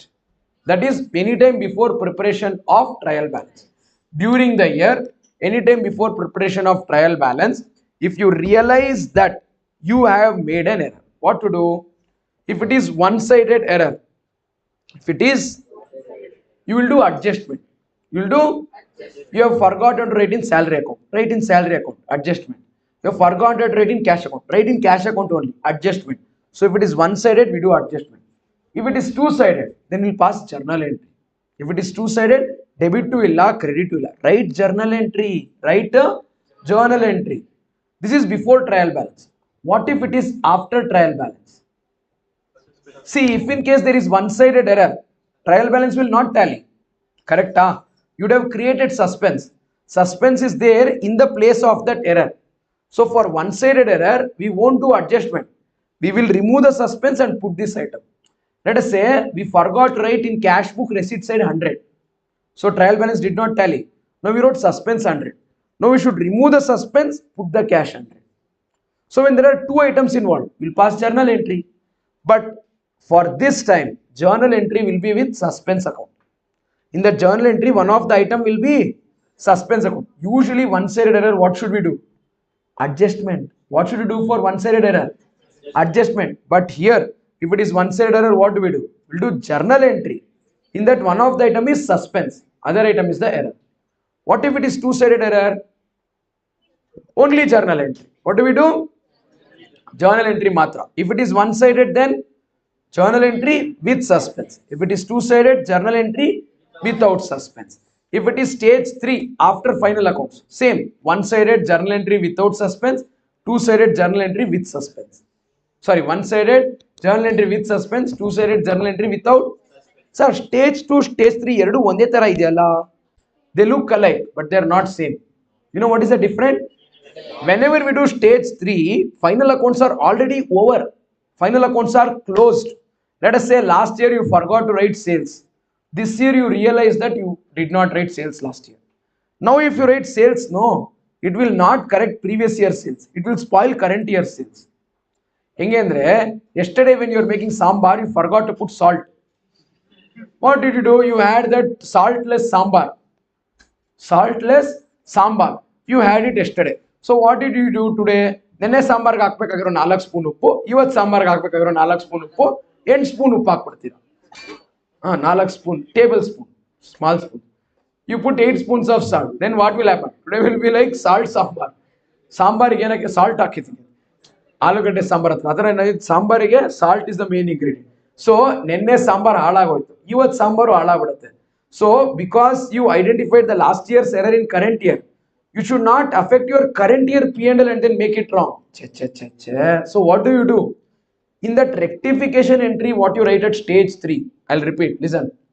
In the rectification entry, what you write at stage 3, if any account which is involved, in the rectification entry, what you write at stage 3, any account involved is affecting profit or loss.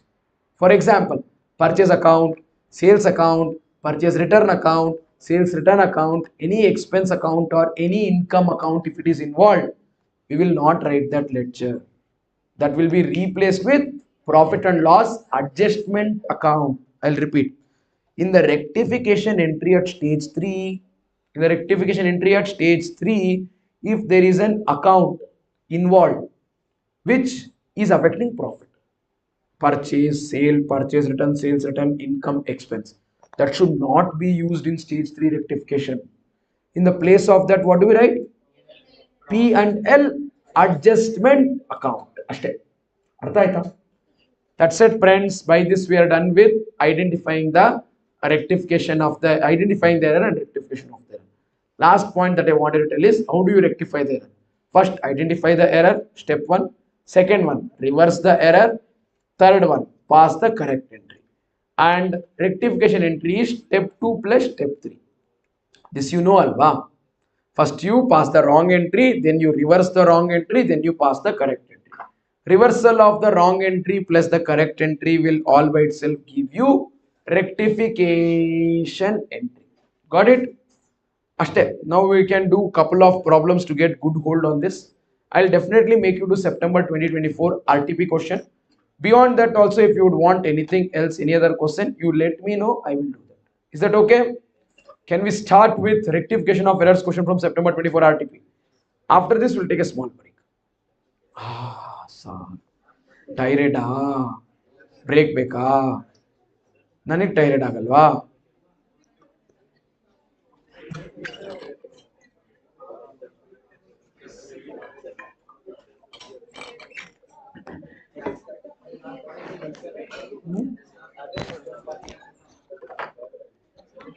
Class correct ಆಗಿ class ಟೈಮೇ ಗೊತ್ತಾಗಲ್ಲ ಅಂತ ಜಾಸ್ತಿ ಆಗಿದೆಯಾ time ಕಡಿಮೆ ಆಗಿದೆಯಾ ಜಾಸ್ತಿ ಆಗಿದೆಯಾ ಕರೆಕ್ಟ್ ಆಗಿದೆ ಟೈಮ್ ಹೆಂಗ್ರಿ ಜಾಸ್ತಿ ಆಗುತ್ತೆ ಕಡಿಮೆ ಟೈಮೇ ಇರುತ್ತಲ್ಲೇನ್ರಿ ಸರ್ ಅಂದ್ರೆ do you feel like it's late 2:50 ಅನ್ನಿಸ್ತಾ ಇದೆ ಇನ್ನೂ ಜಾಸ್ತಿ ಟೈಮ್ ಆಗಿದೆ ಅನ್ನಿಸ್ತಾ ಇದೆಯಾ ಕಮ್ಮಿ 1:30 ಏನೇ ಅನಿಸ್ತಾ ಇದೆ ಅಷ್ಟೇ ಟೈಮ್ ಬೇಗ ಹೋಗಿದೆ ಅಂತ ಅನಿಸ್ತಾ ಇದೆ ಗುಡ್ ಅದೇ ಆಲ್ಬರ್ಟ್ ಅಂಕಲ್ ಹೇಳ್ತಾರಲ್ಲ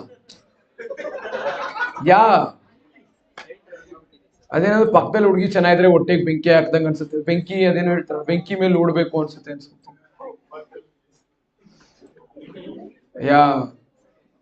they like if you sit next to a girl you feel like 1 hour is 1 minute, but if you sit on a hot man 1 minute feels like 1 hour. Not heard of that. Hey, Albert Einstein style of not mine. New bari E is not equal to mc square. E is equal to mc square.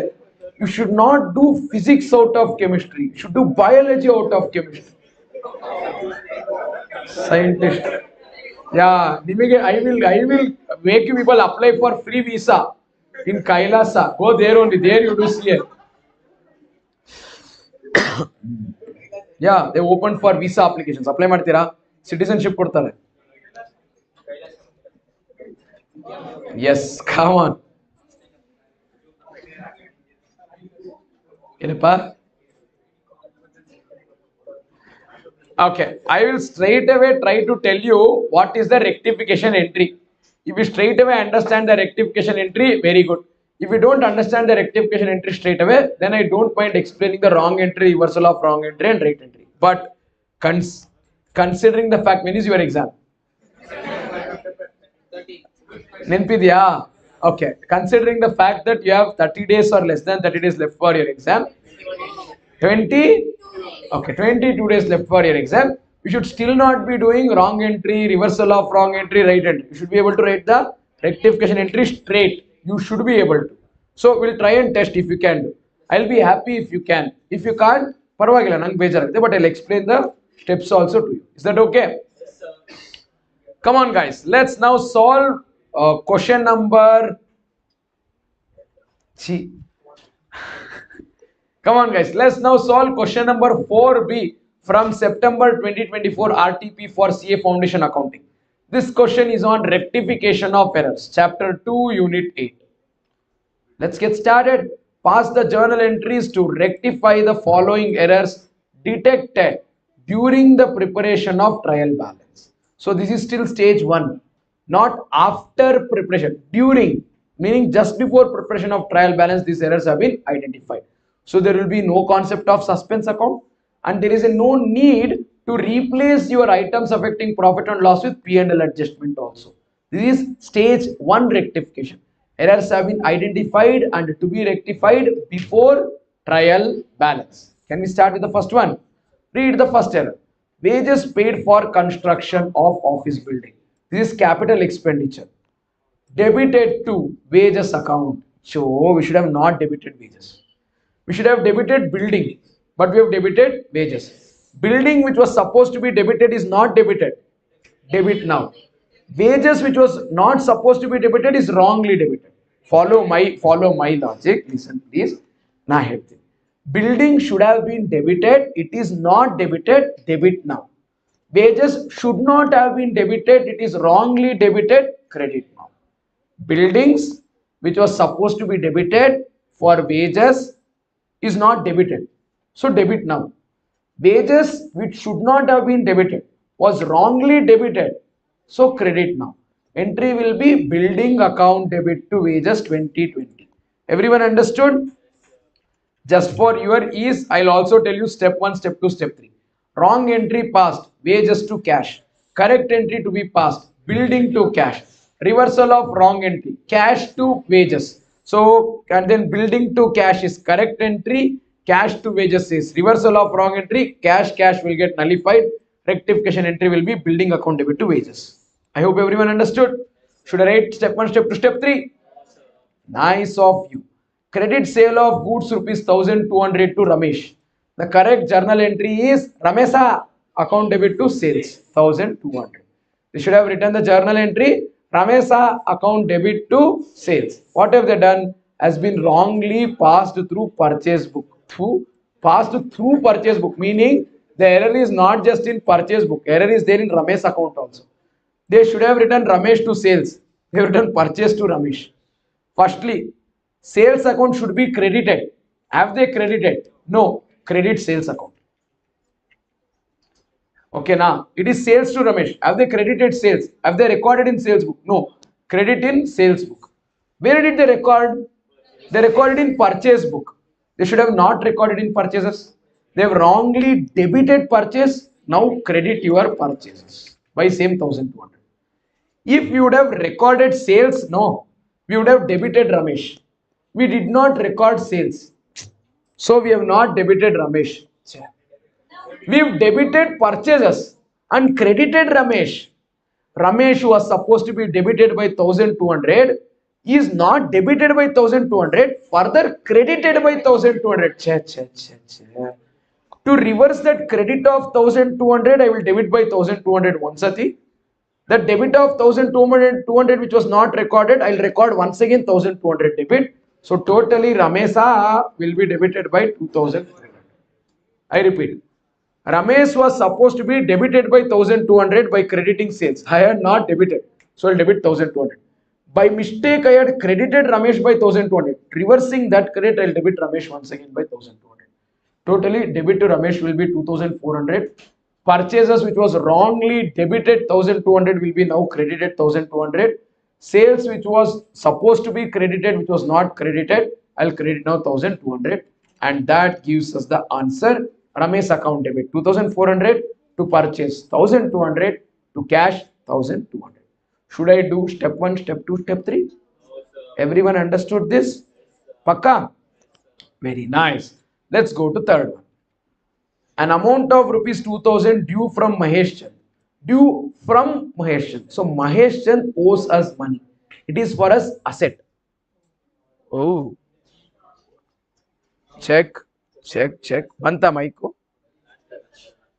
ಹೊರಗಡೆ ಏನೋ ಟಪ್ ಅಂತ ಓ ಬಂತು ಬಂತು ಸರಿ ಹೋಯ್ತು ಸರಿ ಹೋಯ್ತು ಯಾ 2000 due from Maheshan, meaning Maheshan owes us money. So for us it is asset which had been written off as bad debt in the previous year was unexpectedly recovered. Suddenly he had realization. Hey, ಹೆಂಗೈತೆ ಮೈಗೆ ಅಲ್ಲ ಒಂದ್ಸತಿ warning ಕೊಟ್ರೆ work ಆಗುತ್ತೆ.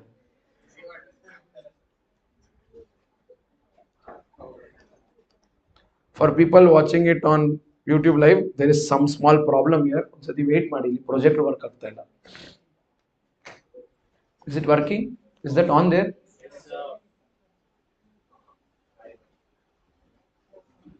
ಬರ್ತಾ ಇದೆ ಬರ್ತಾ ಇದೆ. Some sound is coming. You scared it will fault. It is projector, not rocket launcher. Don't worry. Don't be worried.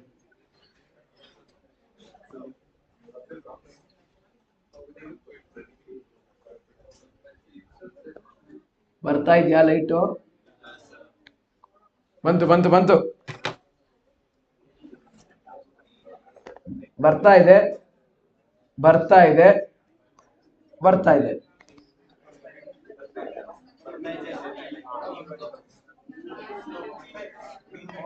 ಬರ್ತಾ ಇದೆ ಬರ್ತಾ ಇದೆ ಬರ್ತಾ ಇದೆ ಬಂತು.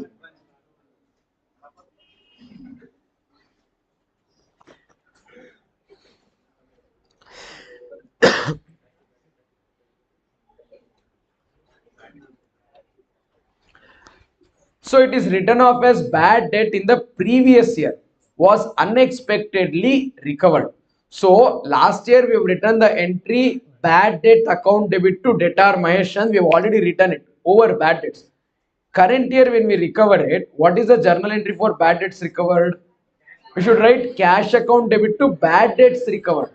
Journal entry should be cash account debit to the correct journal entry for cash received from an amount written off as bad debt is cash account debit, bad debts recovered account credit. It has been posted to personal account of Maheshan. They should credit bad debts recovered. They have wrongly credited Maheshan. They should have not credited Maheshan. Instead of crediting Maheshan, what should have they credited? Bad debts recovered. So instead of crediting bad debts recovered, they have wrongly credited Maheshan. Bad debts recovered, which was supposed to be credited, is not credited. I will credit now. Maheshan, which was not supposed to be credited, was wrongly credited. Now I will debit Maheshan account by the same 2000 rupees. So the rectification entry will become Maheshan account debit to bad debts recovered. I'll repeat, correct journal entry is cash to bad debts recovered. Wrong journal entry done is cash to Maheshan. Reversal of cash to Maheshan is Maheshan to cash. Cash will get nullified. Rectification entry will be Maheshan account debit to bad debts recovered. Bad debts recovered which is supposed to be credited is not credited, so I will credit it. Mahesh Chand account which was not supposed to be credited was wrongly credited, so it is debited now. I hope everyone understood the third one. Come on, let's go to fourth one. Goods costing 15,000, selling price 16,000 was distributed as free samples. Your favorite error. Amount to prospective customers was not recorded anywhere. I told you your favorite ever. What is it? Complete omission. They have not written the wrong entry, no entry. Reversal of wrong entry, no entry. Correct entry will become rectification entry. What is the entry when the goods are given away as free samples? Advertisement expense account or sales promotion account debit to purchases. Entry will be written for cost 15,000. So I'll write here advertisement to purchases 1550. Being goods given away as free samples, completely omitted, now rectified. Okay now. After that fifth one. Goods worth 1500 returned by Ritu have not been recorded anywhere. Again your favorite. It is sales return. Customer to whom you gave goods, they have returned it. So goods are coming back. You will not write purchase account debit, you will write sales return account debit. Credit should be given to Ritu. So I will write sales return account debit to Ritu 1500. Instead of writing sales return, you can write return inwards if you would want. What can you write? Return inwards. And by this, we have successfully completed this question on rectification of errors. Any doubts? Anything that you want me to tell in detail in rectification of errors? Do me a favor. Go home today, read rectification of errors, come back tomorrow, tell me if you have any specific doubt in rectification of errors in any of the entries. If that's there, I'll take it up tomorrow. If not, I can go to BRS. Can I? And this is not over. When we do final accounts of sole proprietorship, I will do the question on final accounts with rectification of errors. So we'll touch that rectification of errors part once again later. Shall we take a short break of 5 minutes? Bedwa? 5 minutes. 3 o'clock it is. Short break of 5 minutes. So 3-5 will start. Next break will be after finishing BRS and valuation of inventory. Yeah? Okay. That we should finish by about 5:30. Let's see. Then, yeah. That question should get over at that time. After that, we'll do bills of exchange. Minimum bills of exchange should get over before we wind up today. Minimum. ನೋಡೋಣ ಒಂದು 6:30 7 ಅಲ್ಲಪ್ಪ ಒಂದು ಅರ್ಥ ಮಾಡ್ಕೊಳ್ಳಿ ಅಲ್ಲ if you don't finish bills of exchange and we take end of the we call it end of the day ನಾಳೆ ಏನೆಲ್ಲ ಮಾಡಬೇಕು ಯೋಚನೆ ಮಾಡಿ so if you finish bills of exchange and then take break then it is at least decent tomorrow there is final accounts sole proprietorship partnership company accounts so LTD ಅಲ್ಲಿಗೆ ಜಾಸ್ತಿ ಆಯ್ತು but ನಾಳೆ ಅಲ್ವಾ second day you can go little faster today theory is ಸ್ವಲ್ಪ slow so if you don't even do bills of exchange if you do only till depreciation then tomorrow you'll have too much to do tomorrow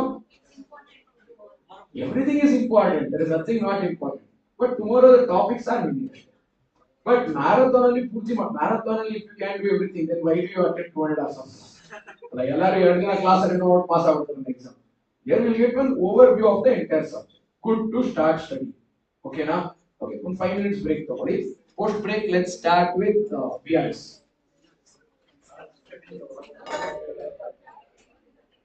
okay can we start very good come on let's start with the topic of bank reconciliation statement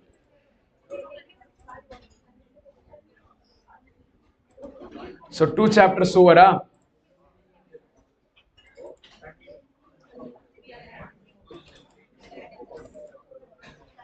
give me a moment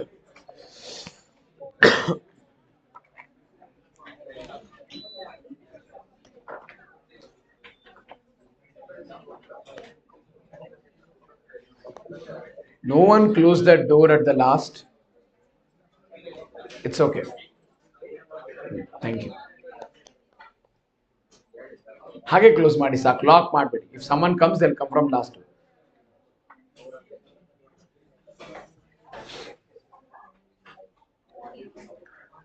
let's now start with the topic of bank reconciliation statement which is chapter 3 of our syllabus are you ready come on let's start with the topic of bank reconciliation statement the first and foremost question is what is BRS it is a statement it is not an account what is BRS it is a next question why are we doing BRS to reconcile allede ಹೆಸರಲ್ಲಿ reconcile what bank balance what do you mean by the word reconcile reconcile andre enu what is BRS it's a statement not an account why do we prepare bank reconciliation statement like I told for reconciliation what do you mean by reconcile reconcile means not matching to know the reason for difference what do you mean by reconciling to know we are not trying to match passbook with cash book at all we're trying to see why are they not matching our objective is not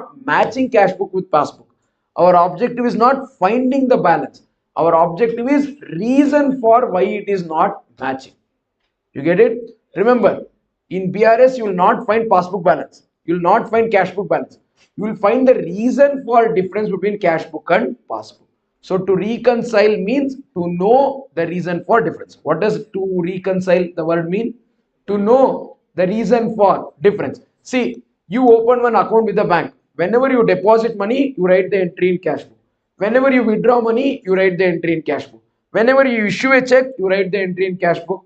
Whenever you receive any, everything, bank charge, everything you go on writing entry in your cash book. They also write the entry in passbook. So their record is passbook, your record is cash book. Banker's record is passbook, your record is cash book. If you say that you have 10,000 rupees in bank should also say that you have 10,000 rupees in bank. Why is it that what you are saying and what they are saying not matching? You want to know the reason for difference. Why do you want to know the reason for difference? Very simple. When you know the reasons for difference, there is a possibility that one of the reason might be error. One of the reason might be, and you want to know if you have done any error. Why do you want to know if you have done any error? Because only when you get to know that you've done error, you will rectify. So BRS is continuation of rectification of errors. It is actually specialization in rectification. In rectification, we do all sorts of errors rectification. In BRS, we do rectification only and only of errors in cash book. So BRS is specialized type of rectification in cash book only. In cash book only. Did you understand this? So what is BRS? Statement to reconcile bank balance. What do you mean by reconcile? To know the reason for difference. Why do you want to know the reason for difference? In order to rectify if there is any error. In order to rectify if there is any, if it is not an error, it is only difference. You will leave it like that. If the difference is because of your error, you will rectify. Are you getting it? What are the differences? Why will there be difference between balance as per cash book and passbook? Very simple. The reasons are plenty. I'll list them down one after the other for you. Firstly, difference is between passbook and cash book. Cash book is what we maintain. This is referred to bank column of cash book. Passbook is what the banker maintains. This is the record kept by banker. Got it? Then let's quickly see the differences. The first point of difference is that you have deposited a check or you have issued a check and the check has not got cleared. I purchased goods from you, I gave you the check. The moment I gave you the check, I wrote the journal entry, purchase account debit to bank, but you have not presented the check to banker yet. Because you have not presented the check to banker yet, banker has not reduced my passbook balance yet. So according to me, my cash book balance has decreased. According to banker, the balance is not received, not reduced yet. So this is the first reason for difference. This is called as check issued but not cleared. What is it? Check issued but not cleared, but not deposited or deposited but not cleared. Either ways, it's the same. Second reason for difference is customer has given me the check. The moment the customer gave me the check, I wrote bank account debit to customer. I either did not deposit with the banker or I deposited it with the banker, but the banker has not cleared it yet. This is the second reason for difference. This is called as checks received but not deposited, or checks received and deposited but not cleared. I'll repeat. What is it? Checks received but not deposited, or checks received and deposited but not cleared. Now what is happening is third way. I am become such a busy man that I've sold goods, but I'm too busy to collect cash. So my customer directly goes to my bank, deposits the money in my bank account and then comes. So when my customer directly deposits the money in my bank balance has reduced, but I don't even know that my bank balance has increased. Sorry, my bank balance has increased. I don't even know that my bank balance has increased. So this is the third reason for difference. This is direct deposit by customer into bank account. What is this called as? By customer into, my customer has deposited money into my bank balance is increased. I am not aware that he has deposited, so I have not written entry, so my cash book balance is not increased. Then let's go to the next one. So because I've become busy man, my people are depositing the money back straight away into my bank. I am too busy to pay my electricity bill, water bill, telephone bill, insurance premium and everything. I gave instructions to banker. This is my mobile number, pay my telephone bill. This is my router number, pay my Wi-Fi bill. I have electricity connection. This is my electricity meter number, you pay my electricity bill. All my bills, no. Bank will search and they will pay the money. I don't have to be worried only. When the banker has made the payments without my involvement, it is because I don't have too much time to see each bill and pay. When I don't have time to see the bill, I don't have time to write the entry also. Banker has already made the payment, passbook balance has reduced. Banker has already made the payment, passbook balance has reduced. but I have not written the entry in my books. My cash book balance has not reduced. So there is difference in the balances. So what has happened here? Payment is made by the banker on standing instructions. Payment is made by the banker on, when the payment is made by the banker on standing instructions, passbook balance would have reduced, cash book balance would have not. Next type of difference is collection made by the banker on my behalf. I've invested in some shares, I've given loan to some place. I'll ask my banker, you collect the dividend, you collect the interest, you collect the rent. Banker would have collected the money directly without my involvement. And I have not written entry, banker has written entry. When the banker has written the entry for that dividend income, interest income, rental income, my bank balance has increased. But my cash balance has, in my cash book, I have not written the entry. So what is the fifth reason for difference? Receipts directly collected by banker on standing instructions. Got it? Why will banker pay money on my behalf? Why will banker collect money on my behalf? Because I will pay him some charges.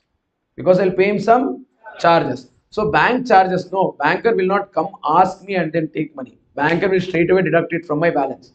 When the banker has straight away deducted from my balance, no, my bank passbook balance has reduced, but I have not written any entry. So my cash book balance has not reduced. I repeat, my banker's passbook balance has reduced, but in my cash book I have not written the entry. So this is an error for, this is a reason for difference. What is it? Bank charges recorded in, very good. Bank charges recorded in passbook only. Similarly, when the banker has to give interest also, he'll deposit straight into my bank account. Because of which my bank passbook balance has increased, but cash book balance has not. So interest credited in passbook only is the next reason for difference. What is it? Interest credited in. Then I am human being, banker also human being. Banker can make errors in passbook preparation. I can make errors in cash book preparation. So these are the 9 varieties of differences that can come in our between passbook and cash book. Are you getting it? So why are we identifying these differences? To see if there is any errors in this. If there is any errors, we need to do rectification. If there is any errors, we need to do. Very good. So when is BRS prepared? Whenever you want, or whenever the question is asked in the exam. See, BRS can be prepared on timely basis. It can be monthly, it can be quarterly, it can be annually. But it is mandatory to prepare BRS before every balance sheet. It is supposed to be mandatorily prepared before every balance sheet. Why?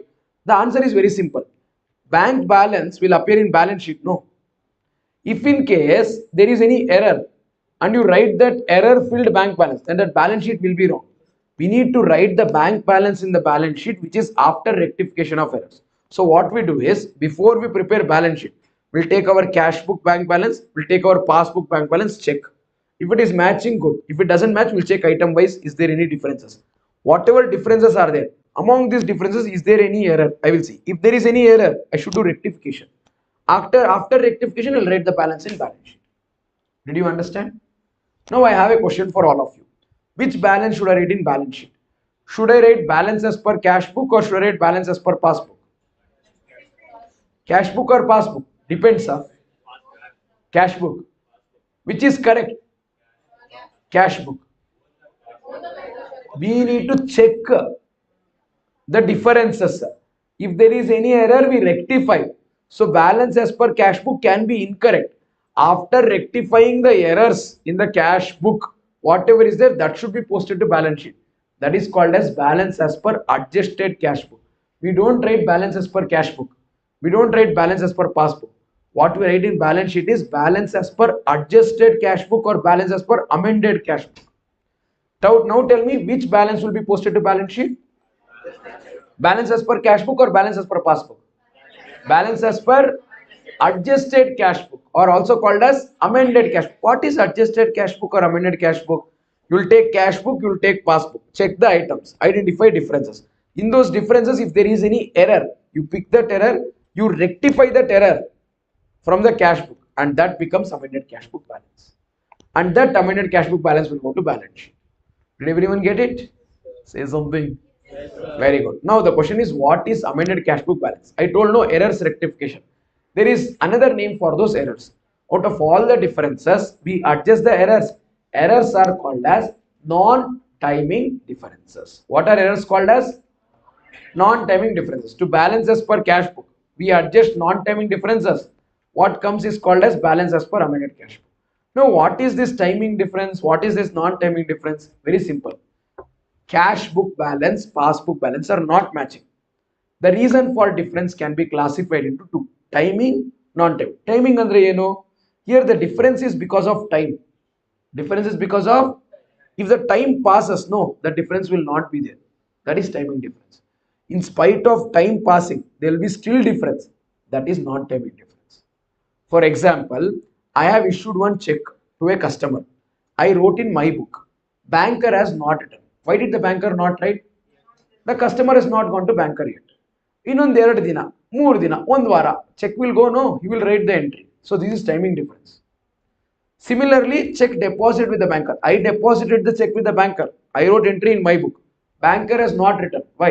Check is not cleared. Tomorrow, day after tomorrow, or next week, check will get cleared. Then the banker will write. This is timing difference. What is non-timing difference? It's an error. It's an omission. For example, banker has made payment of insurance premium on my behalf. Banker has written the entry. I should also write the entry. If I don't write, what will it become? It will become error, no? So, payment made by banker on standing instructions, written in passbook, not written in cash book. It's an error. Error of omission. We need to rectify it. That is non-timing difference.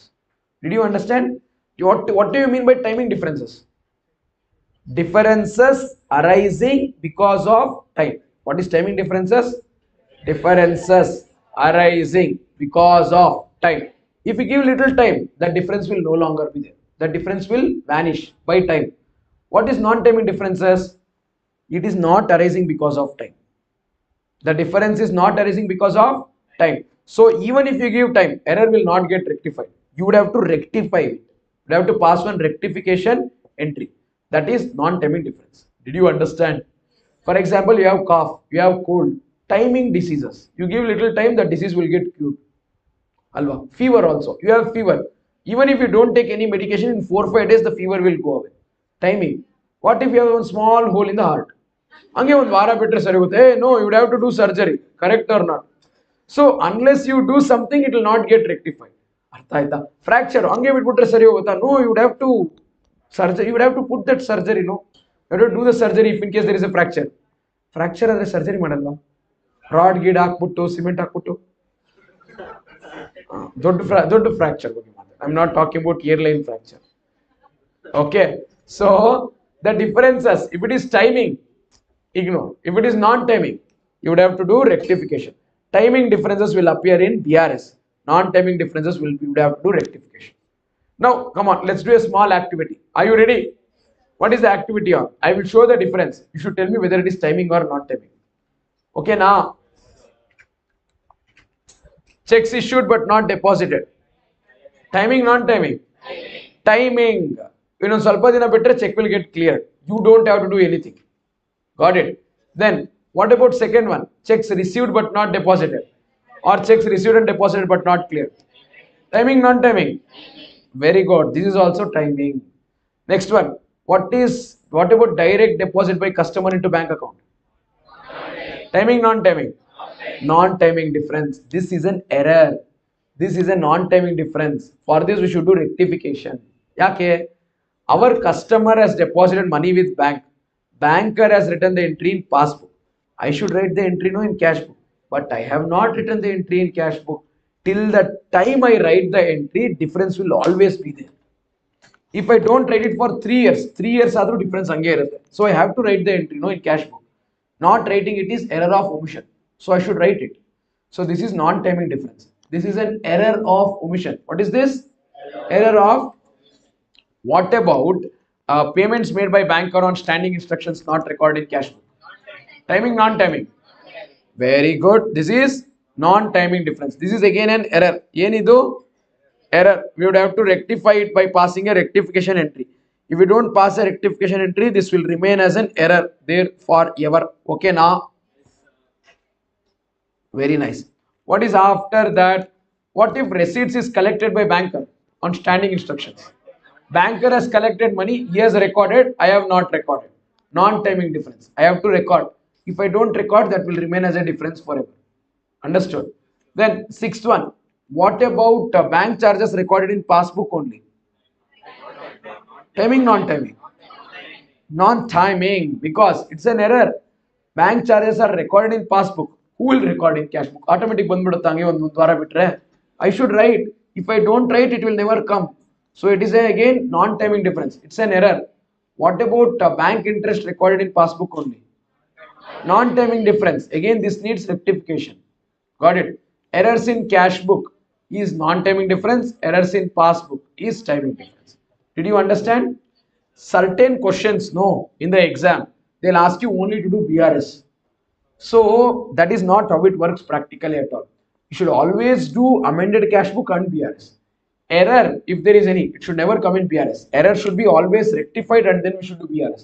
But sometimes in the exam they'll ask us only to do BRS. We will do BRS and then leave it. Okay. So what should we be doing? If it is an error, rectification will happen in amended cash book. After you amend the cash book balance, then you will prepare BRS. But sometimes in the exam, if they ask only BRS, we'll also do only BRS. Did you all get it? Pakka. Bani, on the question madana iga. Enantira?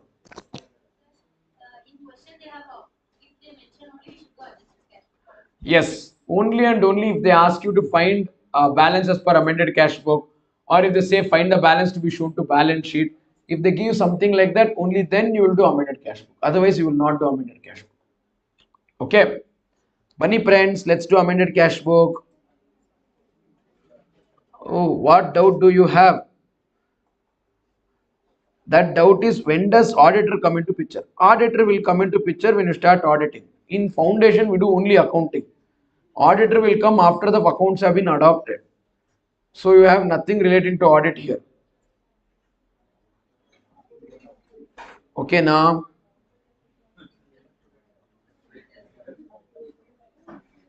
Explain first 2 points once again. Which first 2 points? One is check is issued. You gave the check to somebody. They have not deposited it with bank. So you have written the entry. Banker has not written the entry. Second one is somebody has given you the check. You have deposited it with the banker.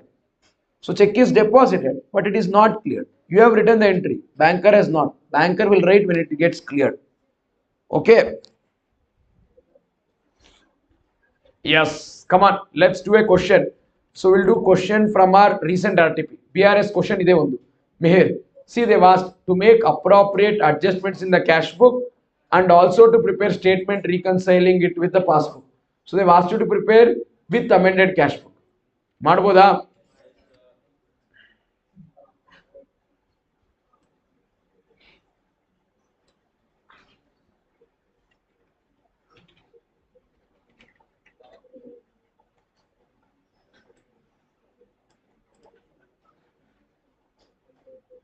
ಯಾಕೋ energy ಸ್ವಲ್ಪ ಕಡಿಮೆ ಆಯ್ತಾ ಇದೆ ನಿಮ್ದು?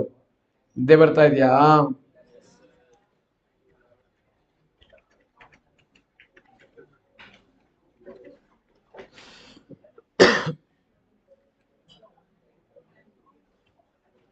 Can I start now? Come on guys, let's now start solving question number 5 from September 2024 RTP for CA Foundation Accounting. This one is on bank reconciliation statement. Let's start reading. According to the cash book of Mihir, there was a balance of 4,45,000 in his bank account. Oh, Mihir, rich boy, you have 4,45,000 on 30th of June. On investigation, you find that there are some differences. Come to the end of the question, see what are they told at the end of the question. You are required. What are you required to do? To make appropriate adjustments in cash book. This means we should prepare amended cash book. To make appropriate adjustments in cash book means we need to do amended cash book. Why do we do amended cash book? To rectify the errors if any. So we'll go on reading all of these 7 adjustments. Out of these 7 adjustments, if there is any adjustment which is timing in nature, it will appear in BRS after amended cash book. If any of these 7 adjustments are non-timing differences, we will write them in that adjusted cash book or amended cash book. What do you mean by non-timing difference? Non-timing difference means error or omission in cash book. It is error or omission in cash book which needs to be rectified. If it is not an error or omission, it will be reconciled. I hope you people understood. To prepare a statement reconciling it in the passbook. So basically what appears in the amended cash book is non-timing differences, and what appears in BRS is the timing differences. Let's quickly start. Read the first adjustment. Before that, I will take this bank balance as per cash book 4,45,000 in my amended cash book. So always remember to first prepare the amended cash book and then prepare the BRS. So in my amended cash book, I'll write two balance brought down 4,45,000. Okay.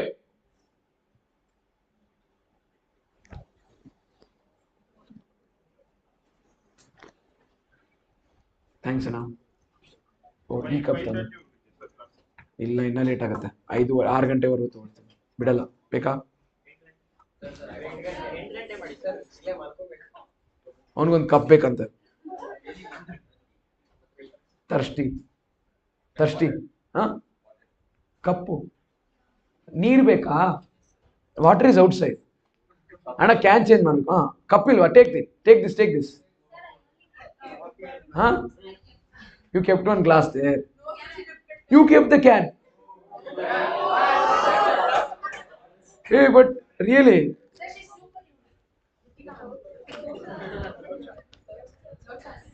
my God.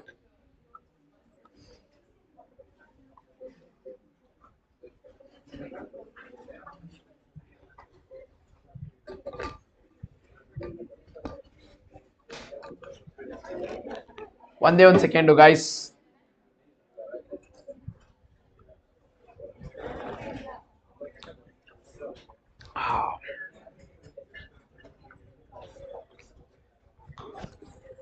Throat is dry. Want something hot to just warm up the throat. If not, no, it will start choking. You will feel kind of itchiness. Anything would do. If it is there, at least hot water. But here, hot water is not available. No. Can we take the class till 6 o'clock or sometime? No. 5:30 ಬಿಡ್ಬೇಕಂತ ನಿಲ್ವಲ್ಲ. We will finish bills of exchange and then wind up. ಅವನು 4 ಗಂಟೆಗೆ ಹೊಟ್ಟೋಗ್ತಾನೆ. Is like ಎಷ್ಟೊತ್ತವರೆಗೂ ಬೇಕಾದ್ರೂ ತಗೊಳ್ಳಿ sir ನಾನು ಹೊಟ್ಟೋಗ್ತೀನಿ ಅಷ್ಟೇ ಅಂತ. We will finish bills of exchange and then wind up. ಎಷ್ಟೊತ್ತಿಗಾದ್ರೂ 5:30ಗೆ bills of exchange ಮುಗಿದ್ರೆ 5:30ಗೆ ಮುಗಿಸೋಣ. ಓಕೆ 8 ಗಂಟೆ ನನಗೇನಿಲ್ಲ. ಕೊನೆ 2 ದಿನ ಹಂಗೆ ತಗೊಂಡಿದ್ದು. ನಿನ್ನೆ ಅರ್ಧ ಅವರ್ ಲಂಚ್ ಬ್ರೇಕು ಮತ್ತೆ ಬೆಳಿಗ್ಗೆ ಒಂದು 10 ನಿಮಿಷ ಬ್ರೇಕು ಸಂಜೆ ಒಂದು 10 ನಿಮಿಷ ಬ್ರೇಕ್ ಅಷ್ಟೇ inter marathon no other subject marathon happened this time inter only accounts and I had to move my foundation accounts class for that papa foundation students but I'll take those days later to them but I have not started their batch only yet. January batch ಯಾವುದು class ತಗೊಂಡಿಲ್ಲ ಒಂದು class ತಗೊಂಡಿಲ್ಲ ಇನ್ನು Manoj is like, ಗುಮ್ತಿರಾ ಅವ್ರಿಗೆ ಇಲ್ಲಪ್ಪ Manoj, I don't become angry in class. I don't scold anyone. ಯಾರನ್ನು ಒಂದ್ಸತಿನೂ ನಾನು ಯಾಕೋ ಅಂತಾನು ಕೇಳಿನ ಬೈದೇ ಇಲ್ಲ ಕ್ಲಾಸಲ್ಲಿ ಯಾರನ್ನು ಗೊತ್ತಾ ಮನೋಜ್ ಓಕೆ ಫಸ್ಟ್ ಡೇ ಬೈದಿದ್ದ ಮನೋಜ್ಗೆ second day not first day ಪಕ್ಕಾ not first day but not first day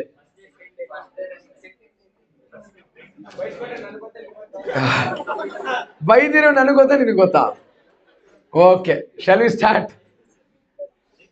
so I've written 4,45,000 in my amended cash book as two balance brought down. What do we have after this? Checks amounting to 60,000 issued to creditors have not been presented for payment till date. This is timing difference. I have given the check checks is been issued. I have given the checks, so I will write the entry in my cash book, but they have not written the passbook yet. Okay, now listen to me carefully. Please listen. In my cash book, I will identify the balance to be carried forward to BRS. In my BRS, I would write balance as per amended cash book as starting point. I will do some add or less to arrive at balance as per passbook. Always it is amended cash book first. Rectify the errors. And whatever is the balance that is there in amended cash book, that will become the starting point for BRS after amended cash book. Got it? So this is timing difference. Timing difference, I'll keep it in green. If it is non-timing difference requiring adjustment, I'll mark it in red. Now, quickly read this. Checks amounting to 60,000 is issued. When it is issued, I have written entry in my cash book. See for cash book. P for passbook. I have written the entry in cash book. When I write the entry in cash book, balance as per cash book will decrease. 60,000 I have given the check to creditors, I have decreased my cash book balance. But passbook nalli entry bardilla. Why? Banker has not yet received the check for clearing. Banker has not yet cleared it. Cash book balance has reduced. Passbook balance has not reduced. Now see, can you see the P? No. You can see the P only when they're in the same line. You get it? Now, cash book balance has gone down, passbook balance has not. Can you see the P? No. In order to see the P, either you would have to see up or you would have to P down. What is in your control? See. What will you do? See up. Correct or not? What will you do? See up. See up. Add. No. You have to add to which balance? Cash book balance. To which balance are you adding? Cash book balance. So this is timing difference. So in my BRS, I would write add. Checks issued but not cleared. How much? 60,000. Did you understand? Very good. After this, checks paid into bank 1,10,500, out of which 55,000 was only collected by bank up to 30th of June 2024. See, I deposited 1,10,500 rupees worth of check into bank. Banker has cleared 55,000. 1,10,500 minus 55,000. Please do it. 40 55,500 is check that have deposited but not cleared. 55,000, no, I deposited, cash book balance increased. Banker cleared, passbook balance also increased. You can see the P, no problem. 55,000 checks deposited, checks cleared, you can see the P, no problem. Balance 55,500 is there, no, out of 1,10,500. You have deposited the check, cash book balance has increased, but the banker has not yet cleared it, banker has not yet received it, passbook balance has not increased. So, can you see the P? No, you cannot see the P. In order to see the P, either you have to P up or C down. What's in your control? C. What will you do? C down. Sir, C down like this, no, C down. C down means minus, no. This is timing difference. What is this difference again? Very good. So, I would write here less. Check deposited but not cleared. 55,500. Another way of seeing is I have deposited 1,10,500. Cleared is only 55,000. Difference is 55,500. Cash book has to be reduced by 55,500. Understood? I'll repeat once again. Timing differences appear in BRS. Non-timing differences appear in amended cash book. Okay. Read the third adjustment. Dividend of 4,000. Illi tappide. There is dividend of 4,000 and rent amounting to 60,000 is received by the bank and entered in the passbook but not recorded in cash book. Error of complete omission. Banker has received 4,000 dividend. Banker has received 60,000 rent. Banker has increased the passbook balance. Passbook balance has gone up by 60 and 64,000. Cash book entry barde. Until and unless you write the entry, cash book balance will never increase. This is error of complete omission. This is non-time. Idu time inda agiro tappalla. Now madiro tappu. It is an error. We should rectify. So cash book balance has not increased. Passbook has increased by 60 and 64. Can you see the P? No. In order to see the P, either you would have to P down or C up. What do we do? C up. Alva. But this is non-timing difference. Will I write it here? Add? No. I would have to write it here. Add is nothing but receipt. Alvenri. I'll write 2 dividend, 2 rent. How much dividend? How much rent? 4,000 dividend, 60,000 rent. Okay, now after this 4,060, I'll go to 4,000. Insurance premium up to 31st December 2023 paid by the bank 2,700 not entered in the cash book. Oh, silence. Banker has paid insurance premium, so passbook balance has decreased. We have not written entry in cash book, so cash book balance has not decreased. Banker has paid the premium, passbook has decreased. We have not written the entry, cash book has not decreased. Can you see the P? No. In order to see the P, either we should P up or C down. What's in your control? C. What we do to see down. Andre we should minus alva. But this is an error, yeah. Insurance premium. You should have written no timing, non-timing. If it was timing, I would have written here minus. Because it is non-timing, I would write it amended cash flow. Elli bariyodu payment. Why? Credit. It's minus. Insurance premium. Yes to 2700. Okay now. After that, fifth one. Which one? Date doesn't really matter. If you're doing PL, then the date of payment and everything matters. We're doing it on, see, we're paying it up to 31st December. Payment is made now. If year ending is 30th June, there is some amount of prepaid insurance premium. But how does it matter? That comes only in PL. Here it doesn't matter. ಅದೊಂದು ಸುಮ್ಮನೆ ಹಾಗೆ biscuit ಹಾಕೋರೆ ನೀವು confuse ಮಾಡ್ಕೊಂಡು skip ಮಾಡಿ marks ಕಳ್ಕೊಳ್ಳಿ ಅಂತ ನೀವು ಹಂಗೆಲ್ಲ biscuit ತಿನ್ಬೇಡಿ ಓಕೆನಾ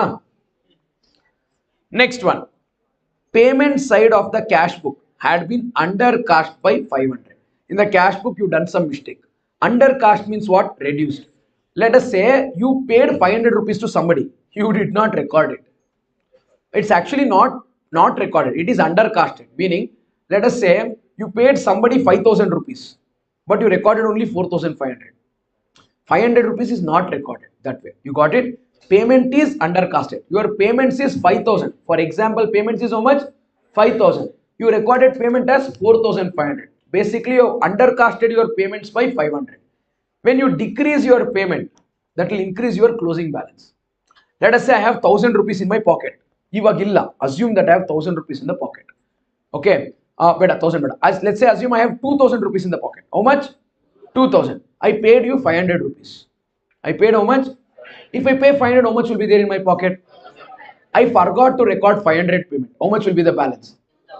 2,000. Are you getting it? So if you don't record the payment, closing balance will be more. If you don't record the payment, closing balance will be, you got it. How much did you not record the closing? How much did you not record the payment by?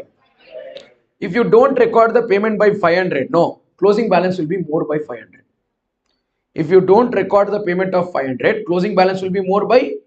So payment is made, bank balance reduced by 500. In cash book, you did not write. So cash book is not reduced by 500.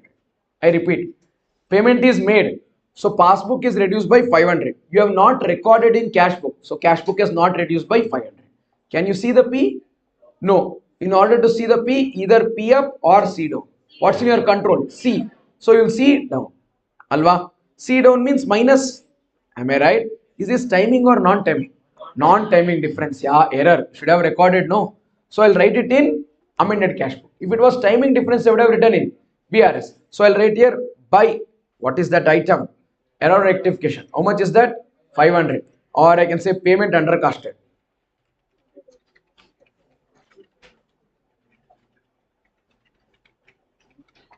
By payment side undercasted, now rectified. Okay, now. Very nice. What's after this 500? Bank charges of 150 shown in passbook, not entered in cash book. 150 rupees bank charges. Passbook balance has gone down. Cash book, you did not write the entry. Error alva. It will come in amended cash book. Can you see the P? No. What should you do? See down. Cash book or BRS? Cash book. Non-timing difference. I'll write here by bank charges 150.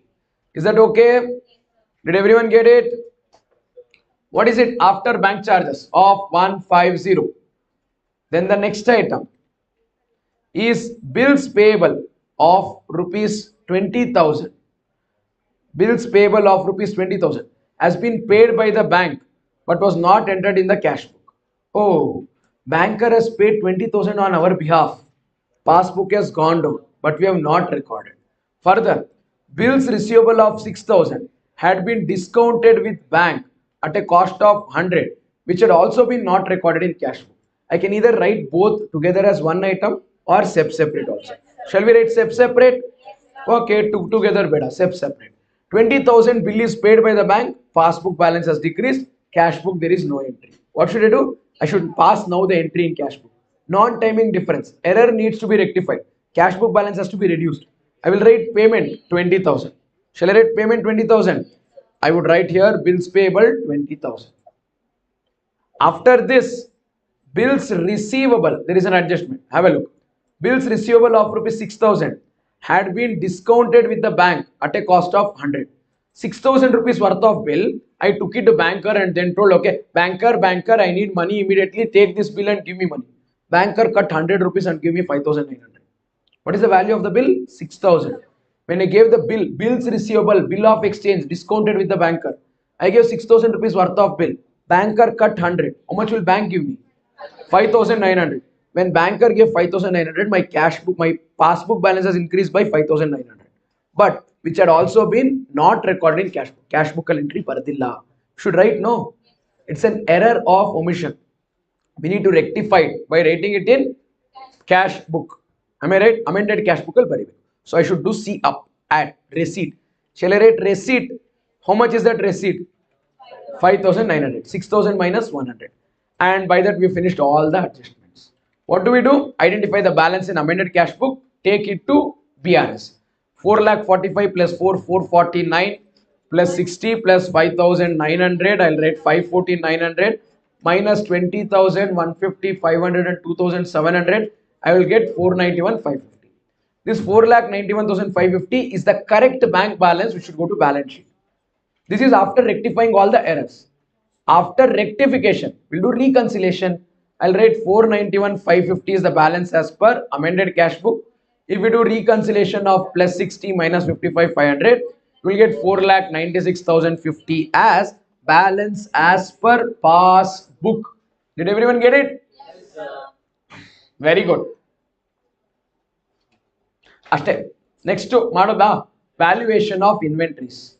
Okay, now come on guys, let's do valuation of inventories. You understood this question? College hoglebeka?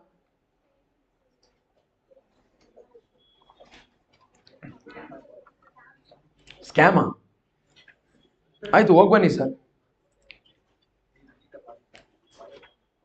ನಿಮ್ದು ಅದು SJCCCC ಅದ? ಓ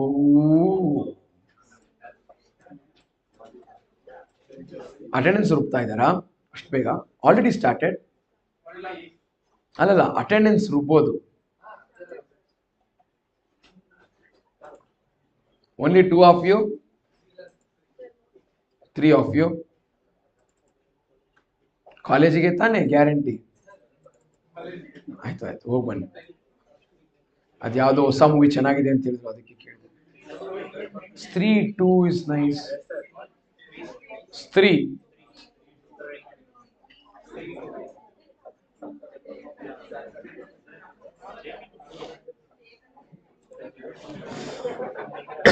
Can we start with valuation of inventories? Can I have your attention, everyone? Are you people with me? Come on guys, let's start with valuation of inventories. Chapter 4 of our syllabus. Valuation of inventory means representation of inventory in terms of paisa, money. Why do you want to represent the inventory in terms of money? Because if you don't write the inventory in terms of money, how will you find profit? How will you find the value of your balance sheet assets? You can't. So inventory plays a vital part in determination of income. Now inventory will include 3 variants: raw material, work in progress, finished goods. What do you mean by raw material? Sorry, what do you mean by finished goods? Items which are kept in the ordinary course of business for sale, which are sold in the ordinary course of business, are finished goods. Raw material and work in progress. Work in progress andre eno, which is in the process of being produced into finished goods.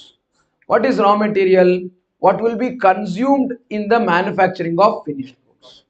Okay, now in this unit we learn how to value this inventory. If in case we don't value this inventory correctly, then our financial statements will be incorrect, both net worth as well as profitability. We understood the significance of inventory valuation by determining income. Let us take some random numbers and then see our profit. We can find gross profit using the formula sales minus COGS. In that, closing stock is also there in the COGS formula. If in case I take wrong closing stock, I'll get wrong COGS. If I get wrong COGS, I'll get wrong gross profit. Am I right? So it is very important that we take the closing stock at the right value, so that we'll get the correct COGS, so that our gross profit will be correct. Alternatively, if you see trading account approach, debit side there will be opening stock, purchase less return direct expenses. Credit side, there will be less sales return and then closing stock. This closing stock plays a very vital part in determining GP as balancing figure. If in case that closing stock changes, total on the credit side changes. If the total on the credit side changes, total on the debit side changes. If the total on the debit side changes, then gross profit will change. Am I right? We saw the same thing with the example if you remember. See, at these values, my GP is 70. If in case I increase my closing stock from 25 to 30, total on credit side 125 will become 130 and my GP will increase from 70 to 75. Are you getting this? Instead, if in case I decrease my closing stock by 5, my GP will reduce by 5. So closing stock has an impact on profit. Did we agree upon this? Very good. If in case you increase the closing stock, it will increase the profit. If in case you decrease the closing stock, it will decrease the profit. Observe this. Increase in closing stock will result in increase in profit. Decrease in closing stock will result in decrease in profit. We have discussed this multiple times. And the point is, if in case there is leftover rice tonight, that will become breakfast next morning. Meaning, if the closing stock is more in the current year, opening stock will be more in the next year. So, if the closing stock is more, profit will become more in this year. As a result, opening stock will be more in next year, profit will become less in next year. I repeat, if the closing stock in the current year is more, profit in the current year will become more. In the next year, opening stock will be more and profit will become less. It will get compensated in the next year. So we saw the same thing with example. With these numbers, GP is 70. If in case I increase my opening stock from 10 to 15, my GP will become 70 to 65. If in case I move my opening stock from 15 to 5, then my GP will become 75. So opening stock has an impact on the profit, opposite of what closing stock has. So opening stock, if you increase, closing stock, GP will decrease. And if opening stock is decreased, profit will increase. Everyone understands this? Pakka. Very good. After this, I went on to tell you the same logic, no, with the help of this story, how to remember. OSO, keep on adding, profits will decrease. OSO, opening stock overvalue, profit will decrease. And rest everything is follow through of the same. Do you remember? Very nice. Then after this, we decided the financial position part also. Valuation of inventory should happen as per accounting standard 2 paragraph 5. As per para 5 of AS2, inventory should be valued at cost or NRV, whichever is less. And determination of value of inventory, is it an accounting policy or accounting estimate? Accounting policy or accounting estimate? Accounting policy. Method of valuation of inventory is accounting policy. There is 50% chance of correct answer. You're like, hey, 100% wrong answer, sir. How can you give so much wrong answer? Yeah. Valuation of inventory is accounting policy or accounting estimate? Accounting policy. You have multiple methods, no? ನಿದ್ದೆ ಮಾಡ್ತಿದ್ದೀರಾ? Are you sleeping? Okay. As per para 5 of AS2, inventory should be valued at cost or NRV, whichever is less. Then we went on to discuss what do we mean by cost, what do we mean by NRV. Did we? Cost. What do we mean by cost? Cost will include purchase price and any other directly attributable expenditure incurred till the time the goods are brought to the place from where it is sold. It will include cost of purchase, it will include cost of conversion, and it will include all the cost incurred to bring the goods to its present location and condition. Manufacturing expenses, freight, cartage, cargo, all of this will be added. What will be not added? Administration expenses, selling and distribution expenses, abnormal loss, all of this will be eliminated. When I say purchase price, it is amount paid to purchase. GST, will it be included? Depends. If the input tax credit is available, not included. If it is not available, included. Today when we discuss some that journal entry question also, I told you the same thing. Cost of conversion is any expenditure incurred to bring the goods to its present location and condition. Correct? Very good. After this, there we did lot of drama. Then we came to NRV. What do you mean by NRV? NRV is net realizable value. Net realizable value is selling price minus selling expenses. Selling price minus discussion ಆಯ್ತಲ್ವಾ ಅದು very good. After that I went on to tell you the next thing. ಇದೆಲ್ಲ ಬೇಡ. Yeah, this cost or NRV, whichever is less is there. No, this rule has to be applied item wise. It should not be applied in total. Then I went on to tell you how to determine the cost. There are multiple techniques. Did we discuss the techniques?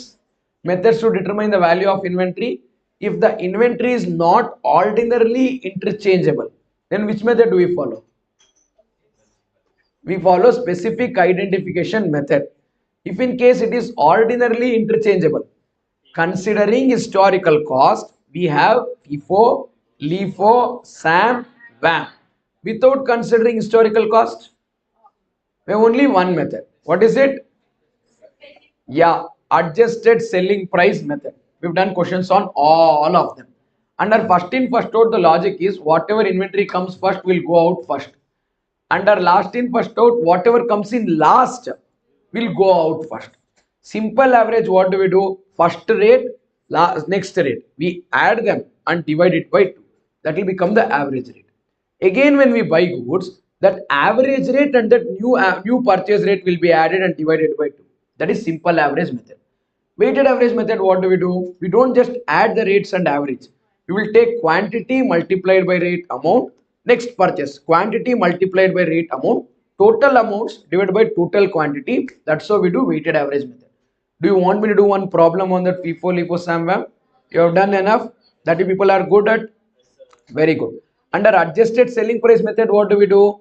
We will take the closing stock at selling price and then from that eliminate the profit percentage, whatever is there. That's how we get closing stock at cost. Adjusted selling price method, what do we do? Opening stock at selling price, purchases at selling price, sales at selling price. Opening stock plus purchase minus sales, if you do, you will get closing stock at selling price. From that you eliminate the profit element to arrive at closing stock at cost price. Did you understand that? That's adjusted selling price method. Do you want me to do a question on this? Adjusted selling price method. You understood, no? Profit margin will be fixed. In the question that we did, opening stock was not given. So purchases is what is sold. Correct? They have given sales at closing, sales at selling price, closing stock at selling price. So whatever is sold or plus whatever is remaining is the purchases. So we take closing stock at selling price plus sales at selling price, add them, we will get purchases at selling price. We know purchases at cost price. So purchase at selling price go to purchase at cost price go to. You identify the profit margin. That profit margin you deduct from the closing stock, you will get closing stock at cost price. I repeat, opening stock was 0. Purchases is what is sold. Do you agree with me? They have told this much inventory is sold, this much inventory is remaining. If you add them, you will get total purchases at selling price. They have given purchases at cost. You know purchase at cost price, you know purchase at selling price, you will identify the profit and profit percentage. You know closing stock at selling price. From that eliminate that profit percentage, closing stock at cost price. Will you do it today? You've done 2 questions. Do you remember? Please try them. If you don't forget the answer, please come back to class tomorrow and ask and I'll help you. This is method to determine the value of inventory. Next comes inventory record systems. How many systems are there? There are 2 systems. One is periodic inventory system. Other one is perpetual inventory system. Periodic means what? Perpetual means what? Perpetual means you maintain detailed record. Every time inventory comes in, every time inventory goes out, you record detailedly. Periodic, end of the year count ಮಾಡ್ಬಿಟ್ಟು formal ಹಾಕ್ಬಿಟ್ಟು ಬರೆದ್ಬಿಡೋದು, which is more scientific. Perpetual, which is unscientific. Periodic, which is more reliable, trustworthy, correct. Perpetual, which is incorrect. If there is any mistake, no, if there is any loss, if there is any robbery, we cannot identify only under periodic. But under perpetual, you will get right value of every unit. You have the book value. You can compare it with the physical inventory and then verify also. But periodically, our option is only not there. Do you get that? Yeah, periodic also we did. We did for every question, both periodic and perpetual. Periodic, we did formula. Opening plus purchase minus closing is equal to COGS. So we knew the COGS, sales minus profit. COGS we put this side, closing stock we put this side and then determined it using the formula. Okay, now lastly we did the questions on stock reconciliation. What is stock reconciliation? We want to find the value of the inventory by physical verification. But unfortunately, what used to happen? We were not in a position to do physical verification on a specific date. We ended up doing physical verification either before the closing date or after the closing date. So whenever we did physical verification before the year end or after the year end, using that not year end data, we wanted to arrive at the year end data. What did we do? There are two types of reconciliations that we learn. One is forward, other one is backward. First, after the year end, if you do physical count, so you have it done it on 5th of April, 10th of April, 15th of April. We need to come back in time. So we called it what? Backward method. What did we call it? Very good. Usually, inflow of inventory will be added, outflow of inventory will be deducted. Usually, inflow of inventory will be added, outflow will be deducted. That is for forward. Now, what are we doing? Backward. Ulta. Outflow will be added, inflow will be very good. Outflow will be inflow will be. See, observe. What do we do? Outflow of inventory will be added, inflow of inventory will be deducted. But one thing that you should remember is inflow means purchases. Purchase less return, you will do less. No problem. Outflow means sales. Sales, you should be slightly cautious. When you do sales, you should not do it at selling price. You should do it at cost price. So first find sales minus sales return net sales. From net sales, eliminate the profit margin. Eliminate the after you eliminate the profit margin, you will get cost of goods sold. No, cost of goods sold will be added. See, you can treat purchase return as a plus item, sales return as a minus item, but please don't do that. I've told you many times, we've done many questions in detail. Always take net purchases and always take net sales. Purchase minus purchase return, sales minus sales return. What will you take? Purchase minus purchase return, sales minus sales return. And this will be adjusted. Purchase minus purchase return is inflow. Usually we add because this is backward, you deduct. Sales minus sales return is outflow. Usually we deduct because this is backward. What do you do? Add, but after adjusting profit margin, you determine COGS and then do this. Okay. Opposite of this is what you do for forward problem. Forward means what? You taken the inventory on 25th of March. You taken the inventory on 20th of March or any time before 31st of March. So you know the inventory as on 25th of March. You want to find the inventory as on 31st of March. ಏನು ಮಾಡಬೇಕು? ಮುಂದಕ್ಕೆ ಹೋಗಬೇಕಲ್ವಾ? You need to go forward. After 25th, before 31st, whatever inflow has happened, add. After 25th, before 31st, whatever outflow has happened, deduct. Inflow is purchase minus purchase return. Outflow is sales minus sales return net sales minus profit margin cost of goods sold. Did everyone get it? Two beautiful adjustments we learnt after this. One is for consignment stock, other one for goods sent on return or approval. It is not there over here, but I'll quickly tell it to you people. Let's try and recall. Consignment. I am consigner, you are consignee. Who am I? Who are you? I have sent the goods to you. Who's the owner? Consigner is the owner. Sender is the owner. You are consignee. Who are you? I give the goods to you. Are you the owner?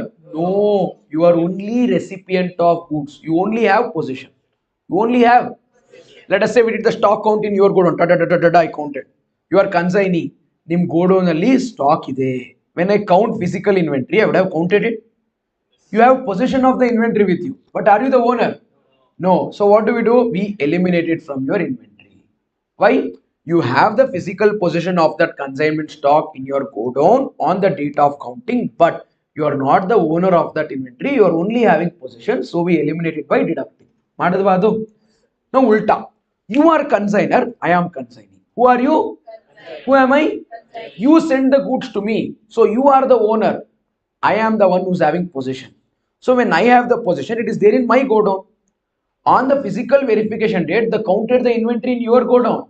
So did they count that consignment stock? No. Why? It is not there in the inventory. But does it belong to you? Yes. Do you have the ownership? Yes. Do you have it physically with you? No. So that physical inventory, what we count now? To that you add that consignment inventory. Did you understand this? Consignment, everyone understood? Consignment, we'll keep it aside. Now we'll discuss goods sent on return or approval. Okay, now What is goods sent on return or approval? I have sent the goods to you on return or approval scheme. I have sent the goods to you on return or approval scheme. So you have an option to accept, you have an option to reject, or you have an option to not accept, not reject, and wait. But there is a time period.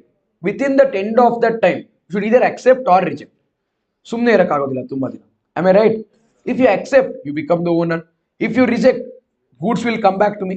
If you neither accept nor reject, I am still the owner. It is not sales to me, it is not purchase to you. Okay. Let us say I have sent the goods to you. If you accept it, it is your inventory. Count it. If you don't accept it, it is my inventory. What if it is neither accepted nor returned? It's still there in your godown. On 31st of March, when your godown count adaga, they would have counted it. Correct or not? But does that belong to you? No. You should eliminate it from your stock. Got it? Now, opposite.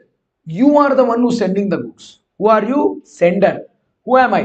Receiver. You send the goods to me. You send the goods to me. Goods are in my godown. But actually, goods belong to you. I have not rejected it. I have not returned it. And the time has not lapsed. And year end comes. Your stock count will happen. When they count the inventory in your godown, have they counted the inventory what is there in my godown? But it is in my godown, but it actually belongs to you. It belongs to you, but it's still in my godown. Correct or not? When they count your inventory, have they counted it? No, but it belongs to you. So you should add it. You should, but at cost price. You would have sold no selling price iruttallva. Identify the cost price and then add it. Got it? Last adjustment that we did in questions is profit margin not being constant.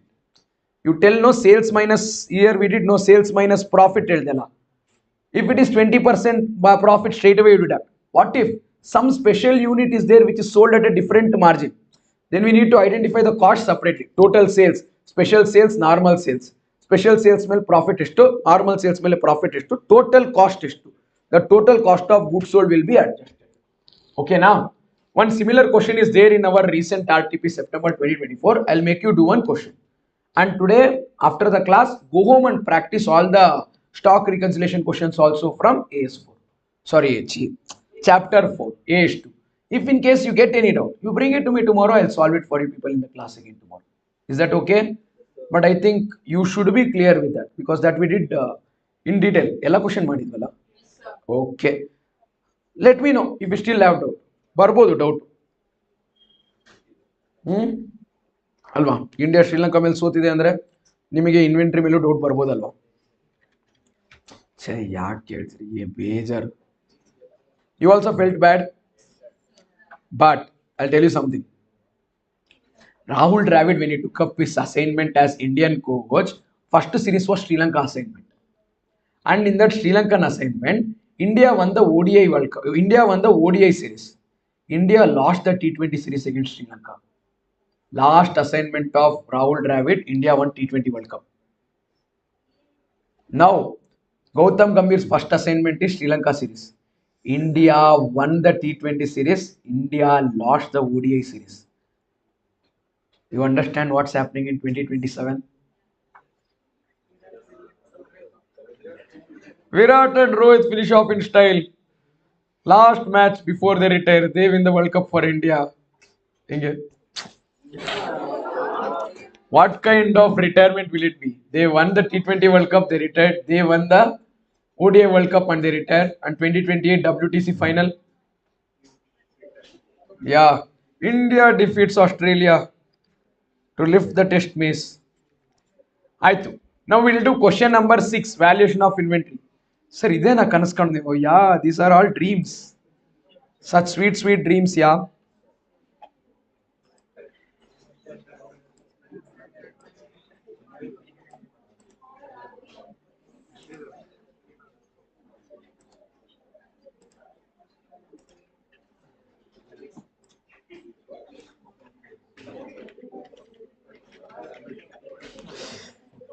Come on, let's do question number 6. Are you ready?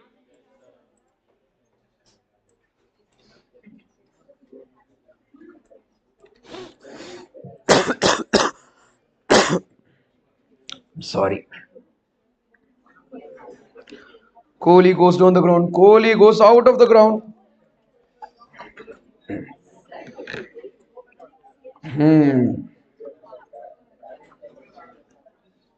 Hey, what is the status? Yeah, Champions Trophy. Where are we playing? Sri Lanka or Dubai? ಬೇಗ ಹೇಳಿ ticket book ಮಾಡಬೇಕು. ಬರ್ತೀರಾ ಹೋಗೋಣ? Exam will be over 2025. You will all be in inter batch. Yeah. What? Hopefully. Very strongly you should believe it. Should be like, will you watch IPL andre? No maga, actually inter class preparation irutte. September 2025 inter exam ಅಲ್ವಾ, ಮೇ ಅಲ್ಲಿ classes ಇರುತ್ತೆ, IPL ನೋಡಕ್ ಆಗಲ್ಲ ಅಂತ ಹೇಳ್ಬೇಕು ನೀವು. That's how the spirit should be. Okay, I hope I will be taking your classes during that IPL season. Full excitement. RCB flag ತಗೊಂಡ್ಬಿಡ್ತೀನಿ ನೋಡಿ ಕ್ಲಾಸಿಗೆ, guarantee. Yeah, come on guys, let's now start solving question number 6 from our RTP September 2024 of CA Foundation Accounting. This one is on valuation of inventories. Please start reading. From the following particulars, ascertain the value of the inventory as on 31st of March 2024. So they want us to find the value as on 31st of March 2024. They have given inventory as on 1st of April 2023. Oh, they have given opening inventory. We need to find the closing inventory. We can actually draw trading account. That will become much simpler. Opening stock 3,50,000. In my trading account, I'll write on the debit side. Opening stock 3,50,000. Next item. I made purchases during the year to the extent of 12 lakh. Purchases will appear again on the debit side. So in my trading account on the debit side, I'll write purchases 12 lakh rupees. Then I have sales. How much is my sales? 18,50,000. Sales will appear on the credit side. I will write this on the credit side. By sales 18,50,000. After I write sales of 18,50,000, we have manufacturing expenses of 1 lakh. This is direct expense. It will appear in trading account. I would write in my trading account on the debit side 2 manufacturing expenses. How much is it? 1 lakh. Selling and distribution expenses and administrative expenses are indirect expenditure which will appear in P&L account. This has no significance in determination of value of inventory. So both of them have to be ignored. They've given it so that you will consider it and then get the answer wrong. So though this is given in the question, treat it like it's not given. Don't consider it in the answer. It is never a case where every line of information given in the question should be considered in the answer. No, it's not like that. Don't try to write every line of the question in the answer. Certain items have to be skipped, ignored. Shit. I am telling you. Okay, listen to me. Like, illa sir now. Oh sir, shit. That's what I am trying to tell you before only. Listen. Not everything to be should be tasted to be realized. Correct. ಅಯ್ಯೋ ಅದೇ ಹೇಳ್ತಾ ಇರೋದು. ತಿಂದ್ಬಿಟ್ಟು ಹೇಳ್ಬೇಡಿ, ಕೇಳ್ಬಿಟ್ಟೆ ಮುಂದಕ್ಕೆ ಹೋಗಿ ಅಂತ. At the time of valuing of inventory as on 31st of March 2023. Please listen. 2023 is last year. 2023 is last year. What happened last year? A sum of rupees 20,000 was written off a particular item which was originally purchased for 55. Original cost 55,000. In that 20,000 was written off. So the value of the inventory with that special item is not 55. 55 minus 20, 35. And that was sold during the year for 50,000. So not the entire sales is same. Some item of sale is special or abnormal. Rest of the sales they're telling profit margin is 20%.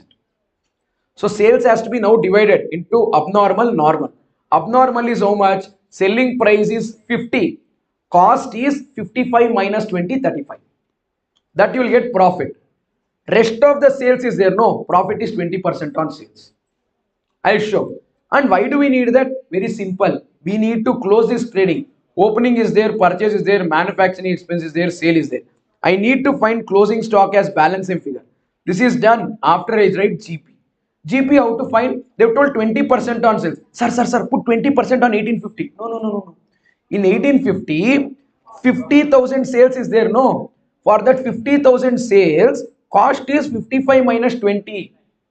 55 minus 20, 35 is the cost. 50,000 is the sale. Profit is 15,000. Out of 18 lakh 50, for 50,000 sales, the profit is 15,000. Balance 18 lakh 20%. 9 lakh 15,000 is the profit. I can write straight away here GP. No. 18 lakh into 20%. 3 lakh. I can write 3 lakh 60 plus 15, 3 lakh 75,000. Shall I write 3 lakh 75,000 straight? Beda. Let's slowly do working. Shall we? Observe.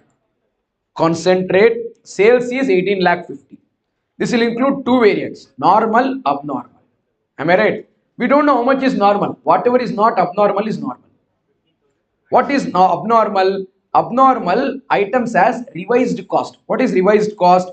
Which was purchased for 55 was written down by 20. 55 minus 20. 35. Did you understand? 55,000 minus 20,000.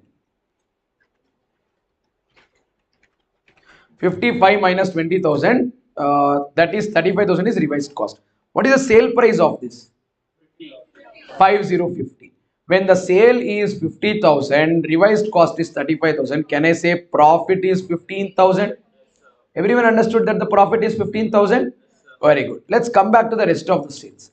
So 18 lakh 50 is total sales. 18 lakh 50 is total sales. In that, abnormal or special sales is 50. Can I say normal sales is 18 lakh 50 minus 50? 18 lakh.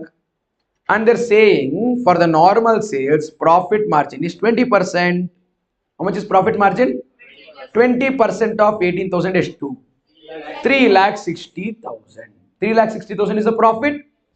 If 3 lakh 60 is profit, how much is the cost? Actually, we can take here 360 profit, 15,000 profit. Together, how much is the profit on 18 lakh 50 sales? 3 lakh. I'll write 3 lakh 75 here. Take the total here. 20 lakh 25 minus 18 lakh 50. 1 lakh 50 plus 25. 1 lakh 75,000 is closing stock. This is one way of arriving at the answer. There is another way. Innondu reeti ide. Can I teach? Come on, let's go to the other method. Other method is very simple. Actually, not so simple. We'll write inventory as on 1st of April 2023. Opening stock of 3 lakh 50. To this, I will add purchases of the year. How much is the purchases? 12 lakh. From this, I should deduct sales. I should actually not deduct sales. I should deduct cost of goods sold. How do I do that? I'll write sales. How much is sales? 18 lakh 50. From 18 lakh 50, I should deduct profit. How much is profit? We know, no. 360 and 15. 3 lakh 75,000. 18 lakh minus 3 lakh 75. 14 lakh 75,000. You got it? There is another way to find 14 lakh 75 straight. Come here. What is the cost of these goods? Selling price is 18 lakh. Profit is 3 lakh 60. How much will be cost? 18 lakh minus 3 lakh 60. What do you get? 1440. 1440 is cost here. 35 is cost here. Can I say cost of goods sold is 14 lakh 75? That is what we have here. Oh. Then manufacturing expenses of 1 lakh, if you write, add. That's it. Check how much is the closing stock that you get here. Inventory as on 31st of March 2024. How much do you get? 1,75,000 here also. So this is the usual presentation what ICI mentions in the answer. But you can choose to do this also. Will you get marks if you do this? Absolutely yes. They have not told prepare table, prepare trading account. They have told determine closing stock. Your choice. How many of you like this approach? Oh, surprising. How many of you like trading account? Okay, usually trading account is considered to be a simpler approach, but up to you. Nimishta, ನಾನು ಎರಡು method ಹೇಳ್ಕೊಟ್ಟಿದ್ದೀನಿ. Okay, now, yeah. So I think we can say our inventory is also over, BRS is also over. இப்போ break எடுக்கலாமா இல்ல இன்னொரு chapter பண்ணலாமா? Break வேணுமா? வேணுமா வேண்டவா? Another chapter. We'll do one more. Depreciation. Depreciation. Depreciation ಮಾಡ್ಬಿಟ್ಟು break ತಗೊಳ್ಳೋದಾ? Hey, it is 4:26. I'll give you break at 5 o'clock. 5 to 5:25 or 5:30. And 5:32, we'll do one more stretch. In that stretch, I'll do bills of exchange and then I'll wind up. Or break, beka. How many of you feel like you want? Hungry? You didn't have lunch? Why?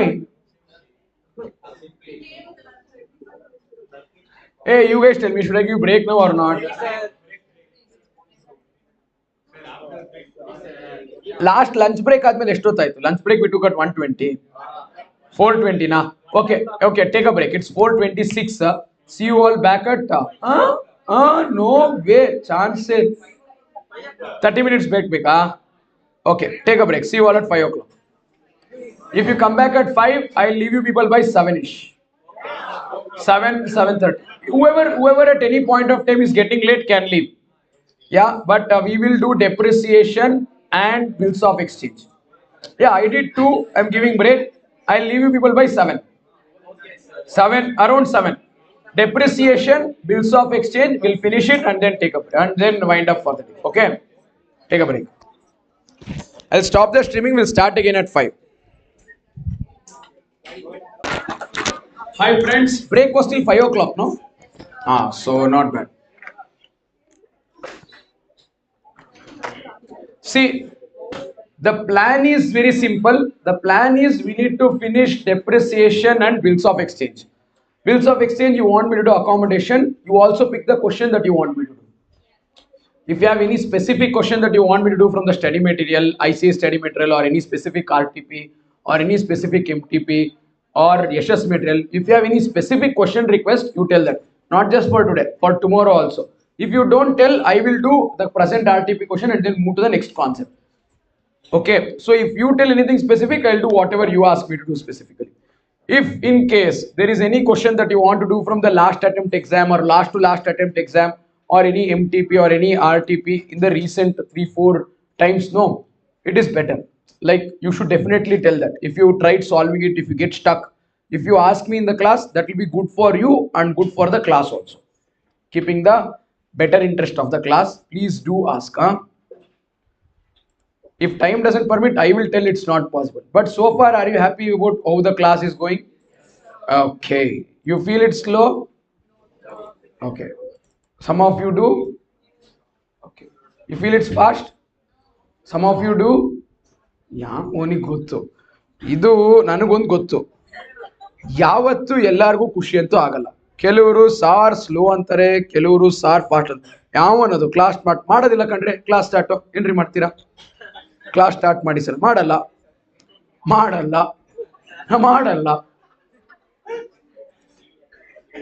I know when to start. You come to class, you sit, you'll understand. ಮನೇಲಿ ಕೂತ್ಬಿಟ್ಟು message ಹಾಕೋದು easy.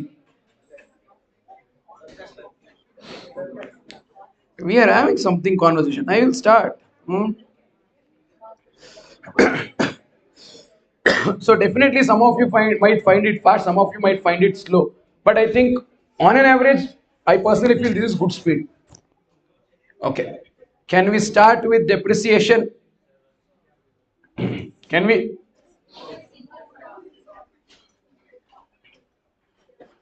Come on guys, let's get started. We will now do chapter 5 of our syllabus, which is depreciation accounting. We'll touch a little bit of accounting standard and property, plant and equipment in this chapter, like I had mentioned a little while ago when we were discussing accounting standards. To begin with depreciation, what do you mean by depreciation? The definition of the word depreciation is given in Schedule 2 of Companies Act 2013. Depreciation means systematic allocation of depreciable amount over the useful life of the asset. I repeat, it is systematic allocation of depreciable amount over the useful life of the asset.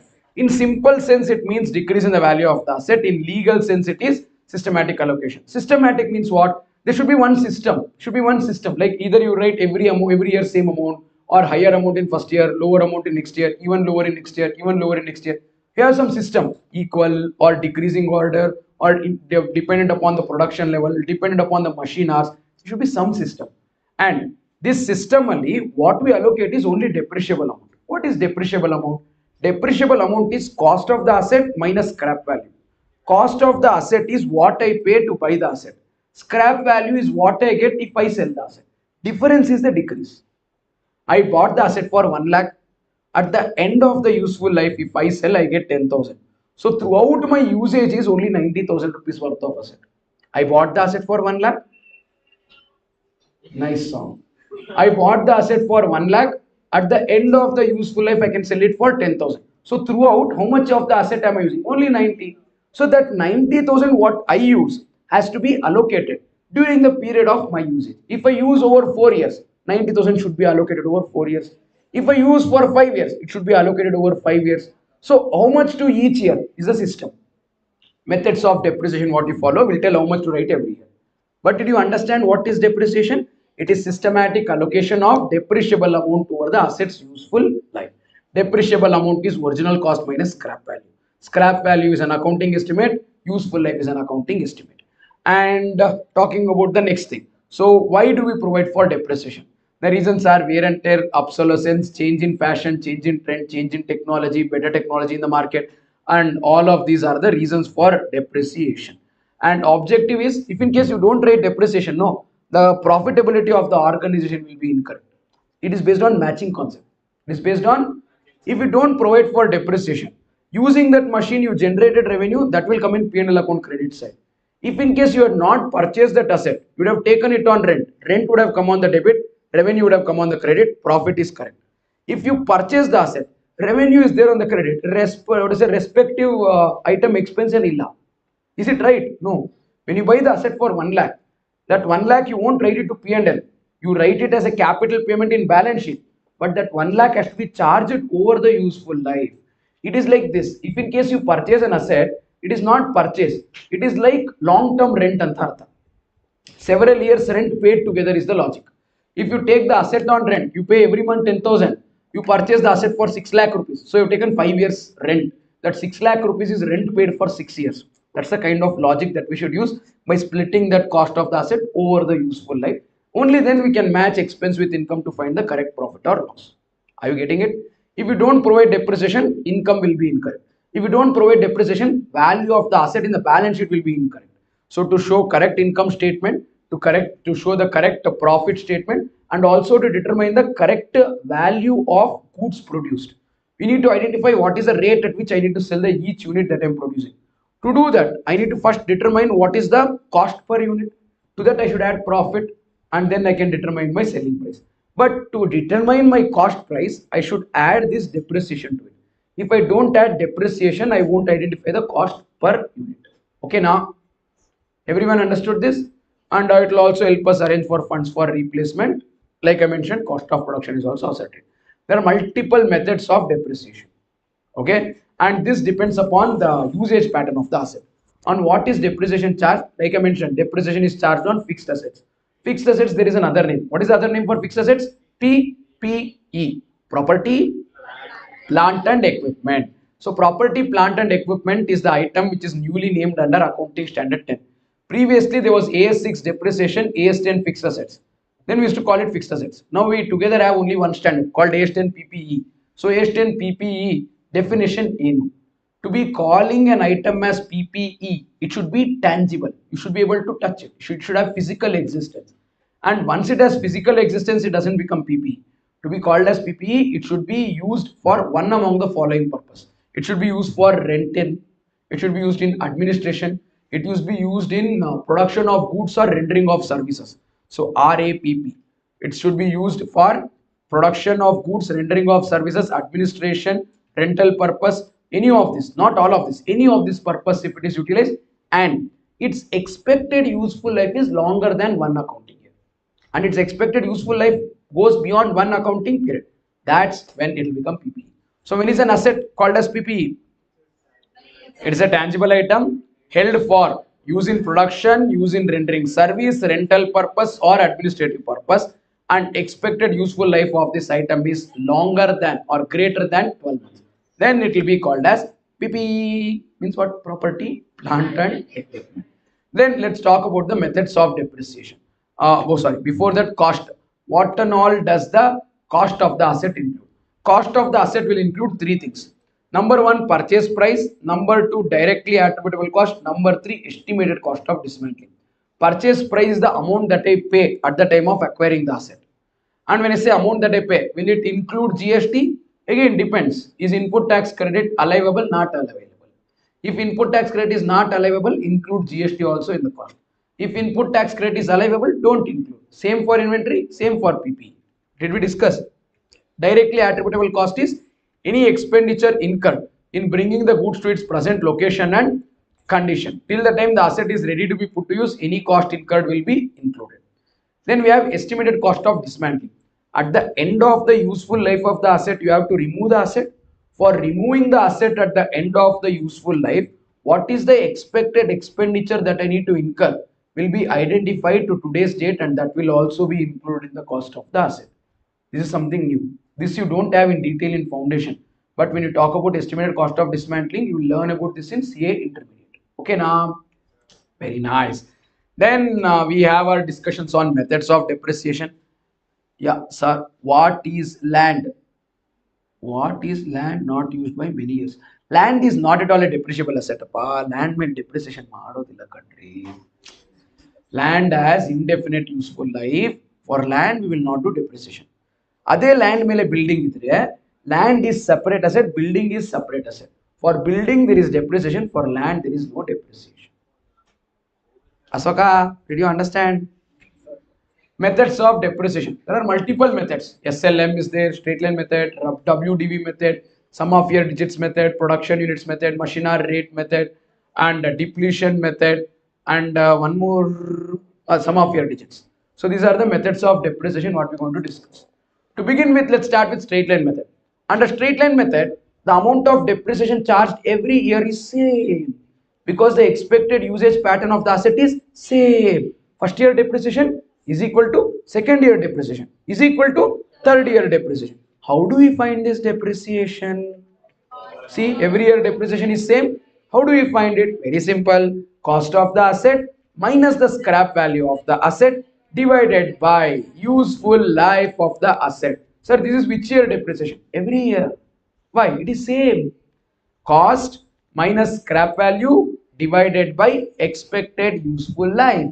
When you do this, you will determine the amount of depreciation that should be charged in each year. We have one question from our RTP September 2024, which is on straight line method of depreciation. This is similar to your truck question, just that order is different. One truck will meet with accident insurance claim agate. But disclaimer for this question, I'm telling you upfront, the question and the answer are not matching.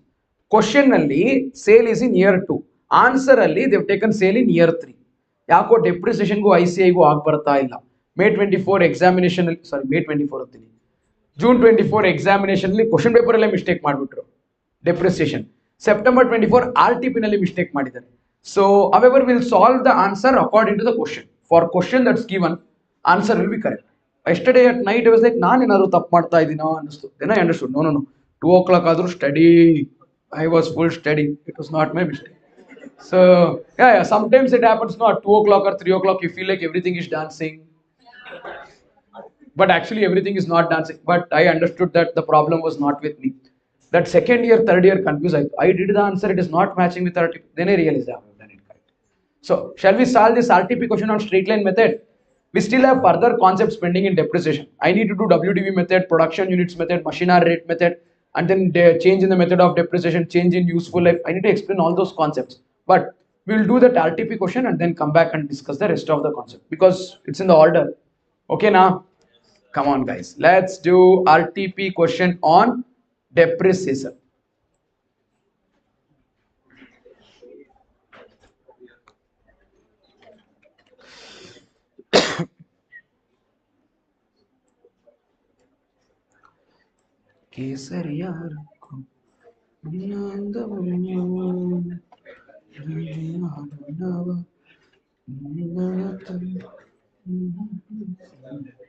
So there you go. This is the question. Can I start? Hey, time ಇದೆ.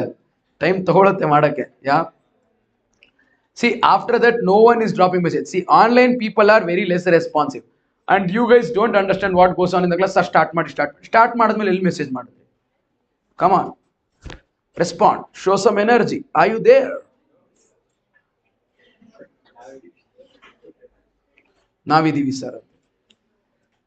Come on guys, let's now solve question number 7 from our September 2024 RTP of CA Foundation Accounting. This question is on depreciation accounting. It's not on amortization. The heading is depreciation and amortization. Let's start reading. Messrs. Deepak Transport Company. What are they doing? They purchased 10 trucks. Are they going to sell the trucks? No. They're using in their transport business. Each truck is purchased at rupees 50 lakhs. It is purchased on 1st of October 2020. On 1st of January 2022, one of the truck involved in an accident. Ayyo. So when we prepare the table, we'll prepare for one truck separately and 9 trucks separately. Why? But that one truck, no, it met with an accident in the middle of the year. We should provide depreciation for that truck till the date of accident, and then we should remove that. And for the rest of the trucks, we won't provide depreciation for that middle of the year. We'll provide it at the end of the year. So depreciation and cost of the asset, everything is needed separately for the truck that meets with accident. So we'll prepare 2 columns, one for one truck, one for balance 9 trucks, and one total column for 10 trucks. And on the same date, they purchased one new truck. See, they can't wait. The moment they died, they one more truck they purchased. Then what happened after that? That's it. So they want us to write off depreciation at 20% on original cost, that is SLM. They want you to prepare ledger account for 23-24. Year ending is 31st of March. They want you to do ledger for 22-23, 23-24. But let's do it for all the years. Are you ready? When did we purchase the truck? 1st of October 2020. No matter how simple the question will look, always we'll prepare the working note first and then only we'll do the ledger. If you do the working note, ledger is matter of minutes. If you don't do working note, ledger might be matter of months. Remember, you might do error in the ledger and you won't even realize that you've done the error, and it will go on from September to January, January to May, May to January, September. Don't get into that loop. Do the working note and then do the ledger. Don't try to save 5 minutes at a cost of 4-5 months. 1st of October 2020. Sir, you are scaring us. Get scared. That's the objective. 50 lakhs is for one truck. For 9 trucks, it is 4 crore 50 lakh. For 10 trucks, it is 5 crores or 500 lakhs. I'll write 5 crores. Is that fine? Year ending is 31st of March. Accident happened in 1st of January 2022. So that is year 21-22.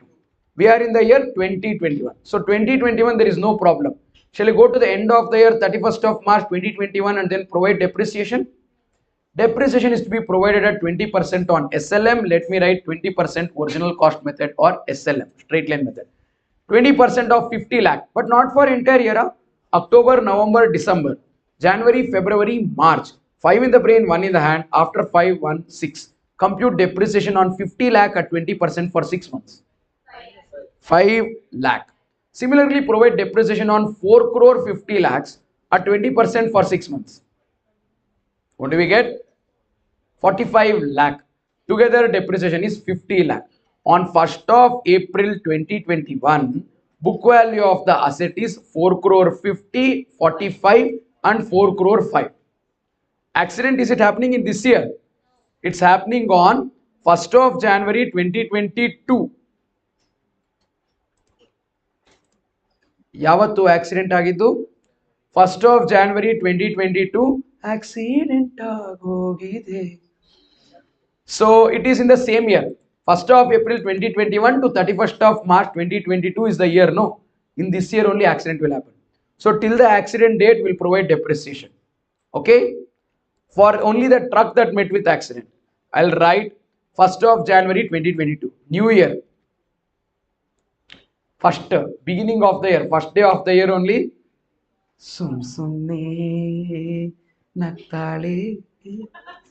How many months depreciation? April, May, June, July, August, September, October, November, December. Esto? 9 months. 45 lakh. Hey, no! 45 lakh mein lakare WDV agate. Do it on 50 lakh. Yeah, if you apply on 45 lakh, illa accident agate. Naan gaadi odustini. 50 lakh into 20% into 9 by 12. 7 lakh 50 depreciation if you provide, no, this asset should become zero. Why? It met with accident. Correct alva? I would have to write zero here. But 45 lakh minus 7 lakh 50 is 37 lakh 50. That 37 lakh 50 I'll write it as asset removed on that date. 3750. Basically I'm making this column zero. But when I make this column 0, 37 lakh 50,000 is the book value of the truck when it got destroyed. We received insurance claim. Am I right? How much insurance claim did we receive? We received insurance claim of 35 lakh. I would write here insurance claim is 35 lakh. Did we receive more or did we receive less? Less. 2 lakh 50,000 shortage. Can I say there is loss of 2 lakh 50,000 because insurance claim is lesser than book value? For this, the accounting entry is insurance company will pay you 35 lakh, but the value of the asset going out is 37 lakh 50. 2 lakh 50 to the extent which asset is going out, but you don't receive any insurance claim, that 2 lakh 50 is P&L account debit because it is loss. I hope everyone got this. Let's get back to this working note here. And on the same date of 1st of January 2022, when you lost one truck, before you could feel sad that that truck went out, what happened?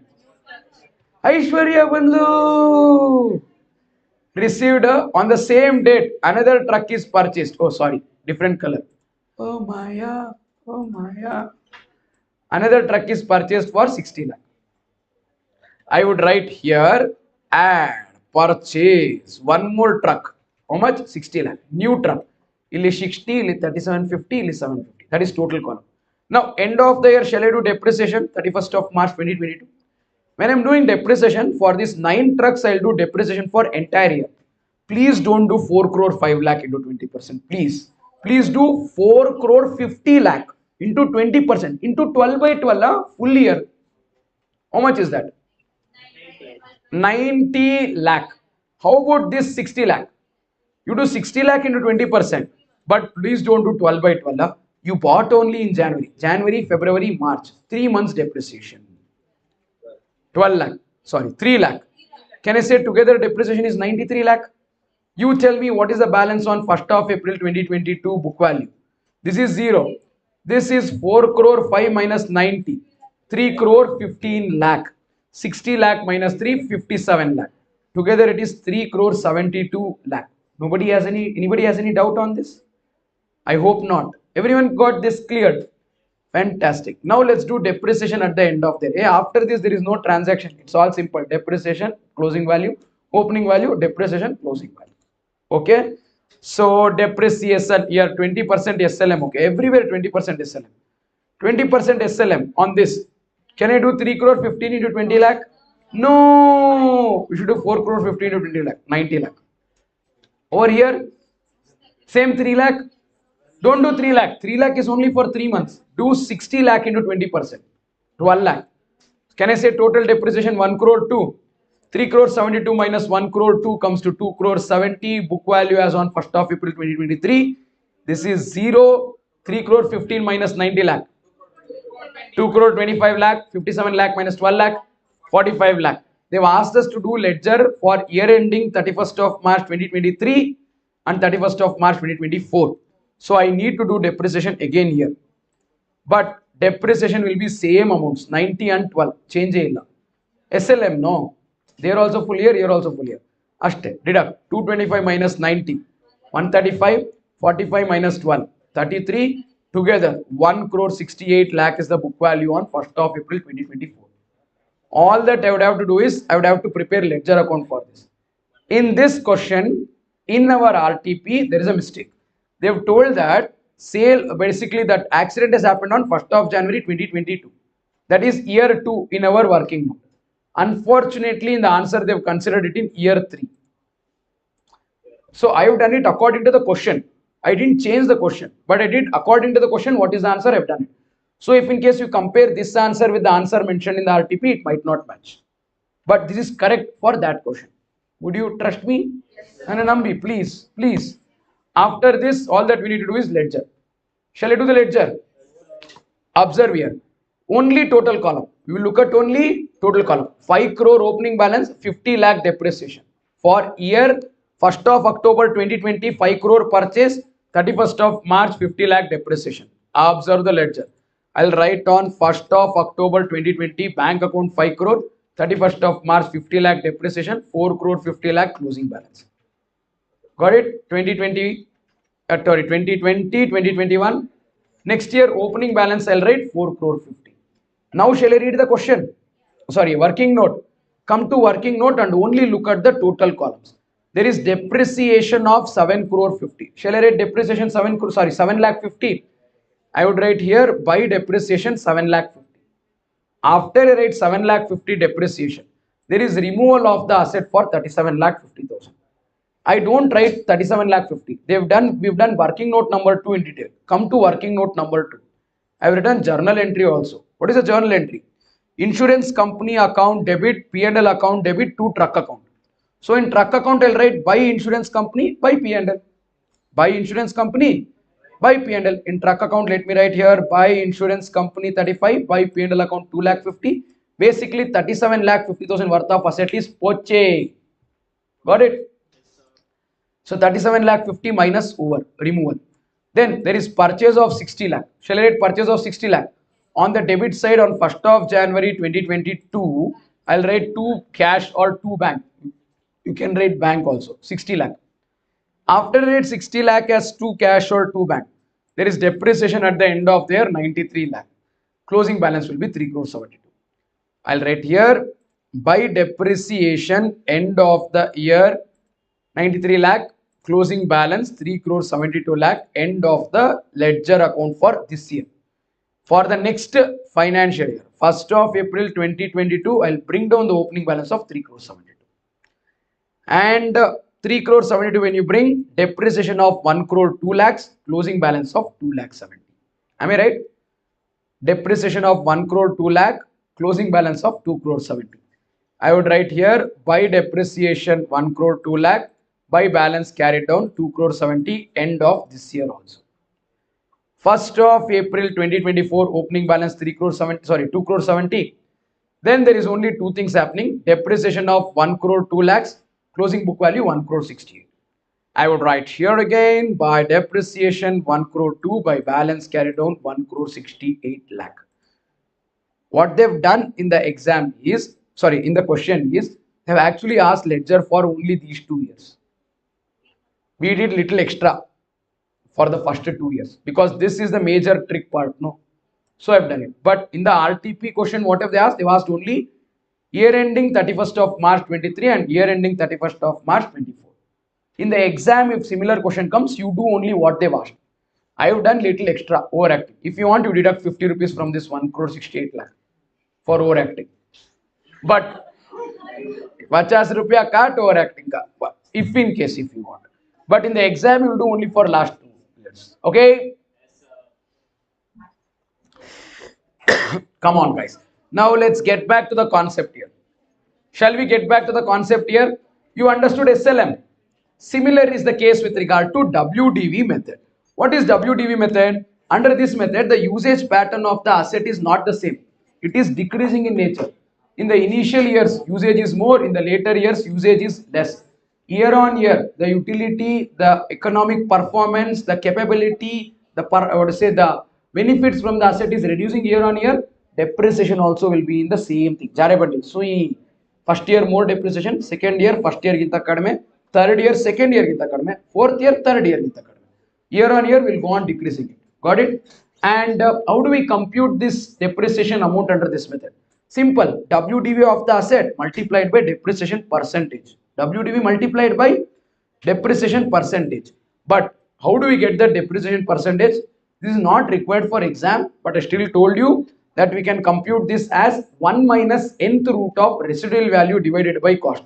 We always know that WDV method, you take amount book value multiplied by WDV percentage. How do we get the WDV percentage? You can find it like this. What is the formula to find it? 1 minus nth root of residual value by cost. Here n represents useful life in years. RV is scrap value or residual value. Original cost, you know original cost. Are you good with this? Very good. Be little careful. If it is WDV, apply it on the WDV balance. If it is original cost, apply it on the original cost. Don't do little bit of WDV, little bit of original cost and your own hybrid method of depreciation.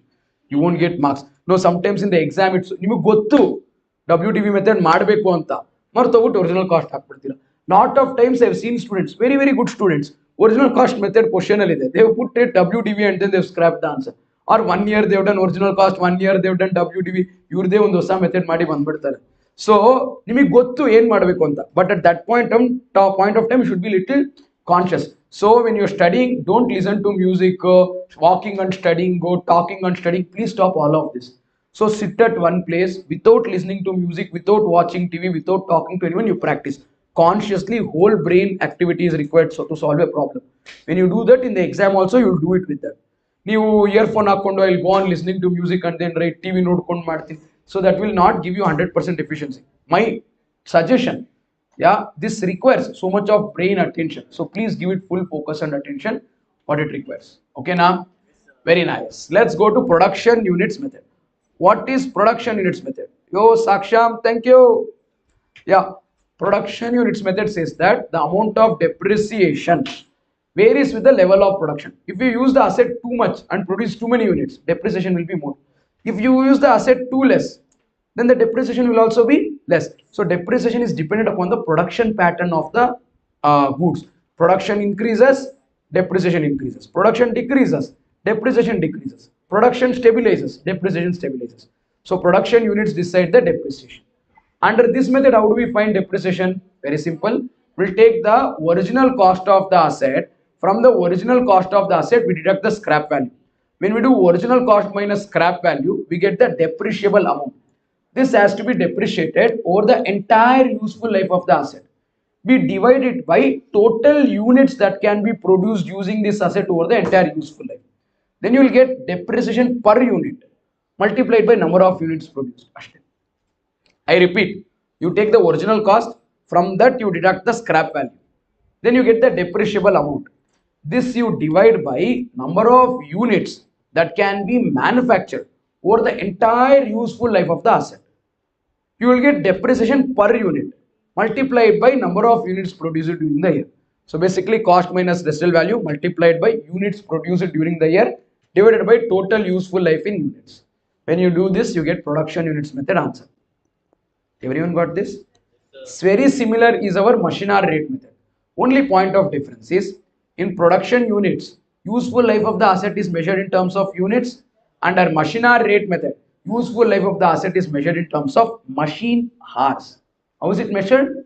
Machine hours. So I will do same to same. Cost minus scrap value of the asset multiplied by number of machine hours machine is running during the current year divided by total useful life of the asset in machine hours. When I do this, I'll basically get my machine hour rate method's depreciation. Understood?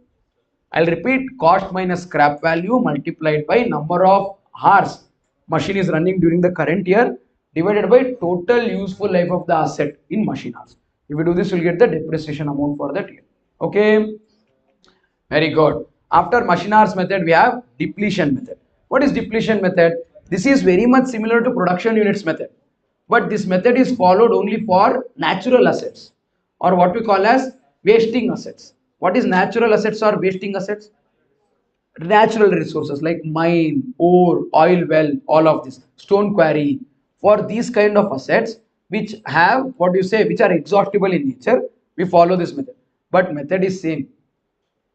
Method of computing depreciation is same, but the useful life and the number of units that you get and all will be computed. No, this is based on actuarial valuation. Based on, you need to get the industrial expert. Now one machine, how many years will this laptop run? I and you can tell. I will show you one mountain and tell how many kgs of granite is there in this. How can you tell? You can't tell. So they will apply some, they'll tell this many tons are there. They will see shadow is this much, so distance is there, so this much is the height of this one, this much is the volume of this mountain. In this volume, this much will be sand, this much will be dust, this much will be plant. You eliminate all of this. This much is the stones that is there. Stones volume is like this, so weight will be like this. In this non-granite part percentage, and then say this much of granite is available from this. How do you take that much granite? In 5 years, you can only take out this much. So this is based on actual valuation that we can't do. That there is a special expert. They will tell based on that we value. So here depletion method, what we do is we don't even purchase the asset. We can't even purchase the asset. Why is it that we can't buy? So those are natural wasting assets. No, you don't buy. You take them on lease. That lease itself is the asset. So when you open ledger also, you don't call asset account. You open lease account and then do it. How is it determined? Extraction is more, depreciation is more. Extraction is less, depreciation is less. How do we compute depreciation? Yeah, like I told, no, iron ore, coal deposit, gold mine, stone quarry. For them, you use this method. And depreciation is done like this. Depreciation is equal to lease amount. There is no scrap value. Huh? There is lease amount multiplied by extraction done during the current year divided by total extraction that can be done over the entire useful life of that lease or entire lease period. That total extraction over the lease period is based on actuarial valuation. What is it based on? Everyone got it? Fantastic. This is our depletion method. Last and final, we have sum of year digits method. What is the last and final one? This is slightly unique, okay? Here, the way we find depreciation is, I'll take cost minus scrap value. I'll multiply it with number of years remaining at the end of the current year. And denominator, I will take it as sum of year digits. By this, I find depreciation. How do I find depreciation? Cost minus scrap value divided by, cost minus scrap value multiplied by remaining useful life at the beginning of the current year divided by sum of year digits. Sum of year digits is found as n plus 1 into n divided by 2. Am I going fast? Are you people following it? So I'll do n plus 1 into n divided by 2. How do I find n plus 1 into n divided by 2? What is that logic? Let us say I want you to find sum of 100 numbers. How do you find sum of 100 numbers? Yeah, that formula. How does that come? Very simple. It's like me writing 1 plus 2 plus 3 plus 4 plus 99 plus 100 is equal to n. Okay, now she's trying to hypnotize herself like this. No. Okay. 1 plus 2 plus 3 plus 4 plus 99 plus 100 is equal to n. I'll write the same thing ulta. 100 plus 99 plus 98 plus 97 plus plus 2 plus 1. If I take the total of these two equations, 100 plus 1, 101, 99 plus 2, 101, 98 plus 3, 101, 97 plus 4, 101, 99 plus 2, 101, everything is 101. 100 times I should write 101. At the end, n plus n is 2n. Am I right? I'll write 2n is equal to 101 into 100 times divided by 2. 101 is actually 100 plus 1. So you're finding sum of 100 numbers. You do that n number plus 1 into n divided by 2. You will get the answer. So this is the, how to say, formula derivation. Sum of year digits is n plus 1 into n divided by 2. Using this logic will determine depreciation. Once again, how do we find depreciation? Very simple. Cost minus scrap value multiplied by remaining useful life at the beginning of the year divided by sum of year digits. How do I find sum of year digits? N plus 1 into n divided by 2. Did everyone get it? Pakka? Very nice. So by this we are done with all the methods of depreciation. Next, we would step into the concept of change. Can we change the method of depreciation? Yeah, if in case there is change in the method of depreciation, the reason for change should be change in the usage pattern of the asset. How do we pick the method of depreciation? Based on the usage pattern. If in case there is change in the usage pattern, you change in the method of depreciation. Such change in the method of depreciation is change in accounting estimate. What if there is change in useful life remaining? That is also change in accounting estimate. What if there is change in the scrap value? That is also change in accounting estimate. For all of these changes, we are going to give prospective effect. What effect? Whenever there is change in useful life, whenever there is change in scrap value, whenever there is change in method of depreciation, all of it should be given what effect? And from now we will change. Let's say first 3 years I did SLM. And then I'm like, oh my god, SLM alla, WDV ಮಾಡಬೇಕಿತ್ತು. From 4th year I'll do WDV on that 3rd year closing balance. I don't have to redo it from year 1. I don't have to redo it from, if I would have to redo it from year 1, it is called as retrospective effect. If I'll redo it only from where I left, it is prospective effect. Did everyone get it? Come on, let me show you how it works with the help of an example. An organization has machinery bought for 1 lakh with useful life how many years? 5 years. Scrap value how much? 0. They followed SLM for first 2 years. So 1 lakh minus 0 divided by 5. Eshtayitu depreciation. 1 lakh is the cost. Scrap value 0. Useful life 5 years. 1 lakh by 5, 20. First year on 1 lakh I charged 20 depreciation, it became 80.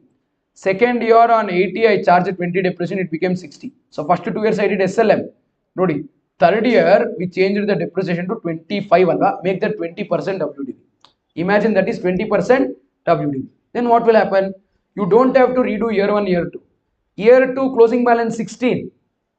Year 2 closing balance is 60. Year 3 opening balance is 60. On that 60 will apply 20%. How much is 16 to 20%? 12,000. 12,000 depreciation you will charge. You will have 48,000 as the closing book value for next year. This is prospective change in method of depreciation. Make some noise. Yes, sir. Very nice. Then we'll see change in expected useful life. Let's say you are expecting the useful life of the asset to be 5 years and you depreciate it over first 2 years. After that remaining is 3 alva. Suddenly they say, hey, no, 3 is not correct, remaining is only 2. Then what do? We don't change for first 2. Balance, instead of writing it over 3, we'll write it over next 2 years. I'll give you an example. Here also what I'm trying to tell is for expected useful life change also, we are going to give prospective effect only. Okay, now? Come on, let me show you how it works. An organization has purchased an asset for rupees 1 lakh. Useful life is 5 years. Scrap value is 0. You tell me how much is depreciation? 20,000 alva. First year ನಾನು 20,000 depreciation ಆಗ್ತೀನಿ. Yeah, closing 80 ಆಗುತ್ತೆ. Second year 80 ಗೆ 20 depreciation ಆಗ್ತೀನಿ. 60, 60, 20, 40. 40, 20, 20, 20, 20, 0. Okay, this is how it would have been. Now you know what happened? Suddenly at the end of year 2, read this. At the end of year 2, what is the remaining useful life? 3 alva. After 2 years, remaining useful life should be 3. They are re-estimating it to be only 2 years. After 2 years, closing balance is 60. After 2 years, what is the closing balance?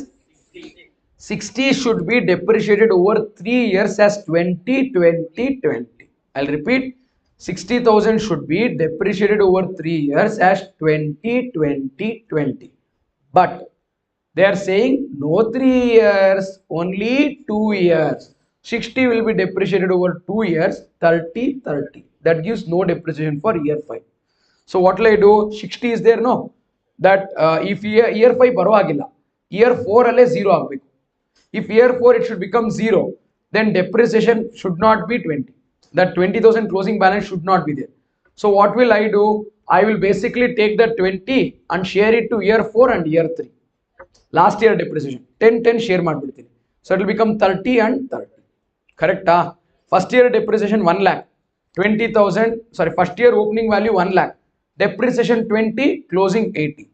Second year opening 80. Depreciation 20. Closing 60. Year 3, from 60, I will not give 20 depreciation. I'll give 30. Closing will be 30.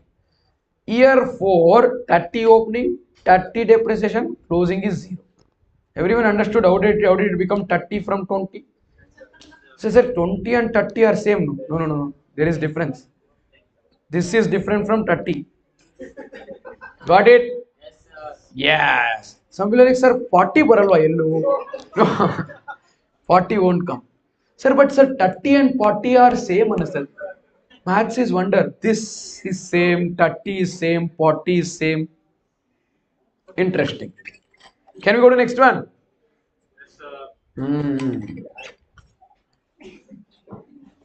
ಏನಾಯ್ತು?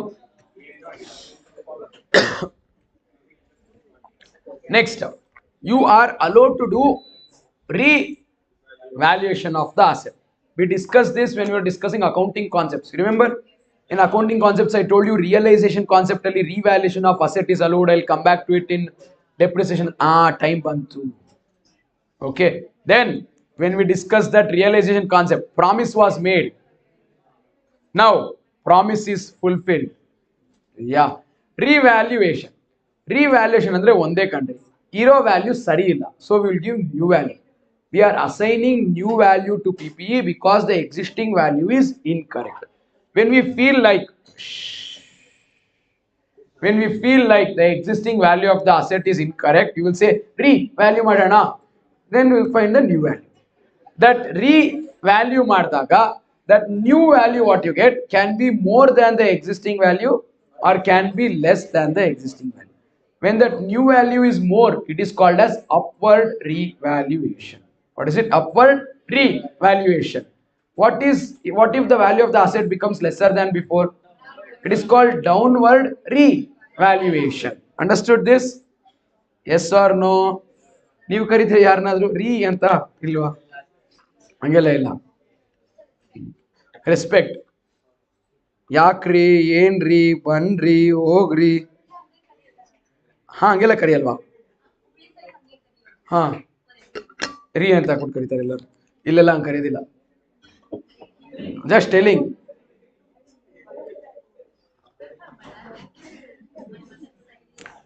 Someone here is like potty pie ante. Like you call some people cutie pie, no? Like that you can call your friends potty pie. You are potty pie. Okay. Potty pie, tutty pie. Sir, wait ಬಿಡಿ sir. Valuation of inventory ನೋಡಿದ್ರೆ ಪಾಲಕ್ paneer. How much? Cap value. For? I don't know. Question skipped. Skip. Pass. Not a valid doubt. People here are judging. They're thinking sir doesn't have answer to the question. No, I don't. I did not understand the question. He's asking scrap value of potty. What do I tell? Okay. There is no useful life. From the beginning, it is scrap only. Okay. Focus. Whenever the asset is revalued upward, focus. Whenever the asset is revalued upward, asset account will be debited. That credit is there, no, it should not be taken to P&L because it's not current year profit. I'll tell you the logic. I want your attention. Let's say the value of the asset is 1 lakh. Okay. Scrap value is 0. Useful life is 10 years. You tell me how much is depreciation? 10,000. Open your mouth, no answer. 1 lakh is the value of the asset. Scrap value is 0. Useful life 10 years. How much depreciation? Very good. Now let's say I revalue that asset from 1 lakh to 1 lakh 20. I did upward revaluation. 1 lakh to 1 lakh 20. When I did 1 lakh to 1 lakh 20 upward revaluation, now 1 lakh 20 has to be depreciated over 10 years with 0 scrap value. How much will be depreciation? 12,000 every year depreciation. See, 10,000 was the old depreciation. Because you revalued upward, depreciation became 12. When depreciation is becoming 12, you know what should you do? That 20,000 upward revaluation is there, no? That should not be transferred to P&L account immediately. Tappu. It is asset account debit to P&L account. Allah. You should write asset account debit to revaluation reserve. Revaluation. That revaluation reserve, what will arise? No, 20,000. That should be apportioned to P&L over the useful life of the asset. Sir, andre 20,000 no revaluation reserve. Useful life is 10 years. 20,000 divided by 10 madi. Every year you should write 2,000 income. Every year you should write 2,000. First year depreciation should have been 10. After revaluation, depreciation became 12. You will write income 2. Depreciation 12, expense 2,000 revaluation reserve. Net impact 10,000. Next year 12 to 10. 12 to 10. Sir, then why did you do revaluation? To show the asset at a revalued figure in the balance sheet, not to have higher expense. Objective of revaluation is to show the asset at a different value in the balance sheet, not to charge higher depreciation. What to do when it is downward revaluation? Yeah, see here I told no, asset account debit to revaluation reserve. What do we do with revaluation reserve? Transfer to P&L account over the remaining useful life of the asset. What do you do for downward revaluation? Downward revaluation andre Asset account will be credited. Debit will be immediately P&L. Sir, ಇದು defer. Hey, loss no defer and amortize. Loss immediate recognition. Profit defer and amortize. You getting it? Bad news. Tell at once and then cry loud. Good news. Don't tell everything at a sudden. Little you should tell. You get what I'm trying to tell? Yes or no? Yeah. So what do we do? If it is downward revaluation, book the entire amount to P&L account one shot and then close it. Yeah. Okay. One thing that I wanted to know with regard to this revaluation is if the asset which is revalued upward is then revalued downward, it is not downward revaluation, it is reversal of upward revaluation. I'll repeat. If the asset which was revalued upward is now revalued downward, it is not downward, it is reversal of upward. 1 lakh itto asset, I revalued it upward to 1 lakh 20 this year. Next year I realized, yo, 1 lakh 20 is not correct, 1 lakh is only correct. Now I want to do downward. It is not downward revaluation, it is reversal of upward. Then you don't write the amount to P&L, you will reverse that revaluation reserve. ಅರ್ಥ ಆಗ್ತಿದ್ಯಾ? Pakka? Very good. But what if in that revaluation reserve already some money has gone to P&L? To the extent it is there from revaluation reserve, balance from P&L. Same can happen for downward also. You thought 1 lakh asset na 90,000 is the correct value and revalued it downward to 90. Next year you realize, hey, no, 1 lakh was only correct. Ivaga yen madodu? That 90 will become 1 lakh. No, that is not upward revaluation. Don't create revaluation reserve. That is reversal of downward. Charge it to P&L. ಯಾಕೆ ಆವಾಗಲೇ P&L loss ಹಾಕಲಿಲ್ವಾ, ಈಗ P&L profit ಹಾಕಿ. ಅರ್ಥ ಆಗ್ತಿದ್ಯಾ? Very good. So this one thing that you should remember. ಚೆನ್ನಾಗಿ ಕಲೀರಿ ಇದು. ಇಂಟರಿಗೆ ಬನ್ನಿ, there we will group this. This is there in detail. There you will have tricky situations also for this. There this is the easy part, here this is the difficult part. Okay,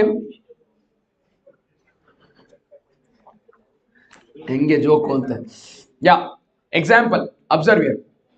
When you do upward revaluation, how to deal? An organization has a machinery for 1 lakh with useful life of 5 years and scrap value 0. At the end of the year 2, it was revalued upward by 15. Yen madodu? Please do 1 lakh divided by 5. So first year you do 20 depreciation, it becomes 80. Second year you do 20 depreciation, it becomes 60. Third year you are doing upward by 15. 60 you will add 15, make it 75. 75 will be depreciated over the remaining useful life of 3 years. It will become 25, 25, 25. Okay. And this 15,000 will be transferred to P&L over 3 years. 5,000, 5,000, 5,000. First year we write 5,000 income. Second year I write 5,000. Sorry. Year 3 I'll write 5,000 income. Year 4 I'll write 5,000 income. Year 5 I'll write 5,000 income. Year 3 depreciation 25. Income 5. Net effect is 20. That is what the depreciation is in previous years. So ultimately impact will be same. Is it too much to process and digest? Are you people getting it? Yes, sir. Very good. One of the batch I thought depreciation, I forgot. Sheshadipuram I thought depreciation. Jainagar I did not teach depreciation. But both of them together I am making you revise depreciation. Okay? You are like, sir, you doesn't matter where you thought, who thought, we should have read. No, nave odilla. Nenpidya, there was a chapter by name depreciation in your syllabus. Chapter 5. Chapter number nenpilla. Little clips, beda. Okay. After this, two last things to remember in depreciation. One is provision for depreciation. Two, disposal. What is provision? Very, very simple. It's not too complex. Try and understand this way. What is the journal entry for depreciation? Depreciation account debit to asset is credited. Asset is credited alva. Asset is real account, no. What is the rule for credit in real account? Hey, what is the rule for? What is the rule for asset? Laptop is there. Rule for real account credit. Debit what comes in, credit what goes out. Credit what? When you write depreciation to asset, is the asset actually going out? Let's say I depreciated this laptop. I credited. Is the asset going out? No, it's still there. No, why am I crediting? Senseless. You get it? You should never credit the asset unless you sell. Depreciation is imaginary decrease in the value of the asset, but no decrease in the actual physical structure of the asset. Physically asset, however it is like physically fit only. Asset is not going out. Why do you credit? Tappalva. That's what is the logic. So people are arguing this way. So what do you do? Like, okay, depreciation okay na? Depreciation okay. Asset credit is not okay. So you write depreciation account debit. Instead of crediting the asset, we write provision for depreciation. What do you credit? It is not decrease in the asset, but it is a new liability. In the balance sheet, when you present, you will write 1 lakh asset minus 10,000 minus 10,000 provision. Outer column you will write 90. But asset is still 1 lakh. Are you getting it? So usually with the depreciation, what do you do? Without provision, what you do is asset 1 lakh minus 10,000 depreciation, closing balance 90. Second year opening balance 90, depreciation 10, closing balance 80. Artha ಆಗ್ತಿದ್ಯಾ? But with provision, you know what you do? Asset 1 lakh, provision for depreciation 10,000. Asset is still 1 lakh, provision for depreciation is 10,000. For year 2, asset is 1 lakh, provision for depreciation is 20,000. Net will come to 80, but you don't deduct that depreciation from the asset till the date asset is sold. The day when you are selling the asset, that day you will transfer that provision to the asset and then close it. That is with provision for depreciation. Then comes one more beautiful concept called disposal. When you sell, what is the journal entry you write? You write cash account debit to asset. If there is profit, cash account. If there is loss, cash account debit, P&L account debit to asset. If there is provision, cash account debit, P&L account debit, provision account debit to asset. 3 ಸತಿ debit ಮಾಡಿರ್ತಾನೆ. Asset account ಅಲ್ಲಿ credit side right by cash, by P&L, by provision. Now people will argue, hey, you sold 3 assets or what? Why you wrote 3 times credit? Like 3 times credit ಮಾಡಿದೆ 3 assets sale ಮಾಡ್ದಂಗಲ್ಲ, ಒಂದೇ asset sale ಮಾಡಿದ್ದು. Then they will say, don't credit asset account 3 times, credit only once. So what to do? Open one dummy account called disposal. Asset account credit side you write disposal. In disposal account you write how much cash did you receive, how much is provision for depreciation, how much is loss or profit. That is disposal. Humble request, when you go home today, please solve one question on disposal method of accounting. If you would want, please ask me. I have done one master question. I'll share that playlist with you people anyways on Telegram channel today only. There is one master question on each of the topics. One on admission, one on retirement, one on NPO, one on depreciation, one on BRS, one on each topics it's there. I'll share that with you people. You please see that playlist. You see the video on the topics that we did today. Or preferably solve that question. So that if you have doubts, you can come back tomorrow and I'll be able to help you all with the same. Okay. Yes, sir.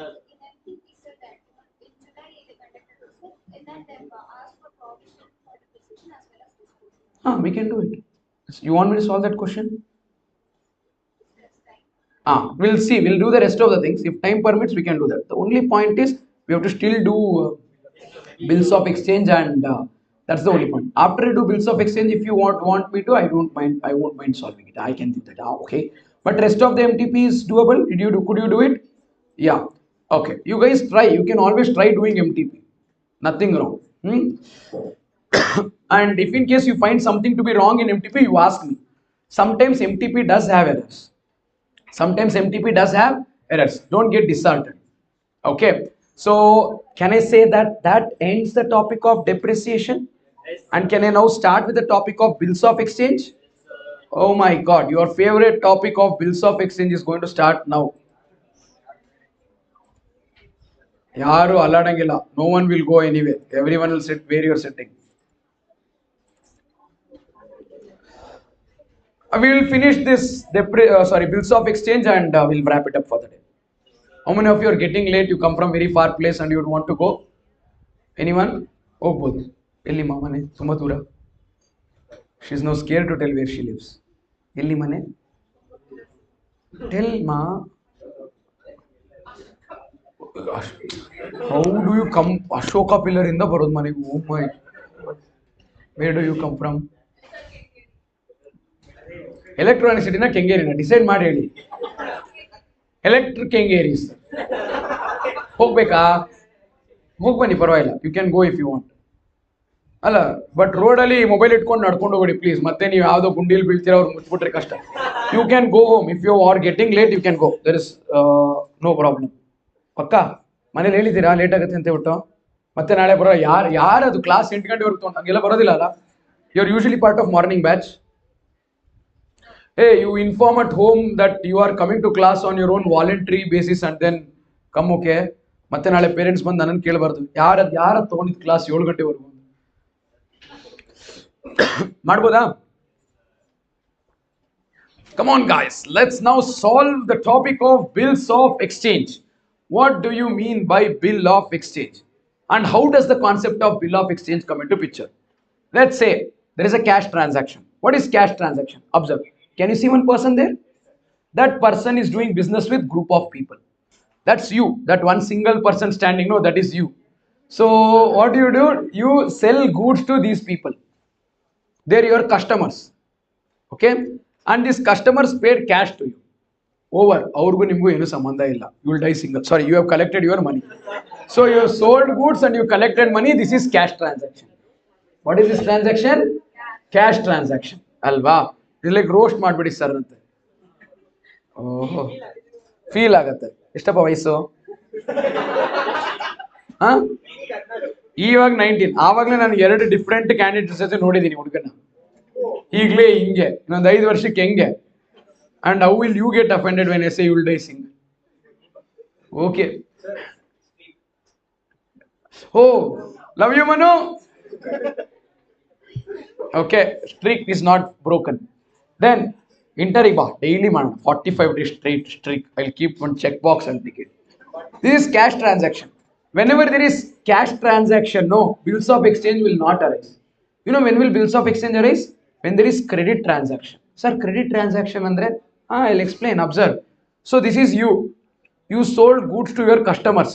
Customers told, okay, hey, where will I go, sir? Where will you go? We'll stay in touch. I'll pay money to you later.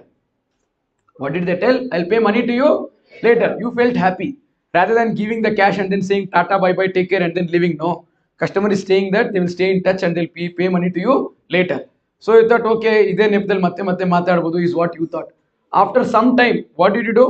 You asked this customer, sir, actually that money you were supposed to pay. You can't ask like that. No. It is so awkward. No. The moment you meet someone, where is my 200? It is not nice. You can't ask like that. So what do? You'll ask, okay, hi. Hi. He's not even saying hi. Like, hi, how are you? I'll ask. Then say, I am fine. How about you? Andre, where is my money? You can ask later. So you told, hi, how are you? To that customer. Okay, full chanagi ready to Manu will ask, okay, hi, how are you? Then that customer will be like, hi, but who are you? His thought was, we'll stay in touch, but that person has completely forgotten. If that person doesn't remember you, do you really think they'll remember that they owe you money? Oh, inda. Okay, at least money ದುಡ್ಡಾದ್ರೂ ಬರ್ತಾ ಇತ್ತಲ್ಲಿ. ಇಲ್ಲಿ ದುಡ್ಡು ಹೋಯ್ತು, goods ಹೋಯ್ತು. You got it? That you don't want to happen. Next time if some customer comes to you and then buys goods from you and then say that, hey sir, ನೀವೆಲ್ಲ ಹೋಗ್ತೀರಾ ನಾವೆಲ್ಲ ಹೋಗ್ತೀವಿ, let's stay in touch, I'll pay tomorrow. What will you say? ಅದೆಲ್ಲ ಬೇಡ, come sign the document. You will give one paper. In that paper you will write, I unconditionally order you to pay me 10,000 rupees after 3 days. You will write. The other person will sign. The moment the other person signs and then gives the paper to you, then you will say, now you stay in touch, you don't stay in touch, I'll keep this paper in touch with me. And then after some time, if you go to the same customer and then ask money, now can the customer say, who are you? You'll say, you don't know me, but you know the signature, your signature, pay me 10,000 rupees. And then if you don't recognize me also, okay. So that paper which you write and get it signed by your customer is nothing but bills of exchange. You get it? There is exchange of goods or services that's happening, which is not cash settled. There is exchange of goods or services that is happening, which is not cash settled. Because that exchange of goods or service is not cash settled, you write that on a piece of paper and then take the acceptance from the other party saying that this is a bill. Bill means paper. What is it? Bill means there is exchange of goods and services which is not cash settled and it is written on a paper. Bill. That is bill of exchange. This is layman's understanding. What is bill of exchange? See, you are seller, this group of people are buyers. They bought goods from you, they don't give money, you will tell it's okay. No money, no problem. Please sign. You will ask them to sign. So what do you write there? You like you sign, I write later. Can you say that? No. First you write, then I sign. So what do you write? I unconditionally order you to pay me or my order a sum of rupees 10,000 after 30 days. And you give it to him. You get it? That buyer will sign on that paper. See, same paper ನೀವು ಕಳಿಸಿದೆ. Signature ಹಾಕ್ಬಿಟ್ಟು ಕಳಿಸ್ತಾನೆ. What is the name of the buyer? Drawee. Nice name, no? Your name is Drawer. You get it? Name ಎಷ್ಟು ಚೆನ್ನಾಗಿ match ಆಗುತ್ತಲ್ಲ? Correct or not? What's your name? Laila. Oh, my name is Majnu. ಅದೇ ತರ. So because that buyer's name is Drawee, your name is Drawer. So what is bill of exchange? ಏನಾಯ್ತು? ಕೆಮ್ತಾ ಇದ್ದೀರಾ? ಅಷ್ಟೊಂದು ಕೆಮ್ಮು ಬರ್ತಾ ಇದೆಯಾ? Okay, what is bill of exchange? Whose name is Laila? Is there anyone by name Laila in class? No? Majnu? No. Okay, fine. Thank God. So what is bill of exchange? Yeah. She enjoys the class very lively. What is bill of exchange? It is an unconditional order. What is it? Like let's say let's say you are the seller. Who are you? When you sell goods to your customer, when the customer says that they will pay money later and you give them the bill, hey, at least now you should listen. Now I am not showing anything on the projector screen. Now you should listen at least. I am explaining the concept. You will sell the goods to your customer. Your customer will say that they will pay money later. Your customer is saying that they will pay the money later. When you give them the bill and ask them to sign, can they say, I will sign, but can you change the date? Can you ask? Can he or she ask that? No. It is unconditional order. Andre, you are not accepting any conditions. You got it? When you give that paper, only thing that they can do is sign.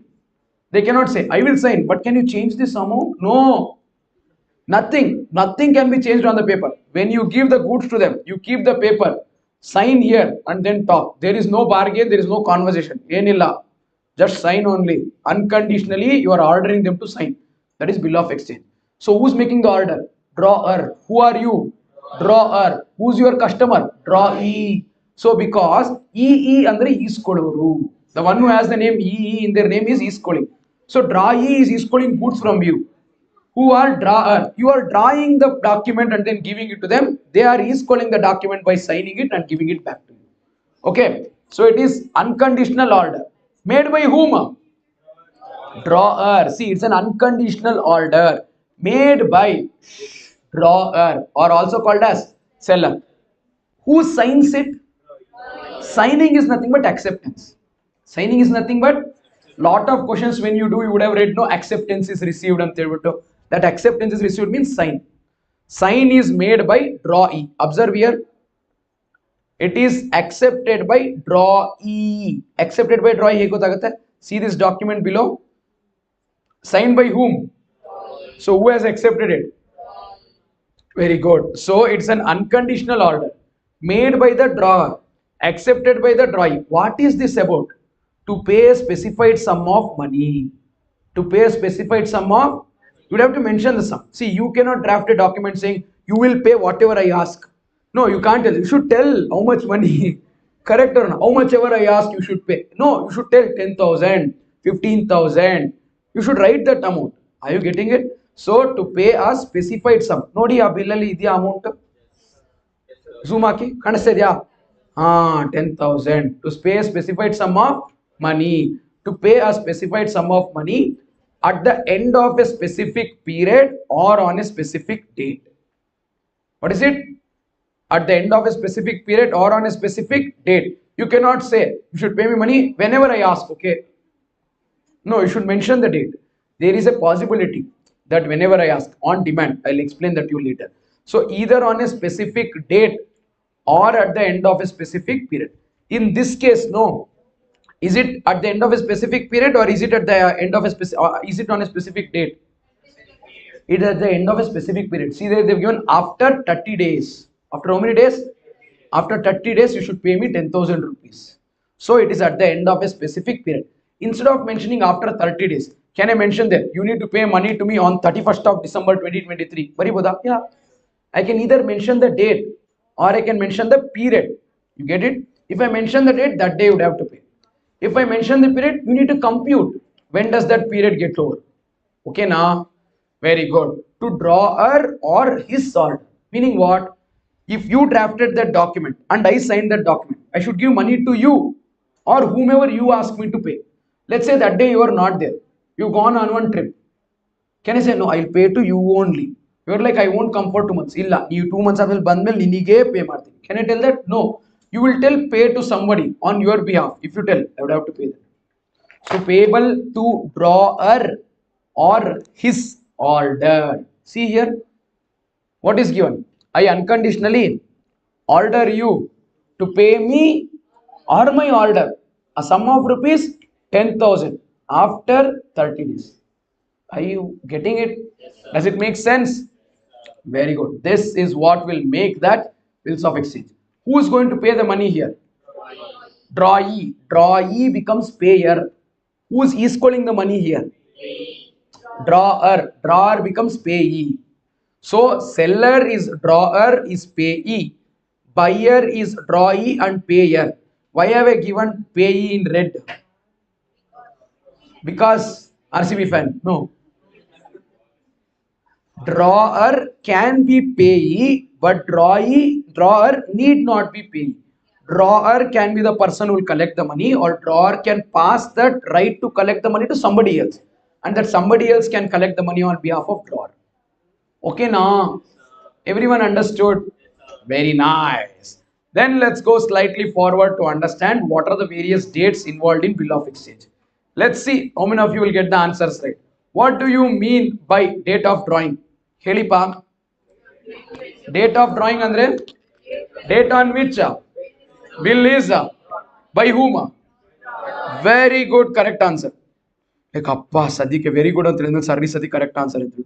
Hey, if you tell correct answer, I'll tell correct answer only. If you tell wrong answer, how can I tell correct answer? ನಾನಲ್ಲಪ್ಪ, gravity. Newton is responsible for this. ಅವನ ಮೇಲೆ apple ಬದಲು ಒಂದು ತೆಂಗಿನಕಾಯಿ ಬಿದ್ದುಬಿಡ್ಬೇಕಿತ್ತು. Hey, Allah, bad boy. What did he do? He told that he thought of gravity when the apple fell on his head. Why did the apple did not go to sky? It fell on his head. What was he doing in washroom every morning? You should think, no. Why did it fall down? Why did it not come back up? You should think, no. Bye bye. Think, alva. Actually, it so happened that he realized it there only. But if you tell no, in every notebook when they teach that physics gravity chapter, they'll put one image of what to say, Newton sitting like this, Yerdu calling it commuting bucket. So that is bad, no, for him. So what did they do? He lied to everyone that it is actually he realized it in the under an apple tree. And Apple's first logo, Apple phone's first logo was tree, apple tree, and Isaac Newton. Just imagine Apple logo. One chombo, ಎರಡು ಕಾಲು. Then iPhone would be named as iPhone 45, iPhone 50, iPhone 40, iPhone 40s, iPhone 40s1. Sure. Come back. You guys are right. What? Date of drawing. Date of drawing is the date on which bill is drawn by the drawer. If you observe this, read what is this? Date on which bill is drawn by the date on which bill is drawn by the drawer is the what to say, date of drawing. If you observe this bill, date of drawing ಏನು ಹೇಳಿ? 1st of December 2023. That is the date of drawing. Okay na? Next one. What do you mean by date of acceptance? One more right answer ಬರ್ಬೇಕೀಗ. Date on which drawee accepts. Can it be date of drawing? Yeah, it can be. Both of them can sign on the same date. Correct or not? Or they can say your date is different, my date is different. Possible. Or can be on the same date also, but need not be on the same date. Date of acceptance is the date on which bill is accepted by drawee. What is it? Date on which bill is accepted by drawee. It can be same date, but need not be same date. Observe that. In the same example, ಕೆಳಗಡೆ ನೋಡಿ. Sign ಮಾಡಿದಾಗ date ಬರ್ತೀನಿ. What date did he write? 3rd of December. Now look at this and tell. What is date of drawing? 112. What is date of acceptance? 2 right answers. Come on, let's see if you'll make it a streak of 3 correct answers and then hat trick. What is bill date? What do you mean by bill date?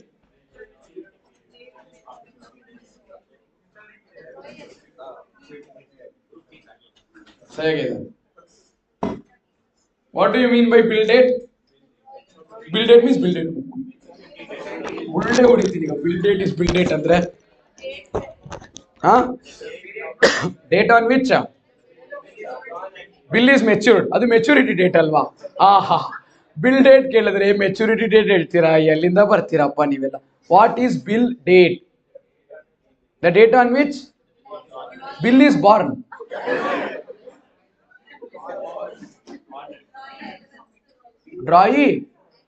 ಡ್ರಾಯಿ ಅದು acceptance ಅಲ್ವಾ? Period ಅದು bill period ಅಲ್ವಾ? Date on which the bill is, that is maturity date, that is settlement date. Okay, nothing like hey there is bill date, ನಿಮಗೆ ಗೊತ್ತಿಲ್ಲ ಅಂದ್ರೆ ಇಲ್ವೇ ಇಲ್ಲ ಅಂತ ಹೇಳ್ಬಿಡ್ತೀರಾ. Yeah, what is bill date? She is like so bored of the topic that she is going to fill water. Okay, what is bill date? Shall I answer? Bill date can be date of drawing or date of acceptance, depends upon the type of the bill. Sir, what is bill date? Bill date can be date of drawing sometimes it is date of acceptance. It depends upon the type of bill. Sir, andre bill date is the date from which bill period starts. Bill date is the date from which bill period starts. Let's say 30 days anta helidru. From when do you start counting 30 days?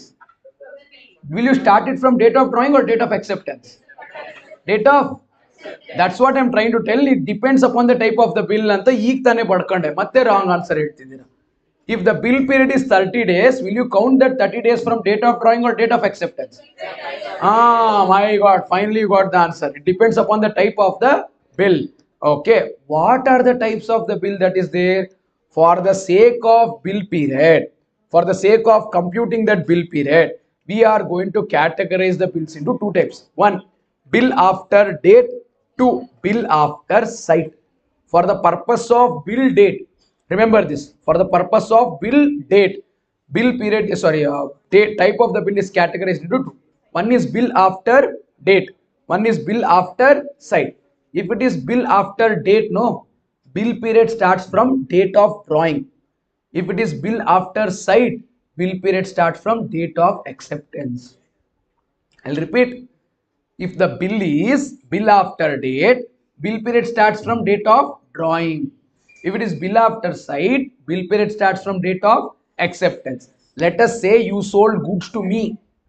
I am drawee, you are drawer. You drew the bill on 1st of December. I signed the bill on 3rd of December. If that bill is bill after date, you will start counting 30 days from 1st of December.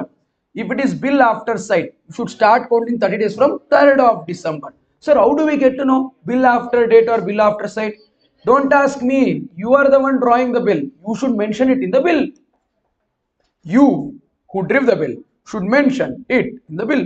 How will you mention? I'll show. See, if it is bill after date, bill date is very good. If it is bill after sight, bill date is okay. Let's see here. This bill is who drew this bill? ನೀವೇ ತಾನೆ? You are the drawer, no? Read correctly. Bill after date. When it is bill after date and 30 days is there, from when do you start counting 30 days? 1st of December. ಅರ್ಥ ಆಗ್ತಿದ್ಯಾ? Very good. So bill date is date of drawing. Bill after sight is? Bill date is date of acceptance. For bill after sight, bill date is, see here, come here. So it is bill after date or bill after sight? After sight. From when do you start counting the 30 days? 3rd of December. From when? 3rd of December. Did you understand? 30 days is bill period. What is that 30 days? Bill period. Are you getting it now? Artha aita? Still do you have confusion? What is date of drawing? Date on which bill is drawn by drawer. Date of acceptance. Date on which bill is accepted by drawee. Bill date. Date from which we start counting bill period. Date from which we start counting. Very good. Next comes due date. What is due date? Maturity date alla. What is due date? The date on which bill is due. What is due date? The date on which bill is due. When is the bill due? Depends upon the type of the bill. Sure, sir. Depends upon the type of the. What are the types of bill? Bill after date and bill after. That is for the purpose of bill date. For the purpose of due date, bill is of two types. Bill with specific period, bill with specific date. For the purpose of bill date, how many types of bill are there?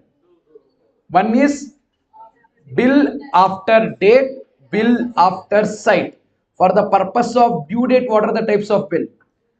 Bill with specific date, bill with specific period. ಬನ್ನಿ ತೋರಿಸ್ತೀನಿ. What is bill with specific date? ಅಂದ್ರೆ in that bill I have mentioned the date on which amount will be due. What is bill with specific period? I have mentioned the period after which bill is due. Observe this. If it is bill with specific period, in the bill I mentioned 30 days. What have I mentioned? What type of bill is this? Bill with specific period. What is bill with specific date? Bani torustini. Bill with specific date is somewhat like, okay. For this, what is due date? Bill date plus bill period. Bill date yavud idakke? 1st of December. 1st of bill period is 30 days. 1st of December plus 30 days. 1 plus 30. 31st of December 2023. 31st of December 2023 is due date. Artha agtidya? See, 1st of December plus 30 days is 31st of December 2023. Enapa? We are discussing due date. We are not discussing maturity date. ನೀವು ಸ್ವಲ್ಪ ಮುಂದೆ ಹೋಗ್ತೀರಾ ಅಥವಾ ಸ್ವಲ್ಪ ಹಿಂದೆ ಹೋಗ್ತೀರಾ, ಜೊತೆಗೆ ಮಾತ್ರ ನಡೆಯೋದಿಲ್ಲ. You should remember to walk together. You get this? A great man has once told, ಜೊತೆಯಾಗಿ ನಡೆವೆ ನಾ ಮಳೆಯಲು ಬಿಡದಂತೆ ಹಿಡಿವೆ ಈ ಕೈಯಲು. ನೀವಿಲ್ಲ, ಇದರ ಮುಂದೆ ಹೋಗ್ತೀರಾ ಇಲ್ಲ ಹಿಂದೆ ಹೋಗ್ತೀರಾ. ನಿಮ್ಮನ್ನು ನಾನು ಫಾಲೋ ಮಾಡಬೇಕು, ಇಲ್ಲ ನನ್ನನ್ನು ನೀವು ಫಾಲೋ ಮಾಡಬೇಕು. Shall we go to the next part? What is bill with specific date? Focus on the bill. See what have you mentioned. What have you mentioned?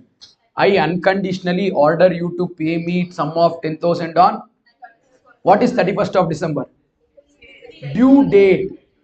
Specific date. Bill with specific date and due date is 31st of December because you have mentioned 31st of December, my friend.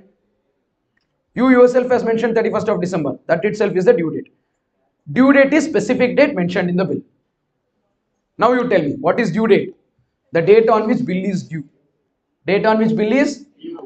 Due date depends upon the type of bill. How many types of bill for the purpose of due date? What are they? Bill with specific period, bill with specific date. If it is specific period, what do we do? Bill date plus bill period, due date. If it is specific date, the date itself is due date. Alva alle mention madidare neeve that date ante. Logic artha agtidya? This is not the presentation in ICS study material. They have given haphazardly. I have organized it in such a way that it will look become very easy. Now is it organized ag hogta ide? Okay, flow, you getting it? Okay, still lot of wrong answers to give, but still so far you understood, no? Next, maturity date. What is maturity date? Date on which amount has to be paid if you have to avoid interest. Date on which you have to pay if you have to avoid interest. If you pay after maturity date, interest kachita, interest guarantee. If you pay beyond maturity date, it is interest. If you pay on maturity date, no interest. Got it? Now, how do we find maturity date? You tell me, how do we find maturity date? 3 grace days? Not in all the cases. It again depends upon the type of the bill. If it is bill with specific period, then you get 3 grace days. If it is bill with specific date, there is no concept of 3 grace days. Not always due date plus 3 grace days. Okay. See, you sold goods to me. I purchased goods from you. In the bill of exchange, you have written Enanta that you should pay, I should pay you money on 31st December. You have written no 31st December. I have read 31st December. I have signed 31st December. I have to pay you money on 31st December only, come what may. 3 grace days illa. You know why is 3 grace days there? Bill was drawn on 1st of December. And in the bill you have mentioned 30 days. Yavani gotu 30 days elli baratte ante utto. I don't remember. You got it. Date we have not agreed. You only accounted 30 days. So I might not remember that day. So 3 grace days is given. 3 grace days is there only if it is bill with specific period. If it is bill with specific date and that date is mentioned in the bill, it is always supposed to be settled on that date only. Why? You told me the date, I saw the date, I signed the date, you have the paper. Why should I not pay on that day? What is the reason? No reason. No reason. Settlement has to happen on that day. Clear? Pakka. Are you getting it? Can due date be is equal to maturity date? When? For bill with specific date. When is due date and maturity date not same? For bill with specific period. Did you get this? Very good. What to do if maturity date falls on a holiday? On structure ಅರ್ಥ ಆಗ್ತಿದ್ಯಾ? What to do if maturity date falls on a holiday? Really boy? Huh? Depends upon the type of the holiday. Wow, very good answer. I love it. Depends upon the type of the, what type of holiday do we have? Public holiday, national holiday, private holiday. ಏ ಬಾಯ್ ಒಂದಿದೆಲ್ಲ ಹೇಳ್ತಾ ಇದ್ದೀರಾ 6:30 ಆಗೋದ್ರೆ 90 ಇಳಿಬೇಕಿಲ್ಲ ಅಂದ್ರೆ ಗಂಟ್ಲಿಂದ ಏನೇನೋ sound ಬರುತ್ತೆ ಅಲ್ಲ. What are the types of holiday? See there are 2 types of holiday. ಒಂದು known holiday, ಇನ್ನೊಂದು unknown holiday. One is, other one is known means we know that that day is holiday. Unknown is the day which we don't know that it is a holiday. Known holiday means we knew it from the beginning that that day is holiday. Unknown holiday means we never knew that that day is holiday. Suddenly it became a holiday. Sudden holiday. Bandu, strike, someone died. All of this. These are all called as what? Sudden holiday. Okay. Now you tell me, what are the known holidays? How many known holidays do we have? 3. Okay. Yadu. Sunday, Saturday, second Saturday, fourth Saturday. Hey, why? Tell ya. Independence Day, Republic Day, Gandhi Jayanti, Christmas, Nehru Jayanti, Valmiki Jayanti, Kanakadasa Jayanti, Mahalaya Amavasya, Eidu, Moharram, Sankranti, Shivratri, ella helbide. There are 5 holidays. There are 5. Independence Day, Republic Day, 2 in the name of the country. Don't ask when. August 15th, January 26th. August 15th, January 20th. If you belong somewhere else, take August 14th. Hangotilla. August 15th, January 26th. Republic Day, Independence Day. 2 days in the name of the country. Got it? 2 days in the name of accounts. Accounts, yeah, accounts, no. 2 days. 1st of April, Fool's Day Allah. Opening of the financial year. Beginning of the financial year. 30th September. Yake? 30th September, half yearly closing. Half yearly closing. 30th September holiday. 1st of April holiday. Then all Sundays. Sir, 25th of December, 2nd of October. No. Don't take those days as holidays. Listen to me carefully. Actually, who tells these holidays? How do we get to know that that day is holiday or not? Bills of exchange are regulated by Negotiable Instrument Act. Bills of exchange are regulated by Negotiable Instrument Act 1881. Negotiable Instrument Act 1881 states what days are holiday. Then you will say, sir, Negotiable Instrument Act 1881 alli 1947 alli independence barutte anta ಹೆಂಗ್ ಗೊತ್ತಿತ್ತು? Every year they will issue one schedule of holidays. Every year under Negotiable Instrument Act 1881 one list of holidays will be issued. In that list, if the holiday is mentioned, it is holiday. Otherwise, it is not. Every year Ramzan will not be same day. You get it? And October 2nd and all, it was not holiday from the beginning. It was announced as a holiday later. So any day they can decide not to give October 2nd as a holiday. Are you getting it? Are you getting it? So we will never assume. If they mention in the question that day is a holiday, we'll take. Otherwise, no. If they don't tell, we should take only 5 holidays. What are they? Starting with Sunday. 2 days in the name of the country. Yeah. Independence Day, Republic Day, 1st of April, 30th September, and all Sundays. Understood? Other than this, in the question, if they say 2nd of October was a holiday, if they tell, take. If they don't tell, don't take. Understood? Sunday also. Sir, I knew, sir, 24th January was holiday. That day I can't forget. You don't take holiday. If the question mentions that that day was Sunday, only then you will take it as holiday. If the question does not mention, you will not remember the calendar, compute Sundays and all. Not required. Getting it? Please listen. Stop talking. Pakka. There are so many more holidays than these 5. But all those holidays we don't have to remember. We will never remember. We don't have to. All that we need to do is remember these 5. Rest of it, even if it is October 2nd, even if it is December 25th, they should mention in the question. If they mention, we will take. If not, we will not. Got that? Very good. So what if maturity date falls on a known holiday? See, these are the 5 known holidays. If it falls on these days, what to do? The day before. The day before that day will become maturity date. Okay, why? We know that day is holiday. The day before. What if it falls on an unknown holiday?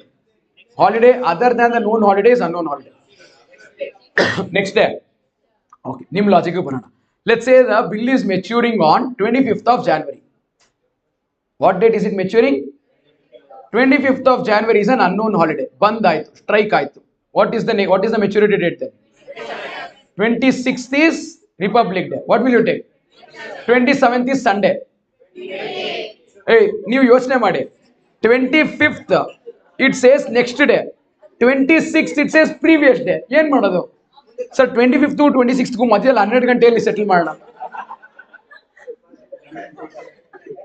Logic ಯೋಚನೆ ಮಾಡ್ರಿ. 25th it says next day, no? When you come to 26th it says the day before. Then where do you go? What makes you not go to 24th and go to 27th? The answer is, whenever it falls on an unknown holiday, it's not next day. It is next working day. It is next. Andre 25th of January is unknown holiday. Next, whenever you work, that day will become your, what to say, maturity date. Are you getting it? Pakka? Got it? Okay, fine. Now, last question. If you get this right, then it means you understood. See, maturity date is the day before. Maturity date is the next working day. Can I? You signed a bill. Sorry, you sold the goods to me. I purchased goods from you. You drafted the document. In that you wrote, I unconditionally order you to pay me money on 26th of January. What did you write in the bill? 26th of January. What type of bill is it? Bill with specific date. Alva. You sold the goods. I purchased the goods. I told I'll pay money later. You drafted a bill of exchange. You wrote that you will unconditionally order me to pay the money on 26th of January. I signed it. Now you tell me that this is bill with specific date. Can I ask 2 questions on this? Number 1, what is due date? 26th January. Due date. What is maturity date? Very good. 26th January. 3 grace days add ಮಾಡಬಾರದು. ಯಾಕೆ? Bill with specific date, no 3 grace days. When do we add 3 grace days? For bill with specific period. Okay. Due date. Tell ya, what is the due date? 26th January. Alva. Maturity date. 26th January. Next question Kerala. I am very hopeful that you will give correct answer. 26th January due date, 26th January maturity date. Correct? 26th January due date, 26th January maturity date. 26th January is Republic Day, no? When should I pay? 25th or 26th or 27th? I should pay on 26th only. Why? I and you signed no same date. Avattu Republic Day irli, Independent Day irli, nam taatan tithi irli, I will pay you on that day. This concept of holiday also applies only and only if it is bill with specific period. For bill with specific date, if I and you agree upon a single date and we write that in the bill of exchange and sign, that is the date. No grace days, no holiday concept. No grace days and no holiday concept. Did you get this? If I pay the money to you on 27th, you can charge me 1 day interest. You can charge me 1 day. Are you getting it? What if 26th of January was Bandh? Still, I would have to pay the money to you on 26th. If I pay 1 day late, you have the right to charge 1 day interest. I can request, please, that day was Bandh 1 day. You might condone, but you have the right to charge 1 day interest. Did you understand this? Is it too difficult? Yeah. ಅರ್ಥ ಆಯ್ತಾ ಈಗ very good ನಾವು will done with the entire dates concept once I'll revise entire types of bill for you whatever we've already discussed shall I how many types of bill are there depends upon the basis depends upon the due date based on the based on the bill date how many types of bill two bill with specific date bill with specific period bill after date and bill after site based on maturity date bill with specific date, bill with specific period, and bill on site, bill on demand, or bill on presentment. Bill on site, bill on demand, bill on presentment. Sir, what is this? This bill on demand, bill on site, and bill on presentment is when we both are kuchuku close friends. I will not mention 30 days, I will not mention date, will not mention anything. You have sold goods to me, I have purchased goods from you. You should collect money, I should pay money. We have not decided on days only. 30 days so Allah, 31st of December Allah. You know what will happen? Whenever I have money and whenever you want money, I will give. We both are very good friends. You will ask me for money on 31st December. I'll be like, hey, sorry man, I don't have money today. We'll pay next month. You agree. That's it. Bill is not due. 15th of January, you will call me and ask for money. I have money. I will pay. That day itself is due date. That day itself is maturity date. Are you getting it? Let us say 16th of, I say 15th of January also, I don't have money. You agreed. 16th of January, you see me hanging out with somebody else. You are like, I am your best friend. How are you meeting? You are upset. You are like, friendship avate cut. You will immediately call and then say, I want my money today. You will ask. I'll say, hey, but I don't have. Like, adela gotilla, beki vatte. That day is due date. That day is maturity date. If I don't pay that day, if I pay next day, you can compute 1 day interest from that date. That is bill on presentment, bill on site, bill on demand. Whenever you demand, whenever you present the bill for payment, I have to pay it. So it is at our will, whatever is the bill period. Did you understand this last type of the bill? Everyone has understood? This is the basics of bill of exchange. Now let's start with the first and foremost question, which is like, see, bill after date is bill starts, idella discussion agide. This is over. Yeah. Now we will start with the questions on computation of due date, computation of maturity date. Shall we? Yes, sir. No? And then journal entries. I'll take another 15-20 minutes. If you are comfortable with dates computation, I will not do that. I will do journal entries and I will do RTP question and maybe we'll do that accommodation of bill part tomorrow if you want. Okay.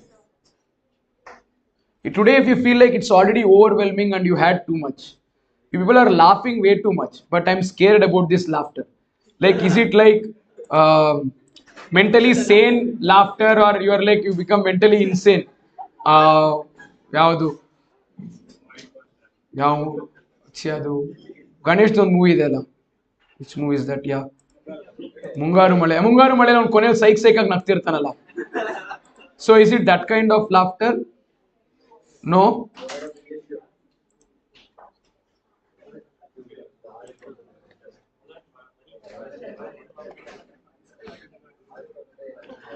that and all I have not discussed yet. Ashok is asking what if bill is discounted. Adela madina inna madilla adela. Hey, can I discuss that journal entries? Can I? And we should discuss that what are the options that is there with the drawer, that is discounting the bill, endorsing the bill, holding the bill till maturity. Idella discussion agbekiru. Saddo, should I do this question? This, or you know it? No, sir. You want me to do? No, sir. Pakka? Journal entries part. But practice this question today. Because what is bill date depends upon the type of the bill. If it is bill after date, bill date is date of drawing. If it is bill after site, bill date is date of acceptance. From bill date, you start counting bill period. If you have little bit of difficulty in identifying bill date, then you won't get the answers right in this question. You got what I'm trying to tell? If you don't get identification of bill date correct, you will not get due date correct. So please solve this question today. You have the answer no for this. You have the answer for this. Question number 1 in the material. I will share this answer in the what to say Telegram. I will share Martin answer. You solve this once. First question, very first question. This is. Now, come on. Tell me, who is drawer? Seller. Person who draws the bill and seller. Seller has 3 options. Seller has how many options? Against a bill of exchange. Seller is you. Who is seller? You. You sold the goods to me. I accepted the bill. I gave it to you. You have 3 options. Option number 1. You can keep that bill with you. Wait till the maturity date and collect the cash. You can keep that bill with you. You can wait till the maturity date and you can collect cash. What is that? That option is called as holding the bill till maturity. What is it called as? Holding the bill till maturity. Second thing, you need not do that. You can keep the bill with the banker and ask for money immediately. You want money immediately. You get urgent to hanada avashyakate ide. So what do? You go to banker and then say, banker, give me money. Banker will ask, what will you give me? You will tell, I will give you a bill of exchange. Banker will take the scissors, cut the discounting charges, give the balance money to you. This is called as discounting with banker. Option number 3. It's not same, it's different. Option number 3 is whenever you have that bill, instead of giving it to banker, you have to give money to somebody. You have to give money to, instead of giving this bill to banker, collecting the money from banker and giving that money to somebody, to that somebody you give this bill. To the person to whom you owe money, you will pass this bill. That is called as endorsing. What is it called as? Understood? Come on, let's quickly understand the.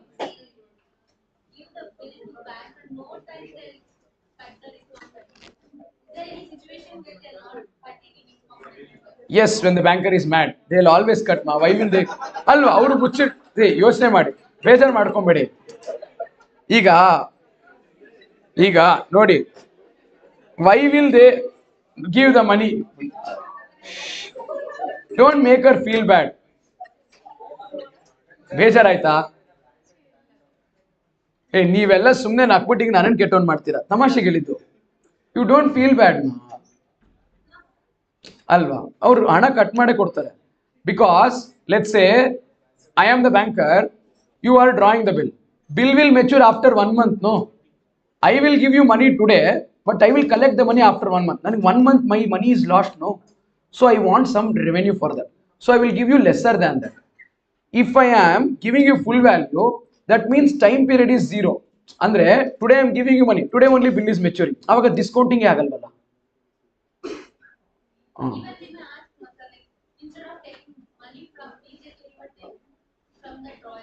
Why will drawing? Why will I take from drawing? See, you are the one who's giving the bill to me. I am the one giving money to you. Why will I take from them? I won't. ಇವಾಗ ನಾನು ಯಾರಿಗೆ ಹಣ ಕೊಡ್ತಾ ಇದ್ದೀನಿ? ನಿಮಗಲ್ವಾ? ನಿಮ್ಮ ಹತ್ರನೇ ಹಣ cut ಮಾಡಿ ಬ್ಯಾಲೆನ್ಸ್ ಅಮೌಂಟ್ ಕೊಡ್ತೀನಿ. Why would I take from somebody else? No. It is always at a discount. Discount amount depends upon the time period. Lesser the time, lesser the discount. Higher the time, higher the discount. But discount is there. ಸುಮ್ಮನೆ ನಕ್ರೆ ಎಲ್ಲರನ್ನು ಆಡಿಸ್ತೀನಿ ಈಗ ನಾನು. I will make you people cry.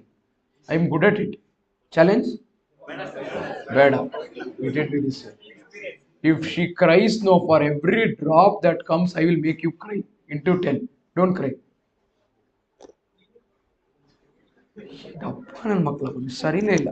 See, you are holding the bill till maturity. Who are you? Drawer. I am drawee. When you sell the goods to me, what is the entry you should pass? Drawee to sales. What is the entry I should write? Purchase to drawer. I give the bill to you. To you it is asset. You will write bills receivable to drawee. I will write drawer to bills payable. Are you getting it? Pakka.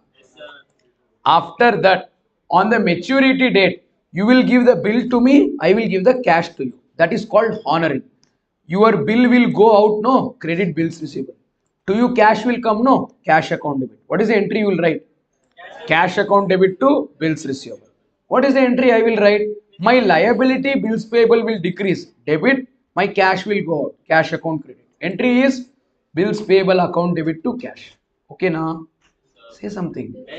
Very nice. What if the bill is dishonored? And then you ask me money. I told I won't pay. Reverse the entry. You will write, you will ask me for money. If I don't pay, you will go to the court and then sue, saying that I owe you money, but I'm not paying you money. You got it? What if you go to the court and then you tell the lawyer that you tell the judge that I'm not paying you money? Judge will summon me. Summon means ask me to come to the court. And they'll ask, Yakri on ದುಡ್ಡು ಕೊಡ್ತಾ ಇಲ್ಲ? ನಾನು sir, I'll give you money, take. And then I'm giving the money to you. Judge will be like, am I a joker to you? She is telling that you're not paying money. I called you to court and you're paying. Hey, this you could have done outside. No, you're wasting court's time. So what will court tell? Court will ask you to prove that I'm not paying money. How will you prove? First you will go to notary. What will notary do? Notary will send me one notice. In that notice, it would be given that I owe you money as per that bill of exchange. Am I paying or not paying? I would have to reply to that with money. If I give you money, okay. If I don't give money, then you have the proof that I denied paying you the money. You get it? So notary is an advocate who's finished that notary course, and then he's called as notary. He's a specified person. For him to send notice to me, you would have to pay money to him. For you to send a notice through notary, you would have to pay money. It is called noting charges. What is it called as? Noting charges. They'll basically check whether the document is authentic and they'll send a notice. And if I don't pay money after that notary, no, they will sign saying that yes, drawee failed to pay the money. They'll give it to you. Then you can file a case in the court. Otherwise, you can't. Artha agtidya? Very good. That money what you pay, it is my expense only again. Why? Why did you go to notary? Because of my mistake? Am I right? So next when I'm paying you money, I should pay you bill money and I should also pay you noting charges. Tappu yaru ಮಾಡ್ತಾರೋ fine ಅವರೇ ಕಟ್ಟಬೇಕು. But if you ask me to pay noting charges, ನನ್ನ ಮೇಲೆ case ಹಾಕಕ್ಕೆ ನಾನು ಯಾಕ್ರಿ ದುಡ್ಡು ಕೊಡ್ತೀನಿ? I am not paying you principal only. Why will I pay noting charges? First you will pay, then you will recover it from me. So when you pay noting charges, entry is noting charges account debit to cash. After that, I should pay you money. You will throw that bill. Bill is gone. And you should also, this noting charges is expense debited. No, you will credit it here. So I would have to pay you bill amount plus noting charges. You will write my name debit because I am your asset. Not just for bill amount, but for bill amount and noting charges. And what entry will I write? My bills payable is gone. I will credit it. I will debit it. And I also need to pay noting charges. Noting charges is now my expense. I'll debit both and then credit drawer account. Drawer is you. You are my liability. For what amount? Bill amount plus noting charges. Understood? And this noting charges, whatever I've debited here, will become my expense. I'll transfer that to P&L. Okay? This is if the bill is held by you till maturity. What if you change? You are not going to hold it till maturity anymore. You are going to get it discounted with banker. You got it? To me, entries doesn't change. See, nanigenu agodilla. I am holding the bill. I say I will pay the money on the day they ask. So in the books of drawee, entries are not going to be different at all. Change in the entries will happen only in the books of drawer. Your books also, on sale same entry, on receiving the bill same entry. When you discount it with the banker, this is the new part that I want you all to focus. Will you see? Sir, what if the bill on demand is discounted? Bill on demand cannot be discounted because there is no bill period. There is no demand date. So it cannot be discounted. Got it, Ashok? Bill sent for collection is something else. I will discuss later. Bill sent for collection, amel baratte. Bill sent for collection and bill discounting are not same. They are very different. Bill sent for collection, I'll discuss after all the three cases. Okay? Vimal? Someone's name, Vimal. ಅಲ್ಲಿರೋನು ಅಳಿಸ್ರಿ ನೀವು. People are human beings or not, ನನಗೆ ಗೊತ್ತೇ ಇಲ್ಲ. See, when the bill is discounted with the banker, you go to banker and ask for money. Banker will give you money, bank account debit. Banker will not pay full bill amount. Banker will pay bill amount minus discounting charges. Such discounting charges is your expense. Debit discounting charges also. Credit will be bills receivable. You give bill, you receive money after deducting discounting charges. Ashte. On the maturity date, you will not do anything. Banker will go collect money from drawee. Who will collect money? So you won't write any entry. See, you won't write any entry. If in case drawee doesn't pay money to banker, banker will come back to you. Banker will ಬ್ಯಾಂಕರ್ಗೆ ನೀವು pay ಮಾಡಬೇಕು. What should you pay? Banker will give that old ಕಿತ್ತೋಗಿರೋ bill back to you. You should pay them full money, not post discount money, pre discount money. 10,000 is the value of the bill. On discounting, bank gave you 9,800. On maturity, when the banker comes back, you would have to give full 10,000. Why? Banker is like, I want 10,000. Whether drawee will pay, drawer will pay, I don't care. I will ask from drawee. If drawee doesn't pay, I'll collect it from you full 10,000. Understood? Then noting charges will be incurred by you and you will recover it from the drawee. Same to same entry after. Everyone understood? This is if the bill is discounted. Then we'll discuss the last part. What if the bill is endorsed? Endorsed means what? You give that bill to your supplier. You give that bill to your supplier. We'll see it from only drawer's perspective. To drawee, it is not an impact. Okay. See, bills received same entry. When you endorse that bill to your supplier, that bill will go to your supplier. You will credit bills receivable because you are giving it. Supplier is your liability. So you will debit your supplier account. Understood? On the maturity, if the bill is honored, you won't write entry. Your supplier will collect the money from your customer. Drawee in the endorser collect money. Sorry, endorsee collect money. You are endorser. Who are you? Because you are giving the bill. The supplier will become endorsee. Why is calling the bill an endorsement? Okay. If in case there is dishonoring of the bill, that endorsee will give the bill back to you and collect money from you. You would have to give the bill back to drawee and collect the money from drawee. This is simple. If I have to discuss the journal entries in detail, I can do. And based on this knowledge, I think we can solve the problem. There is further a few more things that I should discuss. Should we keep it to tomorrow? Retirement of the bill, renewal of the bill, and bill sent for collection, accommodation of the bill, and trade bill and accommodation bill differentiation. That part of bill of exchange, can we do it tomorrow? Or do you want me to do it now? I don't mind. Nale? But we'll finish that RTP question before we take a break. Please. Shall we? Come on. Huh? We'll finish that RTP question. One question. Yeah, one question. One question on bill of exchange. Bills of exchange ಕಷ್ಟ ಆಯ್ತಾ ನಿಮ್ಗೆ ಇವತ್ತು ಮಾಡಿದ್ರಲ್ಲ ಎಲ್ಲದರಲ್ಲಿ?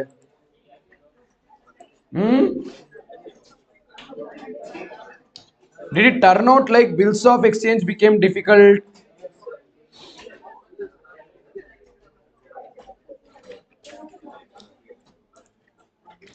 Question number 8.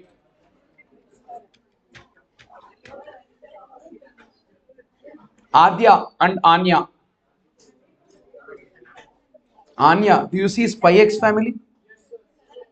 Remember Anya Fodger? Annoying. Hey.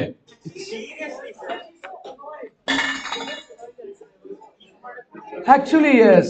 She is cute. Okay, I like it. Okay, fine. It's okay, fine. We can get annoyed and get let's say interested about the same person.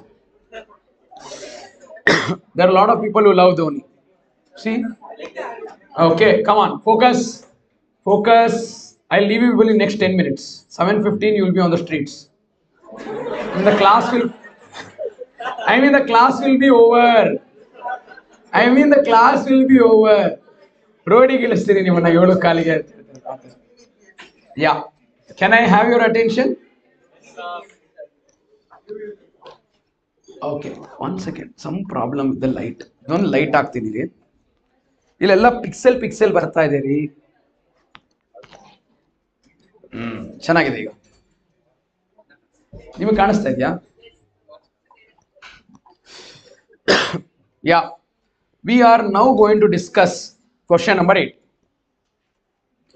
Can we start question number 8 from September 2024 RTP of CA Foundation Accounting? This question number 8 talks about bills of exchange. Why waste time? Let's start reading. Adya owed 1 lakh to Anya. So Adya is the one who owes money to Anya. But let's read the end of the question to understand from whose standpoint and whose perspective are they asking the journal entries. Come to the end of the question. Past journal entries with narration. In the books of Anya, ignore dates. We should ignore all the dates and we should write the entry. Who are we? We are representing Anya. Whom are we representing? Anya. So Adya owes 1 lakh to Anya. We are Anya. So we have receivable of 1 lakh. We have receivable of 1 lakh. For us it is asset. For us it is very good. On 1st of October, I ignored it. Adya accepted a bill drawn by Anya. Who are we? Anya. What did we do? Drive a bill. On whom? Adya. What did Adya do? Accepted. What is it to Anya? Bills receivable. What is it to Anya? Bills receivable. Shall I write the entry? Bills receivable account debit to Adya. Let's write bills receivable account debit to Adya, being billed on and acceptance received. They've told ignore date, so I'll write journal entry number 1. How much is the amount? 1 lakh. And this bill is received for 3 months. Date need not be written, but if we discount this with the banker to compute the discount amount, we might need that period. So be little conscious about the 3 months. After this, for the amount at 3 months, Anya got the bill discounted with the banker. We don't have to worry about discounting computation. Why? They've told banker has given us 99,000. What happened to 1,000? Discounting charges. We received money, bank account debit. We received money, bank account debit. How much did we receive? 99.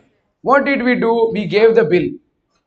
Bill what we had received from Adya, we gave it to bank. That bill value is 1 lakh. The bill that we gave is 1 lakh. The balance that we got is 99.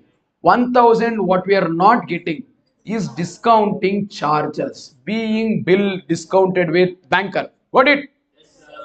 Bank account debit 99,000, discounting charges account debit 1,000, two bills receivable 1 lakh. Everyone is clear? Very nice. What's happening after this 99, 1 and 1 lakh? Read the next transaction. On 3rd of October 2003, ignore dates, ignore dates. Before the due date, Adya approached Anya for renewal of the bill. What do you mean by renewal? Adya is saying, hey, I can't pay on that existing due date. I will be able to pay later than that. Can we renew? Renew means extend. Basically, that bill, what do? You should tear that bill and enter into a new bill. Enter into a new bill for new bill period, where the maturity date is beyond the first maturity date. But we don't have the bill with us. We have the bill with banker, no? Now Adya has come to us and saying, please, please, please give me that bill. We will tear it. We will enter into a new bill for new bill period. I am okay and teludru. No bill nanatra ilvalla. Bill is with whom? First I should take it back from the banker. Only then I can give it back to her. First I should take it back from the.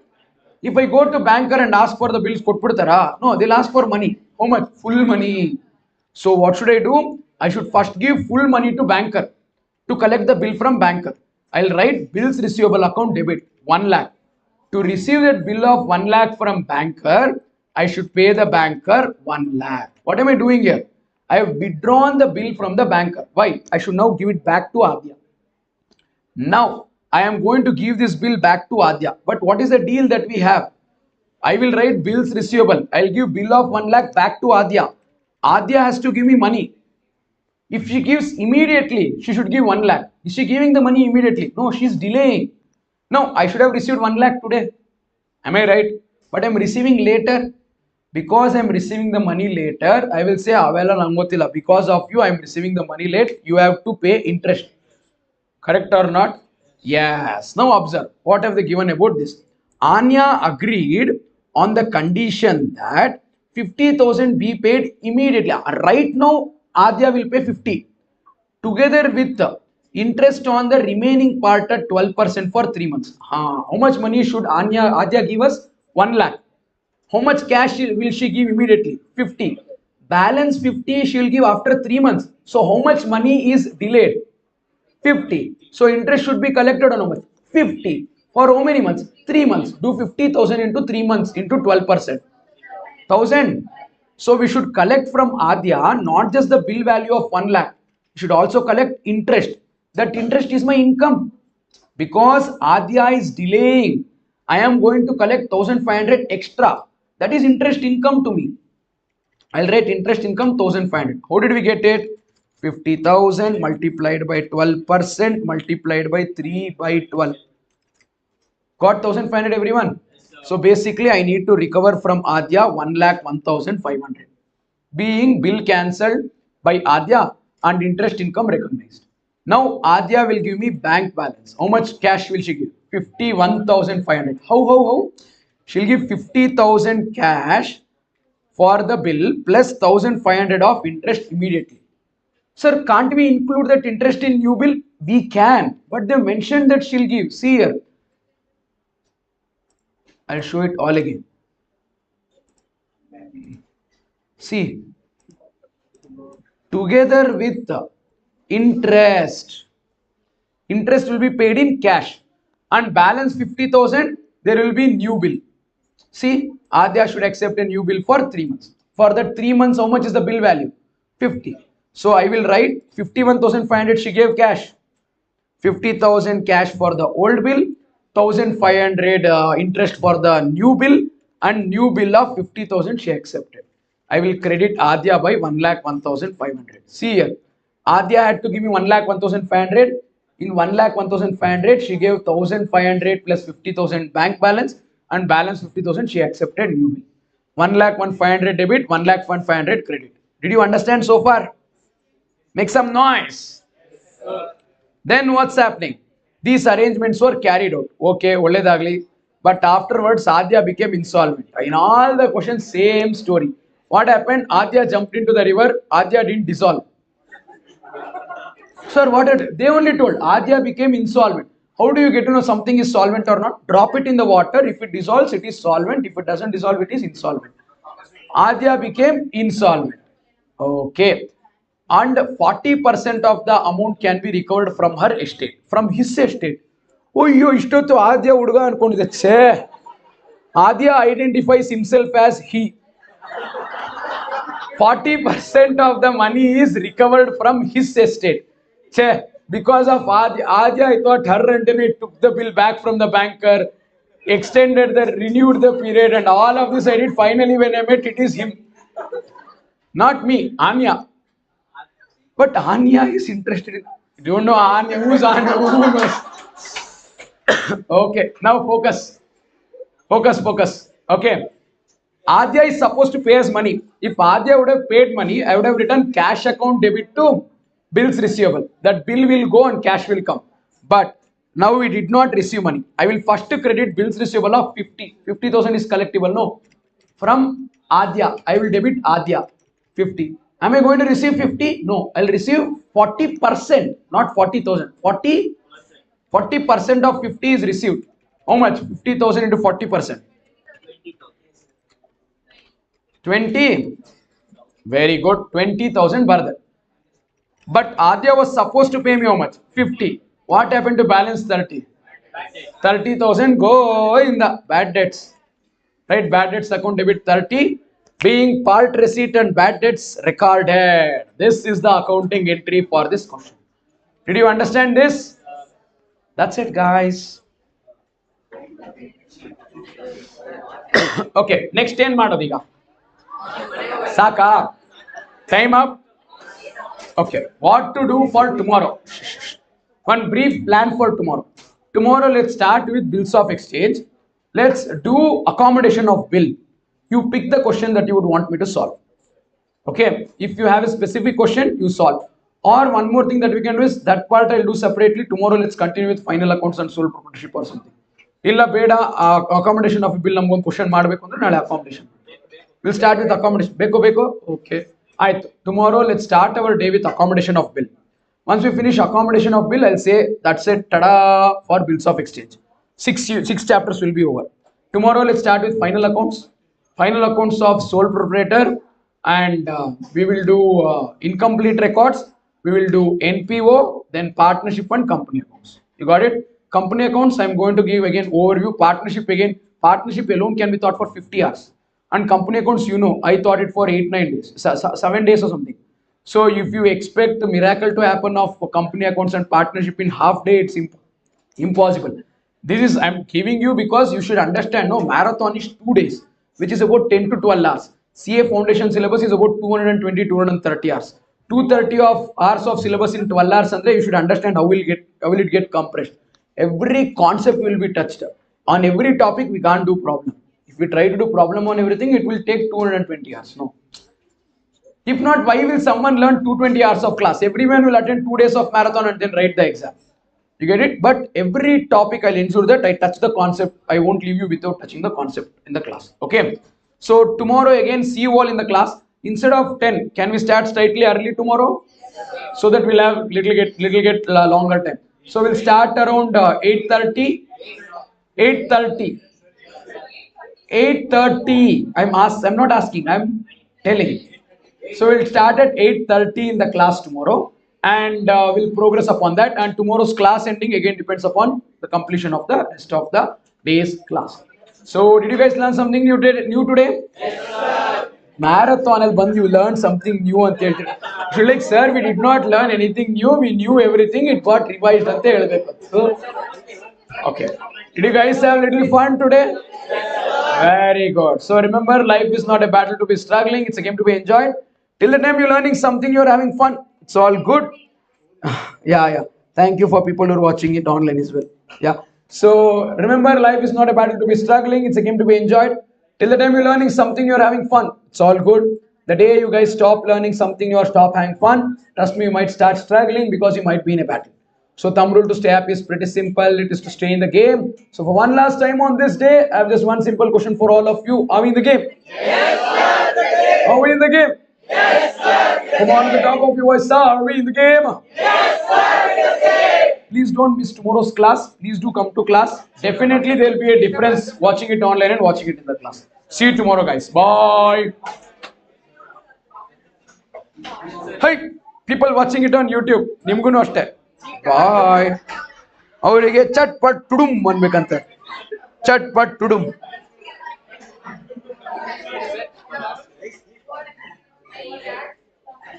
ಓಕೆನೇನ್ರಿ bye friends ಇಷ್ಟ ಹೇಳಕ್ ಇಷ್ಟಪಡ್ತೀನಿ ನಾಳೆ ಸಿಗೋಣ